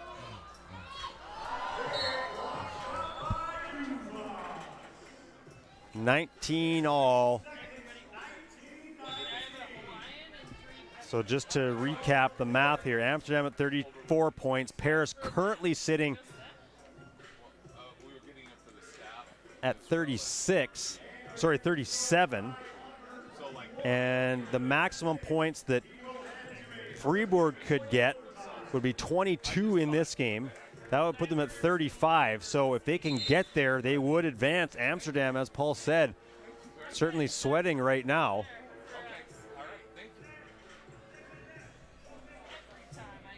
So here we go. So Paris is in. They're into the quarterfinal regardless of what happens here, because they, even if they don't score another point, they would be at 37, and that would be more. There's a quick look. Oh, just about dropped for Fribourg. Or for Paris, I should say. Here is Fribourg. Dubas with the dunk. And so Fribourg up, and the backboard got twisted a little bit. There we go. We'll get some help from Dubas to pull it back over. There we go. No, maybe not. One more tug. And we're going to have to get, I think, things just literally squared away here with the basket. Here comes Jeff Bailey. Jeff is the general manager of the Alberta Basketball Association and one of the absolute gladiators that work for ABA that have made this possible. He does everything, and if you would have seen the work that he put in to put this court together, now he's going to be straightening the basket. I'll tell you, Jeff does it all. Not sure they try to move that base.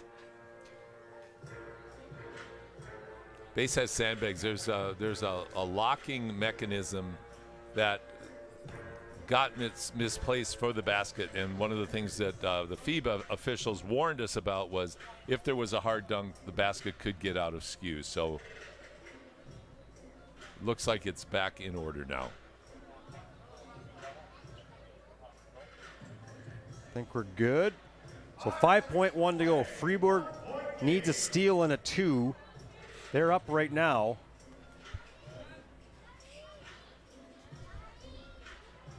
Paris shot off. So Freeburg will win. We do end up in a 3-way tie. Paris with 37 points scored. Freeburg with their 20 puts them at 33. So Freeburg will lose out by 1 point. So Paris will be the top seed in Group B. They will play in the third quarterfinal tomorrow. And Amsterdam will take on Vienna in the second quarterfinal at 12:25 Mountain Time tomorrow. So a lot of drama in that one in a game that looked like Paris was going to walk away with it. But again, the fouls come into play. They come into play and they can make a huge difference. And strategy comes into play in terms of attacking the basket to try to initiate contact and get to the free throw line. And once again, and I think this is part of the evolution of the game, is that you've got to have your strategy and really understand at a pretty high level, Doug, that we've got to get to the free throw line a lot. And Freeburg at the end did, but they had about 3 or 4 minutes where they had a golden opportunity that they just didn't take advantage of. Nice team, fun to watch. Absolutely. I'd love to have seen them with their 4 because they're a real nice addition to the 3x3 scene. Yeah, as is Paris. Yeah, absolutely. That was a really good game between those two, back and forth, and really no easy answer. Now Jeff Bailey's shooting free throws to see if I'll tell you, he does it all. He literally does it all. He missed the free throw though, so we got to give him a hard time. I think he's now looking at the basket. Yeah. He thinks it's it's off. That's why it's I off. couldn't. That's I couldn't right. hit Yeah, him. that's why I missed. So we got 2 more games to go here.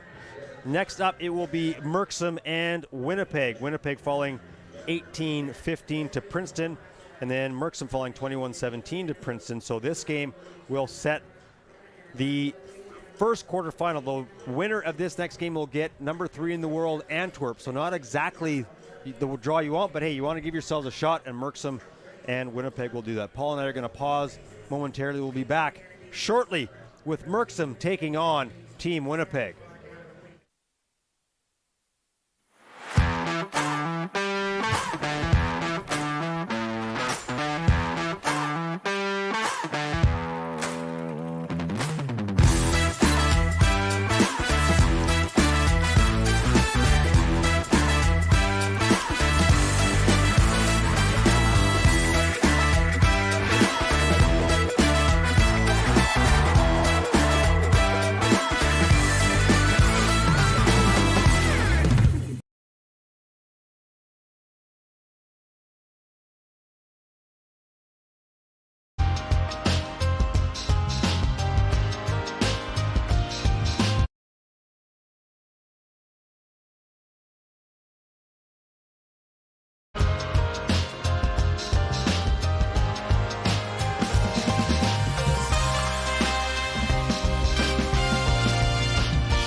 We're back. Merksem taking on Winnipeg. Merksem of Belgium, Winnipeg here in Canada.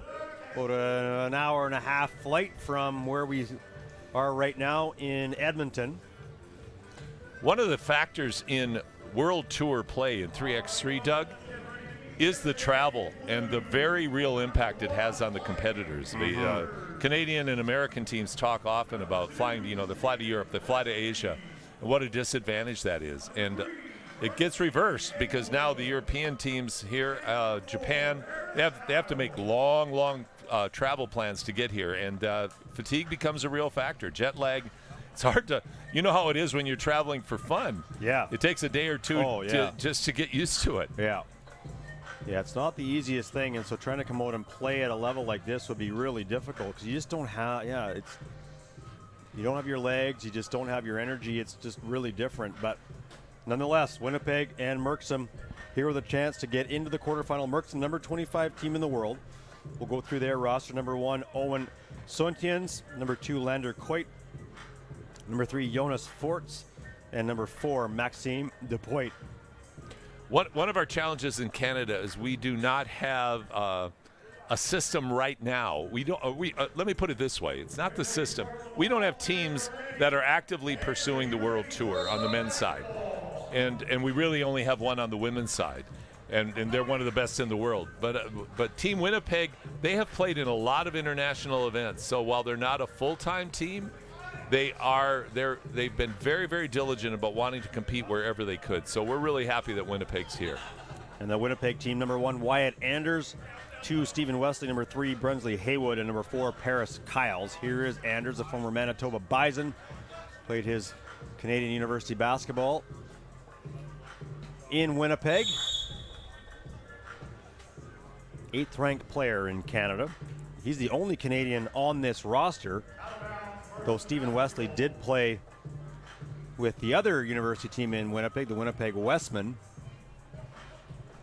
2 seasons there. There's a steal. Kyle's right back for Winnipeg. First bucket of the game.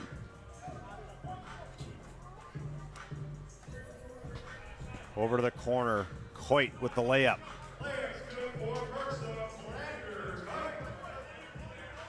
Here is Kyles working against Kite. And swatted out of bounds emphatically there by Lander Kite, number 37 ranked player in Belgium. Has played nationally for Belgium at youth levels. Brensley is a crafty player. He's out of the Twin City area, and he's not a vertical player, but he's a real heady player, and he shoots the 2, and he can score. He can score in bunches. 25th ranked U.S. player is Brensley Haywood, and as Paul mentioned, from Brooklyn Park, New York. Paris Kyles also from Metro Minneapolis in St. Louis Park. Paris played, I believe, at Mankato State. It's a Division II school, and had a real nice career there.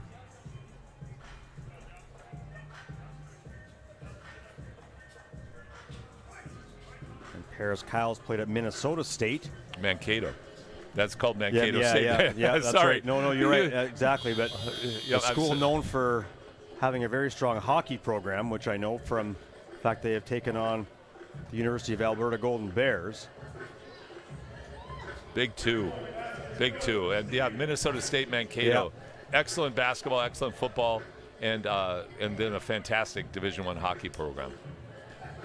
Haywood to the corner. That shot won't go. Rebound by Sontjens. Shot for Forts will not drop. Rebound into the hand of Dupoit.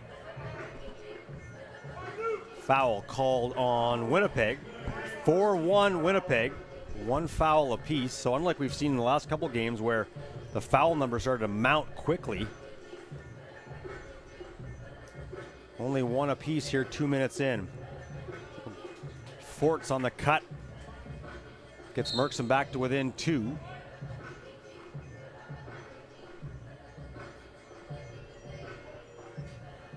Wyatt Anders' role on the team is primarily as a screener and a defender, and he's a very good passer. So what he tries to do is free his teammates up primarily. Kyles gets held on that shot, and he will head to the line for 1. If you look through the history of these 4 players, I mean, as Paul's alluded to, they've kind of split time between Manitoba 3x3 teams and Minnesota 3x3 teams. So there's a lot of players kind of bouncing back and forth between different teams. They found some, it's really interesting. They found sort of a weird chemistry. Yeah. And they decided to go under Team Winnipeg. Right.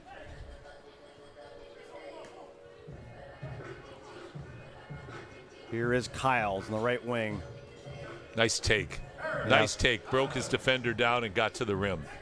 Yeah, for a moment, Sointjens was able to stay with him, but lost him, and now here is Forts. Hard work.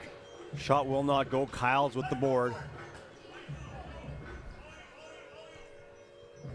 Steps back and knocks down the deuce. 8-2 for Winnipeg. As Merksum is trying to create the all-Belgian matchup against Antwerp. Here's a pattern. Winnipeg does great at getting leads, and they struggle at finishing games. So their challenge now is going to be, and the game's far from over. There's 6 minutes, 50 seconds left. It's 8-3. We know how quickly things can change, Doug, as we go into a media timeout. But they're going to have to stay within themselves better and not live and die by the 2. They're going to have to keep attacking the rim because right now they have Belgium on their heels. Now we got a timeout. Belgium can regroup. Now Winnipeg has to focus on keeping that momentum moving forward. And the prize is, as we said, getting to take on number 3 in the world, Antwerp, and Merksem, essentially a suburb area of Antwerp. So definitely familiarity would exist between Merksem and Team Antwerp. There'd be no rivalry there, I'm sure. I'm sure. Nothing at all. No, nothing at all. No bragging rights. Well defended on that off-ball action by Team Winnipeg. That deuce goes up, won't drop, and a foul. And that's going to go on Brinsley Haywood.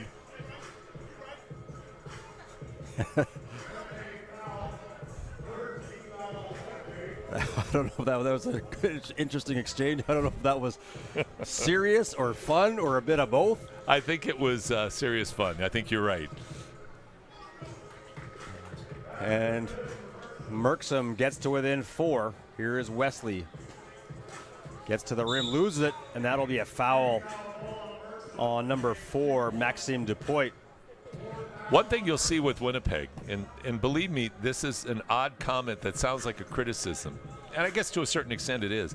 They give up more uncontested layups, but what they do is on an uncontested layup, they'll get the ball into their offensive action real quickly. So they'd rather give the layup up than have the foul and get the ball back right away. And you certainly see some teams employ that strategy. Great feed, just could not finish, but what a look from Sointjens. He has a Canadian connection, having played 1 season for the Concordia Stingers in Montreal. There's multiple Concordia universities, in fact, one in Minnesota, if I'm not mistaken, too. So yes, there is. Concordia, St. Paul. Concordia's everywhere. But one here in Edmonton, Concordia University here in Edmonton, Concordia University of Edmonton. Their name's changed a few times in the last couple of years. And then Concordia University in Montreal, and Paris Kyles on a great with take. The finish. Yeah, great take, great strong take, finesse finish, and a great defensive play by the aforementioned Kyles. Finds Anders, cuts to the basket, loses it going up, and it will be white ball. 10-4, impressive 10-4 lead, 5:37 left, Doug. Winnipeg has just, what I would say, outslugged the Belgians to this point. Merksum has just not been able to respond to their physical style of play. They really seem flustered. And another example of that physical play, but that time success for Dupoit.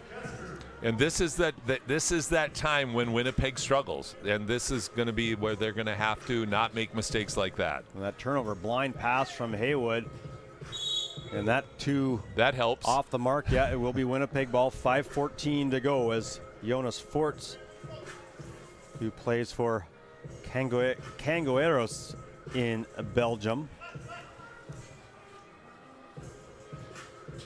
Haywood kicks it out. Kyles thought about the 2, steps in, and there's one of those uncontested layups as Merksum lets Kyles go. Kyle's ability to get to the rim against Merksem is really impressive. In those 2 seasons with Minnesota State Mankato, 13.1 points a game, just under 4 rebounds a game. Anders able to get his defender off him in DePoit and then puts the layup home. 12-6 Winnipeg, and Merksem will need to find some answers offensively here. Well, still lots of time, but momentum on the side of Winnipeg. Wyatt will never be accused of being a finesse player, but he is a freight train, and you're going to have to. He's going to punish you, and you're going to have to find a way to take his punishment. That's just how he plays, and a lot of teams have trouble with it. In his career, averaged more rebounds per game than points. 7.4 rebounds a game, 7.1 points a game in 4 years as a Manitoba Bison, and 2 shots coming up for Merksem. It will be Jonas Forts. 4:37, and again, I'm not trying to be the predictor of gloom and doom. I'm just seeing this happen with Winnipeg on a number of occasions where they have a good lead, they're playing a good style, and then the other team asserts itself and they start making mistakes. And there's a mistake too. Forts with the miss and then the easy offensive board, and that sets up a good look for Merksem, and then Forts with another board. Oh, good seal there by Forts on Kyles. Nice action off ball. So now we got a 4-point game, 4:19 to go. Anders loses the ball out of bounds, but he's fouled in that process. Merksem with 5 team fouls, Winnipeg with 4. Haywood tried to find Kyles on the curl. Kyles, that would have been huge for Winnipeg had that one gone down. Anders out of bounds. It will be Merksem ball. None of those games a little slow, grinded out a little bit. Here's DePoit to Lander Coit to Forts, and Merksem within 3. Wesley step back 2, that one off the mark. Rebound for Forts. Not contested at all, I should say. And DePoit, that one won't go. We've seen a few from, especially DePoit, where he's gotten right to the rim but just cannot finish. And Kyles has done the opposite. He's finished everything here in this game against Merksem. He has been the difference. He really has. And he'll get himself a trip to the line, a chance to build up a 5-point Winnipeg lead as time potentially becoming a factor here for Merksem.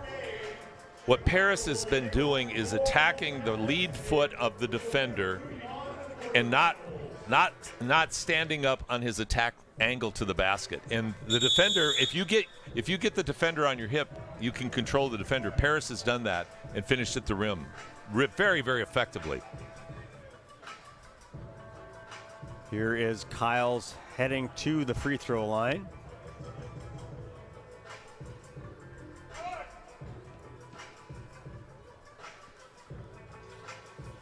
Rattles around, and it's now a 5-point Winnipeg advantage.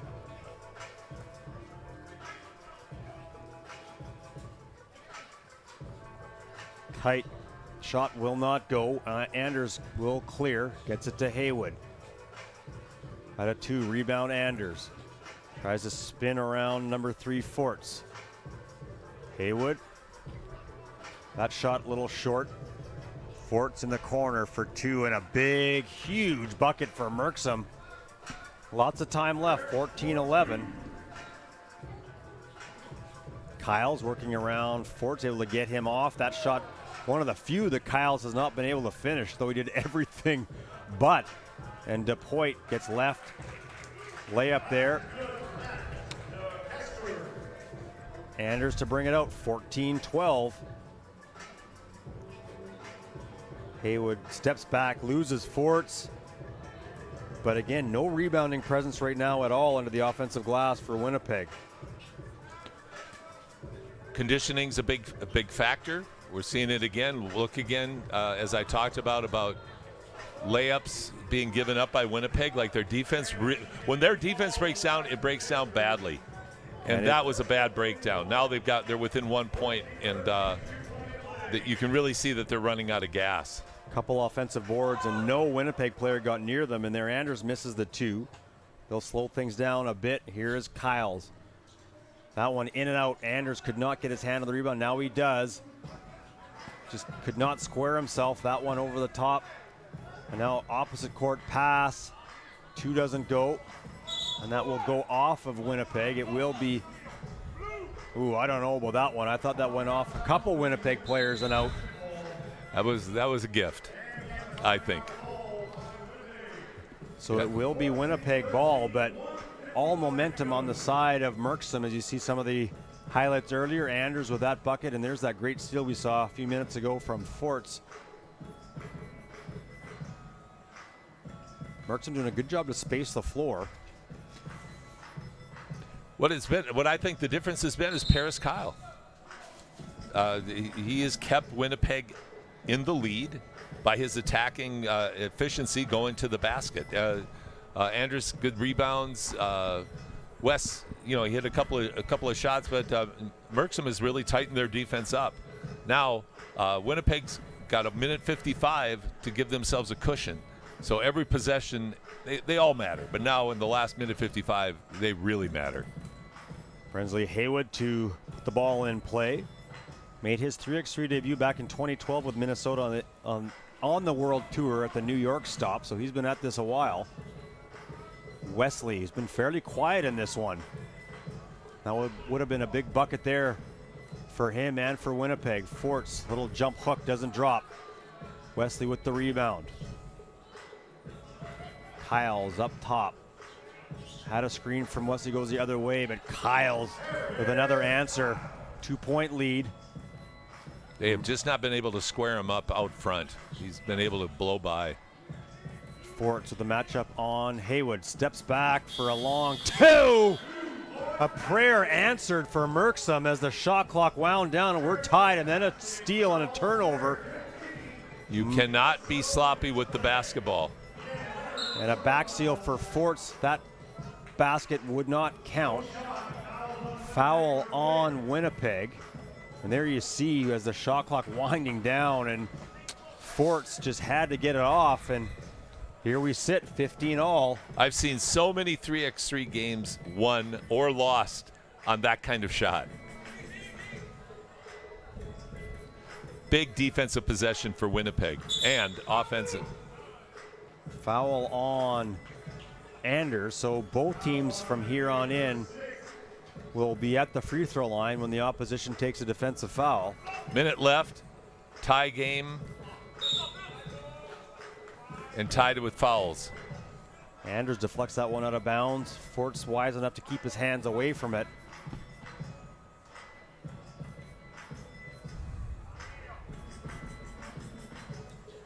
To Poit at the right elbow. Now the right wing. Geit, that basket would have counted as the shot clock expired. Merksum gets that another offensive board. Forts for 2, doesn't go. Here is Wesley.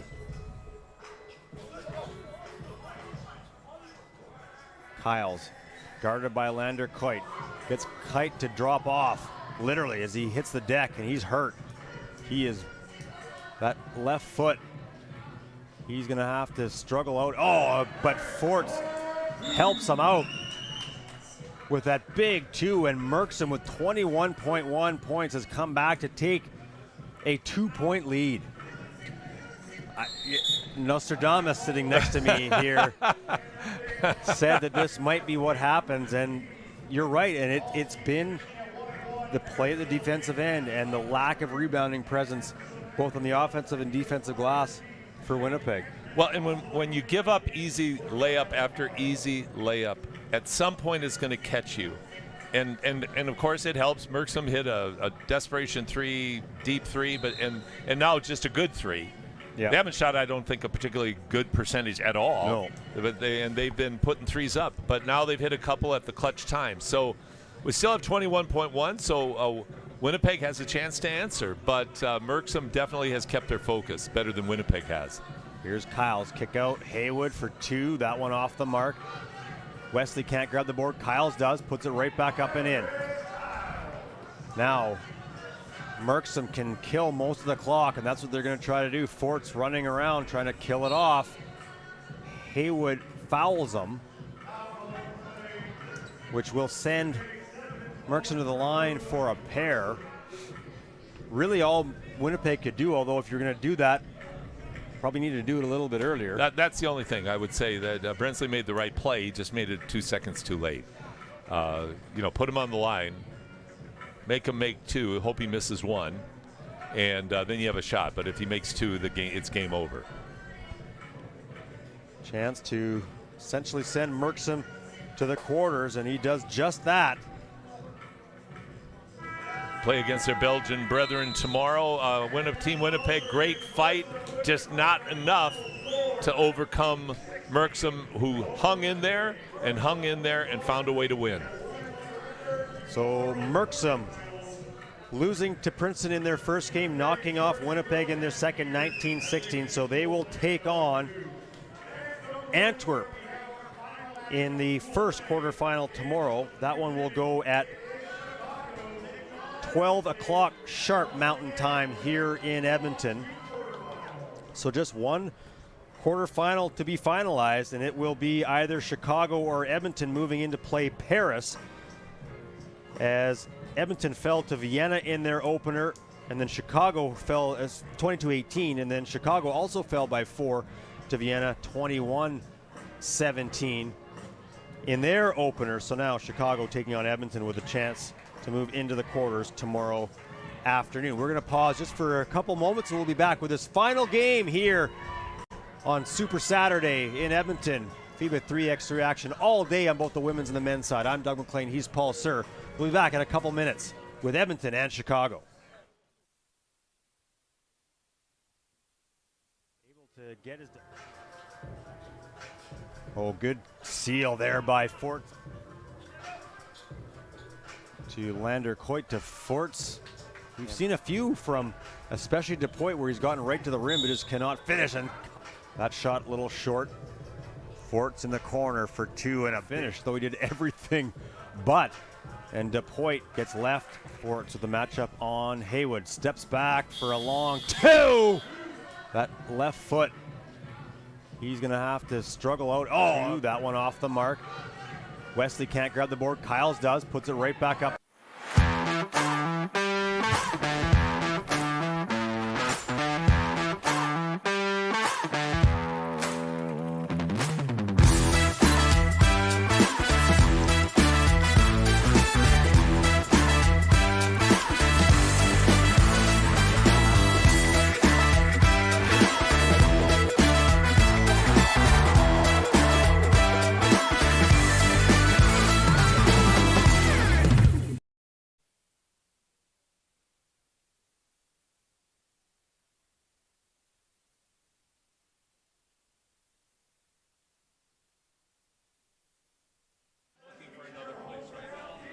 Our last game of the day for the FIBA 3x3 Alberta Basketball Men's Challenger in pool play will feature Chicago taking on Team Edmonton. Team Edmonton had to qualify this morning, did that against Team Okotoks in Saskatoon, and now with a chance to get into the quarterfinals to take on Paris.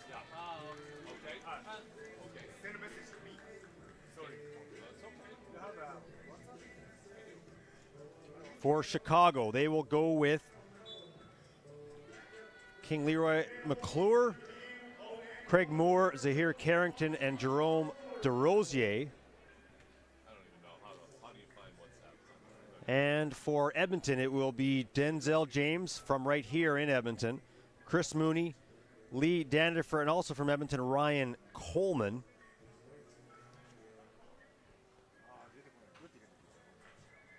As mentioned a few moments ago, in the last broadcast, Edmonton fell 22-18 to Vienna in their opener. Chicago, in their debut, lost to Vienna 21-17.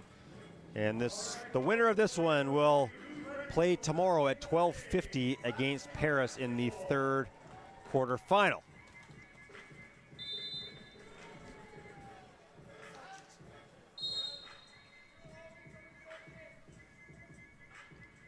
Three seconds into it. I'm really interested in this, Doug. I think Team Edmonton has a shot here. They're gonna have to play extremely well. Chicago has some real advantages, as was just demonstrated right there. But if Edmonton keeps their wits about them, they have a shot, because we saw how Chicago had a tough time with the endurance of the whole game. So, absolutely, Moore misses that to Mooney rather, with a huge block. Of course, Edmonton has been playing all day long. okay.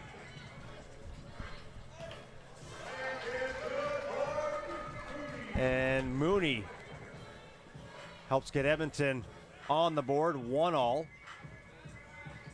Shot in and out, rebound for Dandifer. Lee Dandifer is a great story. He is a tremendous shooter. Plays professionally in Poland. And Chris Mooney, great athlete, tremendous college career. So just a real tough, gritty competitor. We said it during the day, the connection for these four is that they all played together at MacEwan University, just a few minutes away from where we are right here in Ice District. An offensive foul on, I think, on DeRosier, who is a Canadian from St. Hyacinthe in Quebec, split his NCAA career between Princeton and Hawaii. And of course, Princeton would be the tie back for him to this team, with Chicago being connected to that Princeton program, as Paul talked about in some of the earlier games. Denzel James with an explosion to the rim, and he's been doing that all day, Paul. And Denzel's a great athlete. He really is. Coleman kicks it out to Mooney. Mooney tries to go under, draws the foul. What you can always see is guys who haven't played a lot of international 3X ball. Yeah. They think they're getting fouled when maybe in men's league you are, maybe even at university, but in 3x3 you're not. No. You just got to play through it. But that was a good, strong take. He deserved to get to the line for this one. He's playing really well. He came ready to play. Mooney, a native of Ottawa. He has played in the Edmonton Challenger before, as this group played as Team Grand Prairie a couple years back in 2019, where they finished in 14th place. James gets it to Mooney. Around Moore, left-hand layup, Chris Mooney.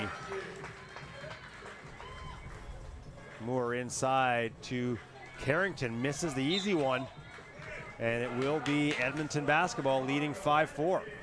Carrington has played with Princeton at several junctures over his career, now moving over to Team Chicago, as has Craig Moore.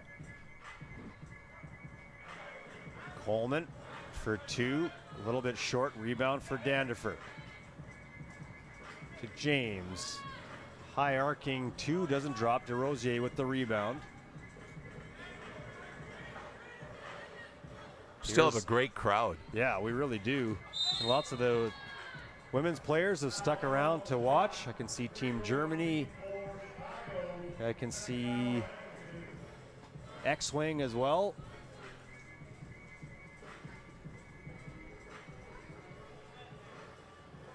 And Team Antwerp, they stuck around the whole way as well.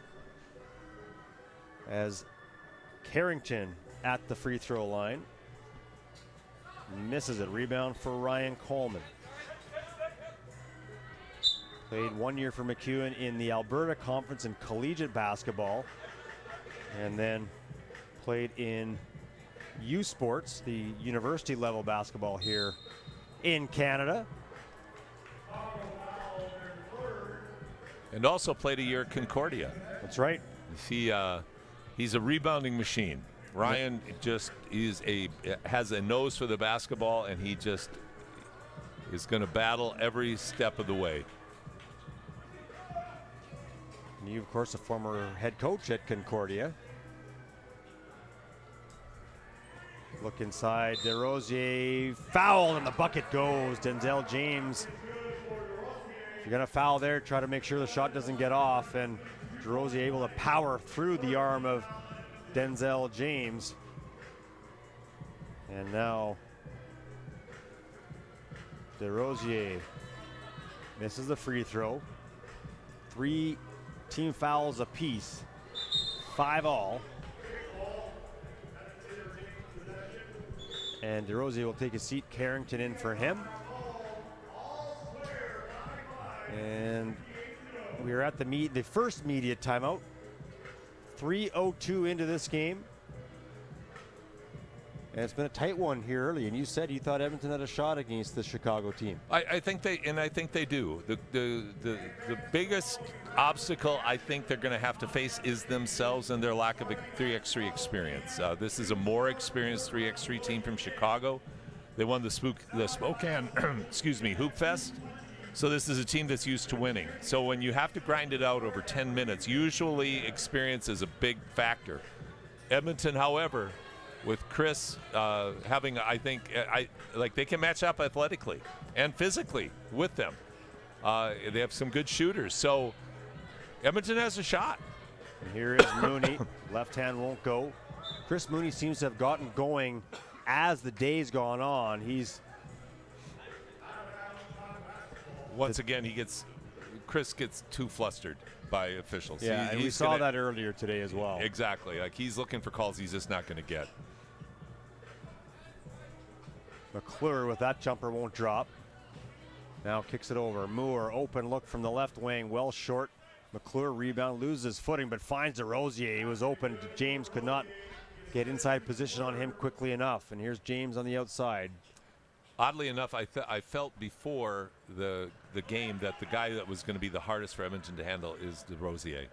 He's just physically stronger, and he knows how to play around the rim and establish position. And he keeps going to the same spot where he's having success. Now, that answers a lot of problems. That helps a lot. Yeah, when you can knock down twos like that, that helps. But back to DeRosier, I mean, his agility, and you see it again, just his footwork and the ability to find the rim, even from tough spots like that. That agility is what makes him so difficult. DeRosier with the rebound. Kicks it out to McClure. Right back in. He didn't clear, though. Now back in after clearing. And DeRosier misses that one. Denzel James with the rebound. 8-7 Chicago, nearing the midway mark. James with the miss. Rebound by Moore. DeRosier working against James. Foul on Denzel James.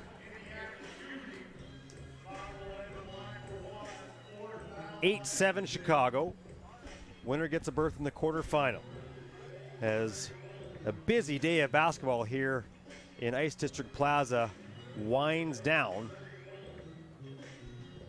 Started off with the men's qualifying event this morning, and then the women's knockout stages and final. Mooney's done a good job. Dandifer has not hit a shot. They're going to need Lee, who is an excellent outside shooter, to hit a couple, honestly, for them to hang around. Denzel's going to have to finish at the rim, and Ryan Coleman's going to have to be more of a force inside. Right now, Team Chicago has been able, through DeRosier, to dominate around the basket, and Edmonton just has not matched up well, and they haven't finished things off like they haven't been able to finish in the way they need to. But still lots of time, 5:23 to go, and we're just, I think, maybe looking at this basket again.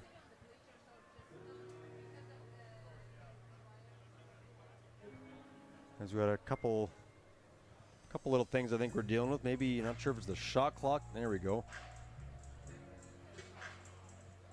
FIBA sends a crew of experts to every event around the world, and the FIBA folks here have been fantastic to work with, and they can fix a lot of technical problems. And that helps when you got people that know how those little challenges can. That shot clock has a special story for us in that we were scrambling to find it up until the day of, or day before rather, of the event.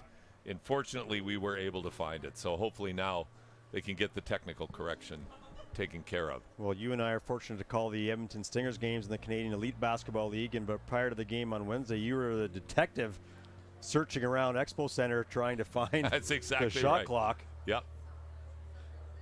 Looks like we may have a connection problem here.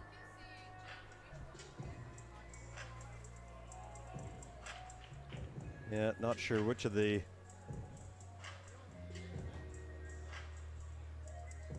as they continue to work with this shot clock. They've got power back on now, which is encouraging. So hopefully they're able to get the signal through.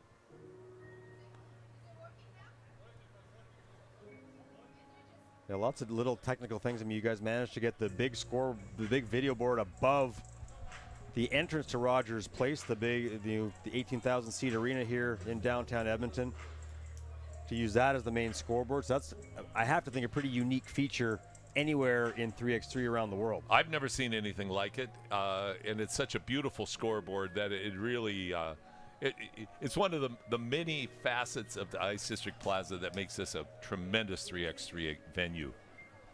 And this is a venue you want to obviously come back to, have more 3x3 events. What would you see if you were to get more events coming in? What would you see as the same, different heading into future years here in Ice District? Same but different and bigger is really what I see, is that we want to build a grassroots component around this, so we can get more kids playing 3x3. We want to have a showcase, so like it's such a thrill to bring the best players in the world here. And what we saw with the women, now what we're seeing with the men, it's just, we just want to keep expanding and building on 3x3. You just got a great look at that scoreboard from our crew to give you a sense of how big it is and where it is in relation to where the court faces. Of course, the players can look up and see it, and we had a pretty physical exchange there underneath with Mooney and McClure. Not sure if McClure may have had a contact lens come out. Free throw goes. Chicago with a 2-point lead. Mooney finds Coleman. Nice shot fake there by Coleman to freeze Carrington momentarily. And the flush for Carrington. Danderfer 2, that one does not go. And they've closed well on Danderfer here in this game. They have. You know what? Lee is a tremendous shooter, but he's not very tall. And when you have bigger, stronger, taller athletes closing out on you hard, it's harder to get your shot off. He had an ankle injury earlier today, so I know he's laboring, but he'll always compete. Yeah, did. Landing on a shot, landed on the foot of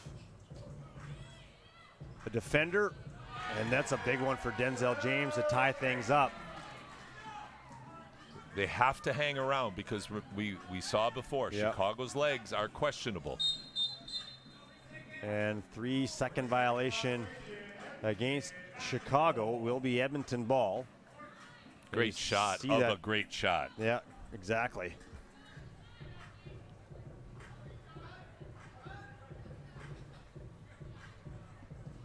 Coleman goes at DeRosier. Nice job by DeRosier, but up and under is Ryan Coleman.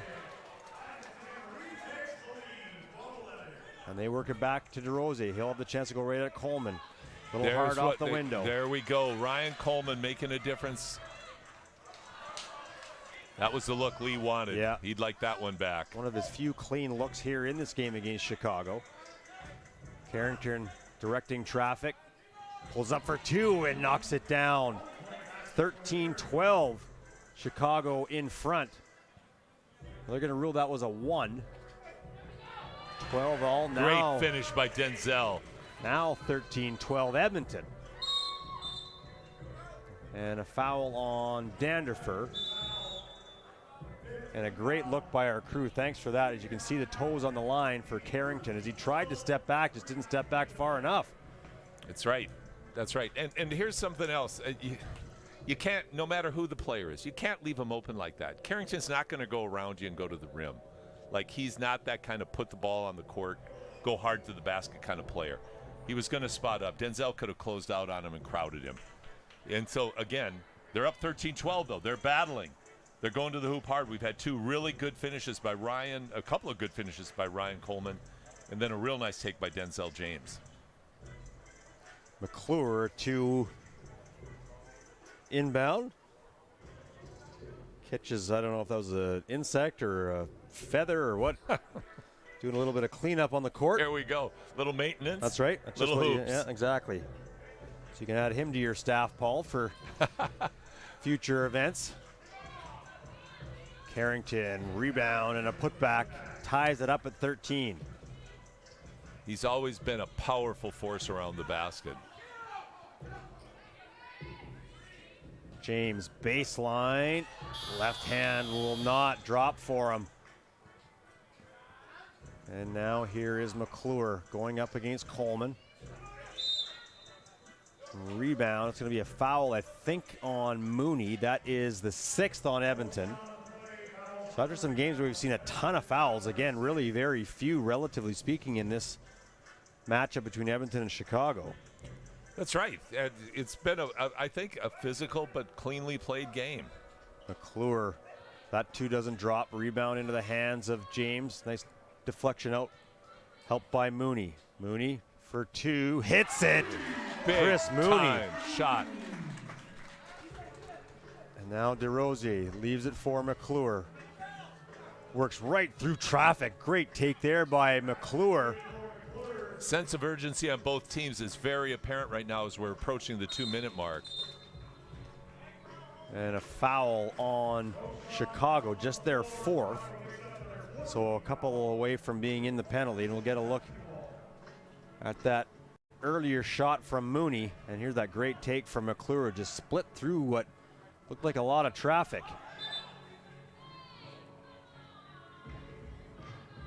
And the handle, and the ball is rolled under the bleachers.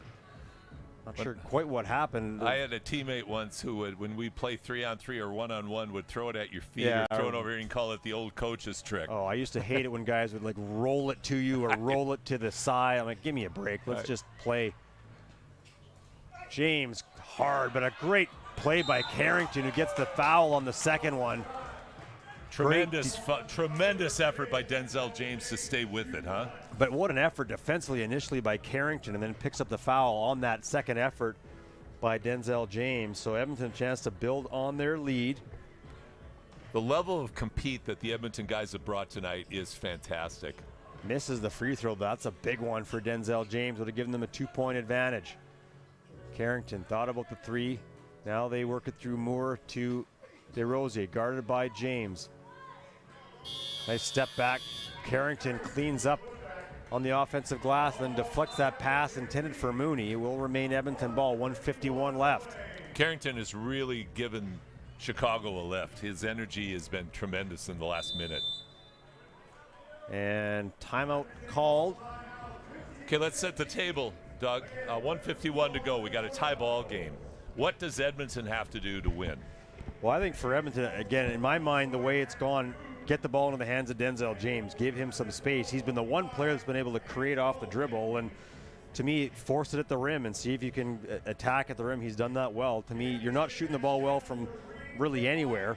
So get to the rim. Your best offensive player is Denzel James. In my mind, give him an opportunity to score. The only other addition I would put would be Chris Mooney going to his left. He's tremendous going to his left, and he's had a couple of nice takes tonight. Yep. And the key is they've got to get Chicago to the point where they're in foul trouble. And Mooney. What am I talking about? Just put the ball in his hands, let him knock down a 2, just like I thought he would do. McClure, though, comes back. Answer. We got ourselves a ball game, 1:35 to go. Now things are heating up. Mooney, who's just gotten better as this day has gone on, into Coleman. Coleman in traffic and in a tough spot, kicks it out in a double dribble as Coleman got deep under the basket, could not reestablish position to get a good look. But here's that step back from Mooney, and nothing but net on that one. And then McClure This is drops called home prime 1-2. time. It is. Here's McClure, guarded by the smaller Mooney. And a 3-second violation. Great call, by the way. Just a tremendous call. That wide key is so problematic. Mooney to James, nearly lost it, gets it back. Screen from Coleman. James gets it to Mooney. Yeah, not a good possession at all. And they're gonna call a foul. Ooh, that's what you call a bailout. as Edmonton had nothing going, like you said, Paul, on that possession, and they were forced to put that one up, was Mooney, and it will be Edmonton ball. Both teams now in the penalty. Minute to go, 6-6 in fouls, 17-17 in the score. They've got to attack quicker, though. They're hanging onto the ball too long. Coleman, nice work inside. Shot doesn't go. DeRosier kicks it out to Carrington. He'll slow things down a little bit for Chicago. McClure, offensive Great foul. defense by Denzel James. As they'll get themselves untangled, James hit the deck pretty hard and then kind of got stumbled on, and his right leg inadvertently landed on by McClure. Now, you know, one of the it's always funny because, honestly, I think sometimes basketball games are law school, that everybody's out there debating and, you know, pleading to the judge and, you know, trying to plead their case. Nobody ever fouls anybody. No, that's right. There's never a foul committed a foul at all. by us, but on the other guy, it's always a foul. So, yeah, that's right. Okay, 43 seconds, tie ball game. They got to get to the rim. And James, well defended by DeRosier, forced him deep below the basket, or below the backboard, I should say. And here's Carrington with Mooney on him. Shot clock winding down. Well defended by Mooney, and now Coleman gets it to James for two. Well off, and a push in the back by Mooney, and that will be their 7th team foul. It will be Chicago ball. Timeout Chicago. Offensive foul, so they will not shoot free throws. You know, bless Denzel, but Yeah. take it to the basket. Yeah. Take it to the basket. That one just had no rhythm. He didn't have his feet under him. So just take it to the hoop. I mean, Chicago's done a great job of defending down the stretch, but Edmonton is right there. It's either team can take it now. And get to the describe the overtime rules if we get there, because this game will again decide who gets to a quarter. First to score 2 points. Yep, and I think you coin flip for the possession. And Carrington misses that one. Had a chance to give Chicago the lead. Gets one more.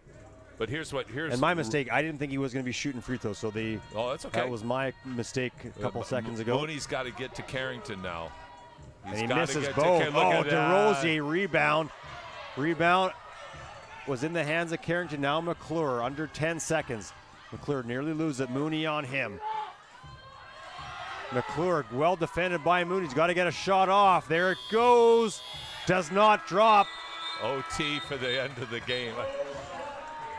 And clearly the horn went. Carrington trying to say that basket counted, but the clock was at zero. Yeah, law school again, but the clock was at zeros when he put that one up. Yeah. But well defended by Edmonton. Chicago just could not get a good look. McClure had to shoot that slightly off balance two from the right wing. So here's the scenario. You got to score two. Of course, you hit a two, game over. All right, but you got to score. And so you're going to – this is a tough one. If you've got a good look at the two, you got to take it. You got to take it. Certainly if you can slip, get an easy layup, you do it. But, so Edmonton's just – they've got a shot. They've got a shot. They've been in this game. They've competed extremely well against a much more experienced team. Yep. And so kudos to the guys. Now let's see if they can bring it home, or if Team Chicago, who is used to winning, can find a way to put this together. What a way to end this long day of great basketball. Amazing way to end it. It will be Edmonton ball to start. McClure closely guarding James. Here is Mooney. Whoa, hot pass. Oh, kept alive by James. How did he do that? Now, they don't get a shot off anyway, but I have no idea how Denzel James got to that ball. It looked like it was a lost cause. Tremendous athleticism after an unfortunate pass. Yeah, just zipped right back into the face of Coleman, and now Chicago with a chance to take a lead or win the game. And McClure kind of lost his footing going up to the rim. James for two, high archer, won't go. Coleman could not gather that board. DeRosier will bring it out. DeRosier has been very quiet after a tremendous start. And McClure for 2. That one well off the mark. Deflected. That will go out of bounds. And still no indication as to whose ball. Now, did that hit the rim? I couldn't tell. I didn't think it did. As the officials discuss whose ball it is. One of the drawbacks of the Challengers, you don't have an instant replay review. You do in the Masters. So this is going to be the judgment call of the officials. And so I don't, both of them trying to get a handle. The back official couldn't see whether James touched the ball or not. And the they are going to the monitor. Yeah, and the official nearest to the baseline didn't have a good view either. So I think that's what the conversation was about. But they're trying to determine whose ball this should be. To me, it looked like it went off of Denzel James. Now, whether it touched the Chicago player after is what I don't know. And it will be Chicago ball. And DeRosier. 6 seconds on the shot clock. Moore for 2. Little strong. Just about dropped down.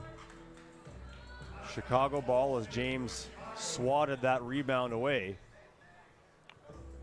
I'm seeing some nerves right now from Edmonton. They're a little tentative. That pass went right through Denzel James's arms. McClure loses it, gets it back. Shot won't drop for him. Rebound Edmonton. Here is Denzel James, guarded by Moore. And like you said, Paul, you don't have to take the 2. James could go to the rim here. Coleman tried the quick putback, would not drop. No one can get anything going here. McClure for 2. That one goes and ends it. King Leroy McClure puts Chicago into the quarterfinals. Edmonton just ran out of gas in overtime, could not get a score, could not get a clean look. And Chicago, courtesy that 1917 win, will take on Paris tomorrow at 12:50 Mountain Time. Great effort. That was a great basketball game to end the day on. Kudos to Team Edmonton, but also to Team Chicago. And once again, veteran experience. And boy, if there's a word that applies to 3x3, Doug, it's persistence. You just can't stop on any play. It's about diligence and that consistency through 10 minutes or sometimes less. And Edmonton, like you said, Paul, brought a lot today, but just at the end, at crunch time, just didn't have enough. Some ill-advised shots, a couple of missed bunnies around the basket that, had they gone in, would have made a big difference. And that's the ball game. And then the one big shot by an experienced player who had his feet under him, good shot fake, step back, feet under him, follow through. You just saw when the ball left his hand, I just thought, oh no, that's good. It's a clean look. Clean look that he took advantage of. But what a day. It's been an incredible day, and thank you for hopping on the broadcast tonight. Really appreciate it. Always love.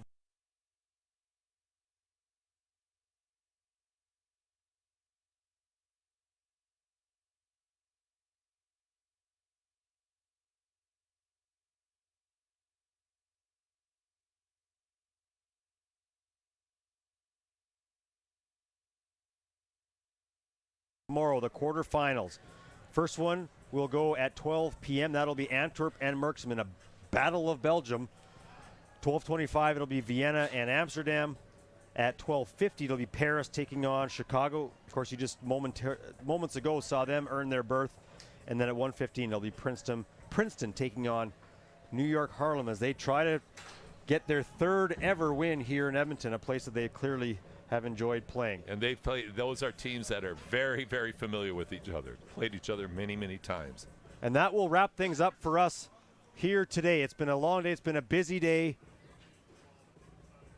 Knockout games go tomorrow for the men. On the women's side today, Team Canada, the winners of the FIBA 3x3 Women's Series, Edmonton stop as they knock off Team USA. So congratulations to them. But more basketball tomorrow. We've appreciated you tuning in all day. You can join tomorrow again on FIBA's YouTube channel to catch all the action. It'll start at 12 p.m. Mountain Time here in Edmonton. So on behalf of Paul Sir, Patrick Erickson, Mark Majot, Dave Foley, IC Live, and his whole crew for the outstanding work that they've done all weekend long so far. Thanks for tuning in. We will see you tomorrow from right here in Ice District Plaza.